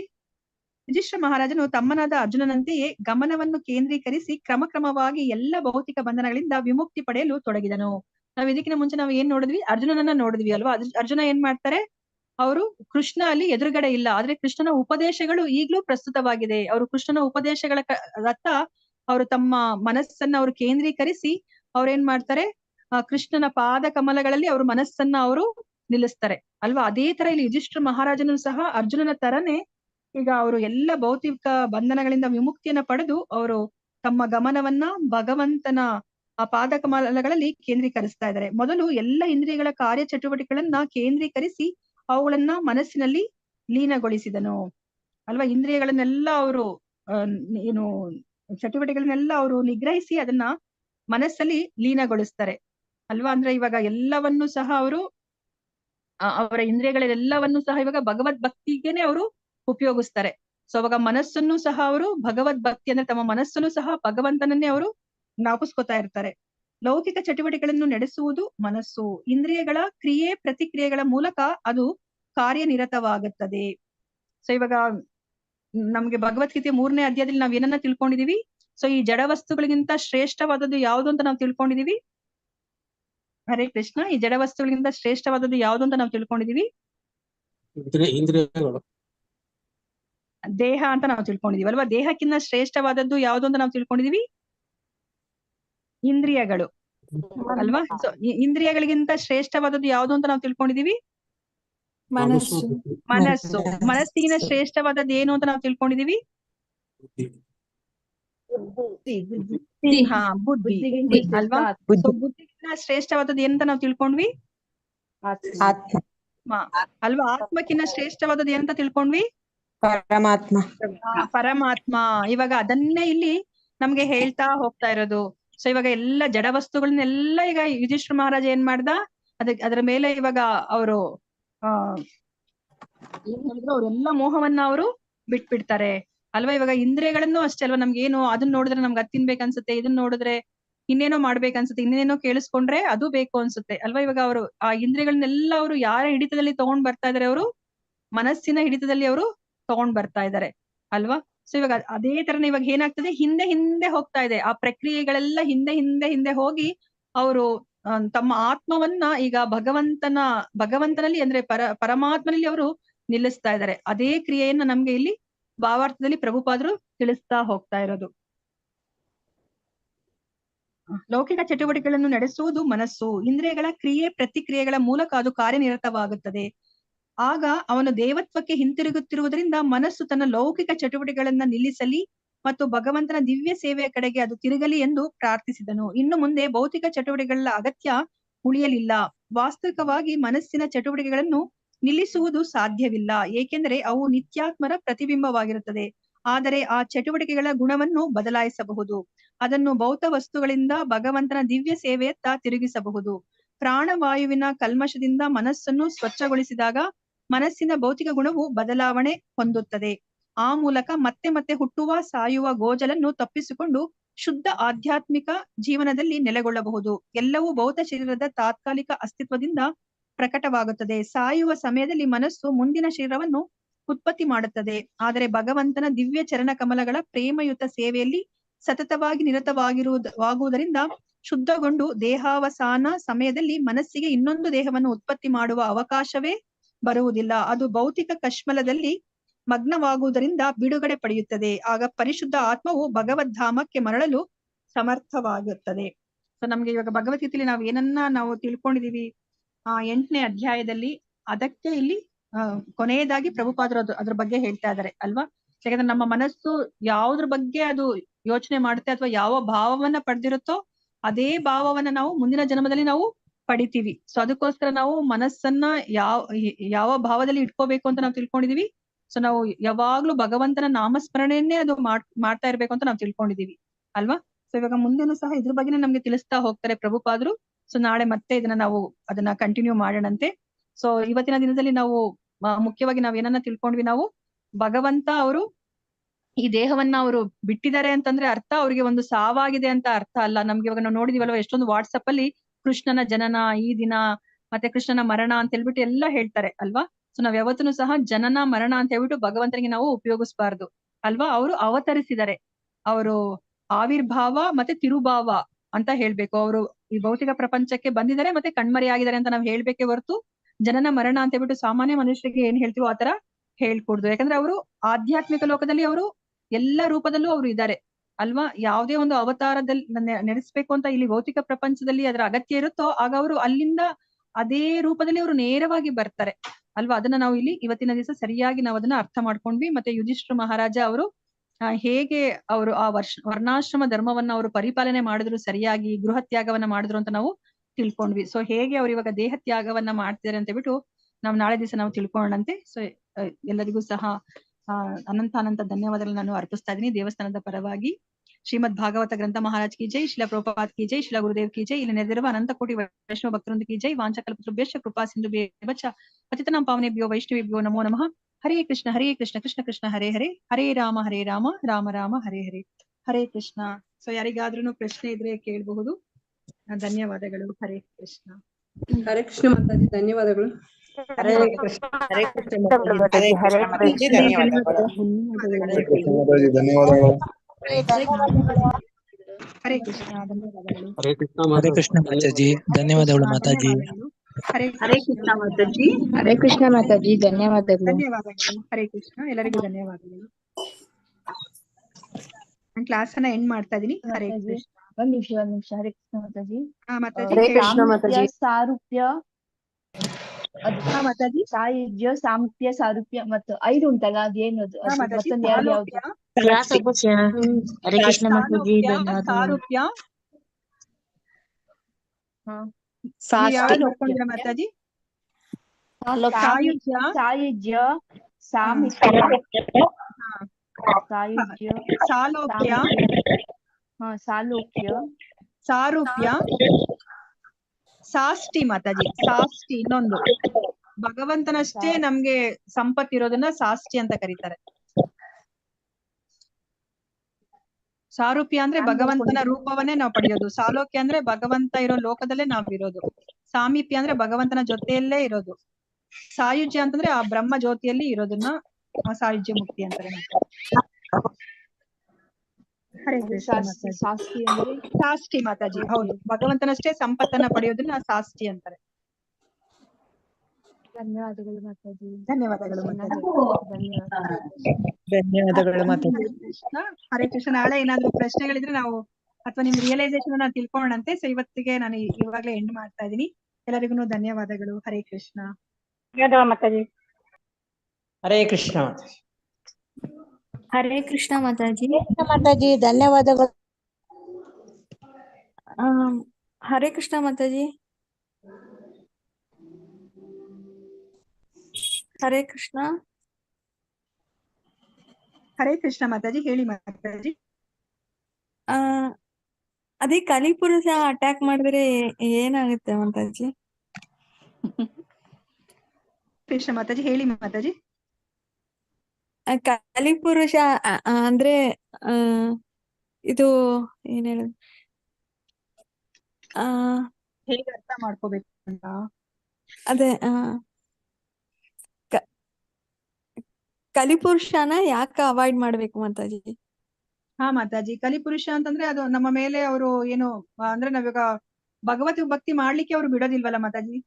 ಇವಾಗ ಮಾಯಾದೇವಿ ಆದ್ರೂನು ಸಹ ಅವ್ರು ಏನ್ ಮಾಡ್ತಾರೆ, ನಮ್ಮನ್ನ ಭಗವಂತನೆಡೆಗೆ ಕರ್ಕೊಂಡು ಹೋಗ್ಲಿಕ್ಕೆ ಅವ್ರು ನಮ್ಮನ್ನ ತಯಾರಿ ನಡೆಸ್ತಾರೆ, ಮಾಯಾದೇವಿ ಅಲ್ವಾ. ಆದ್ರೆ ಕಲಿಪುರುಷ ಆತರ ಅಲ್ಲ.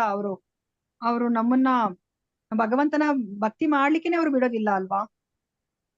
ನಮ್ಗೆ ಏನ್ ಹೇಳಿದಾರೆ ಈಗ? ಅದೇ ಹೇಗೆ ಮಾತಾಜಿ ಒಂದು ಎಕ್ಸಾಂಪಲ್ ಅಂತಂದ್ರೆ ಇವಾಗ ನೋಡಿ, ಎಕ್ಸಾಂಪಲ್ ಕರುಣೆ ಕೊಟ್ಟೆ ಅಲ್ವಾ ನಾನು ನಿಮ್ಗೆ ಎಕ್ಸಾಂಪಲ್ ಕರುಣೆನ. ಇವಾಗ ನೋಡಿ ನಾನ್ ಯಾಕೆ ಇವಾಗ 2 hours ಇಲ್ಲಿ ಕುತ್ಕೊಂಡು ನಾನು ಹೇಳ್ಕೊಡ್ಬೇಕು ನಿಮ್ಗೆ ಅಲ್ವಾ. ನನಗೆ ಬೇರೆ ಕೆಲಸ ಮಾಡಿದ್ರೆ ನಾನು ಇವಾಗ ಡ್ಯೂಟಿ ಮಾಡಿದ್ರೆ ಬೇರೆ ಡ್ಯೂಟಿ ಮಾಡಿದ್ರೆ ನನಗೆ ಹಣ ಬರಲ್ವಾ. ನಾನು ಬೇರೆ ಇಂದ್ರಿಯ ಸುಖವನ್ನ ಪಡಿಬೋದಲ್ಲ. ನನಗೆ ಬೇಕಾಗಿರೋ ನನ್ನ ಸಿನಿಮಾ ನೋಡ್ಬೋದು ಅಥವಾ ಇನ್ನೇನೋ ಜಾಲಿ ಮಾಡ್ಬೋದಲ್ಲ. ಬಟ್ ಇಲ್ಲಿ ಯಾಕೆ ಮಾಡ್ತಾ ಇದೀನಿ ಅಲ್ವಾ? ಯಾಕಂದ್ರೆ ಕರುಣೆ ಇಲ್ಲ ಮಾತಾಜಿ. ಕಲಿಪುರುಷದಿದ್ರೆ ಅವ್ರು ಅದನ್ನ ಮಾಡ್ಲಿಕ್ಕೆ ಕೊಡೋದಿಲ್ಲ. ಹೇಳಿ ಮಾತಾಜಿ. ಹೇಳಿ ಮಾತಾಜಿ, ನೀವ್ ಹೇಳ್ಬಿಡಿ. ಹರೇ ಕೃಷ್ಣ ಮಾತಾಜಿ. ನನ್ ಕೇಳ್ತಾ ಇಲ್ವಾ ವಾಯ್ಸ್? ಕೇಳಿಸ್ತಿದೆ. ಅದೇ ಯಾಕೆ ಅವಾಯ್ಡ್ ಮಾಡ್ಬೇಕು ಅಂತ ಕೇಳ್ತಿರತ್ತೆ ಮಾತಾಜಿ. ಅವಾಯ್ಡ್ ಮಾಡೋದು ಅಂದ್ರೆ ಅದು ನಾವು ಅವಾಯ್ಡ್ ಮಾಡ್ಲಿಕ್ಕೆ ಆಗೋದಿಲ್ಲ ಅಲ್ವಾ. ಕಲಿಪುರುಷ ಅವರು ಅವ್ರ ಪ್ರಭಾವವನ್ನ ಬೀರ್ತಾರೆ ಕಲಿಯುಗದಲ್ಲಿ. ಬಟ್ ನಾವು ಭಗವದ್ ಭಕ್ತಿ ಮಾಡ್ತಾ ಇದ್ರೆ ಅವ್ರ ಪ್ರಭಾವ ನಮ್ಮ ಮೇಲೆ ಇರೋದಿಲ್ಲ. ಅವ್ರು ಯಾಕಂದ್ರೆ ವಾಸ ಮಾಡೋದು 4 ಅದೇ ಜಾಗದಲ್ಲಿ ಅವ್ರ ಪ್ರಭಾವ ನಮ್ ಮೇಲ್ ಬಿದ್ರೆ ಏನಾಗುತ್ತೆ ಅಂತ ಕೇಳ್ತಿರೋದು ಭಕ್ತಿ ಮಾತಾಜಿ. ಮಾರ್ಗದಲ್ಲಿ ಹೋಗ್ಲಿಕ್ಕೆ ಆಗೋದಿಲ್ಲ ಮಾತಾಜಿ. ನಾವ್ ಇದನ್ನ 4 ಕಳ್ಕೊಂಡ್ಬಿಡ್ತೀವಿ ನಾವು. ಓಕೆ. ಶುಚಿತ್ವವನ್ನ ಕಳ್ಕೊತೀವಿ. ನಾವ್ ಮನಸ್ಸು ಚಂಚಲ ಆಗ್ಬಿಡುತ್ತೆ, ಹೊರಟೋಗುತ್ತೆ. ಅಸತ್ಯವನ್ನ ನಾವು ನುಡಿತೀವಿ. ತಪಸ್ಯ ಮಾಡ್ಲಿಕ್ಕೆ ಆಗೋದಿಲ್ಲ. ಓಕೆ. ನಮ್ಗೆ 4 ಗಂಟೆಗೆ ಎದ್ದು ನಾವು ಮಂಗಳಾರತಿನೂ ಅಟೆಂಡ್ ಮಾಡಕ್ಕಾಗಲ್ಲ, ಚಾಂಟಿಂಗ್ ಮಾಡ್ಲಿಕ್ಕೂ ಆಗೋದಿಲ್ಲ.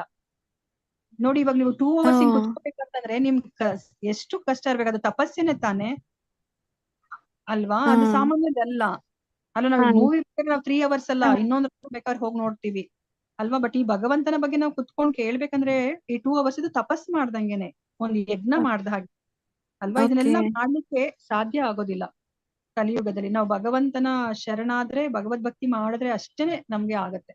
ಮಾಯಾದೇವಿ ಏನ್ ಮಾಡ್ತಾರೆ ಅಂದ್ರೆ ಅವ್ರು ನಮ್ಮನ್ನ ಸರಿ ದಾರಿಗೆ ತಗೊಂಡ್ ಬರ್ತಾರೆ. ಅವರು ನಮ್ಗೆ ಕಷ್ಟಗಳನ್ನ ಕೊಟ್ಟು ನಾವು ಆ ಜ್ಞಾನವನ್ನ ಪಡ್ಕೊಂಡು, ಅಂದ್ರೆ ಹೌದಪ್ಪ ನನ್ ಮನುಷ್ಯ ಜನ್ಮ ನಾನ್ ಯಾಕೆ ಹುಟ್ಟಿದೀನಿ ನಾನು ಅಂತ ಅರ್ಥ ಮಾಡ್ಕೊಂಡು, ನನ್ ಮನುಷ್ಯ ಜನ್ಮದ ಸಾರ್ಥಕತೆ ಯಾವಾಗ ಆಗತ್ತೆ ಅಂತ ಅರ್ಥ ಮಾಡ್ಕೊಂಡು ನಾನು ಆ ದಾರಿಲಿ ನಡಿಲಿಕ್ಕೆ ನಮ್ಗೆ ಮಾಯಾದೇವಿ ನಮ್ಗೆ ಕರ್ಕೊಂಡ್ ಹೋಗ್ತಾರೆ.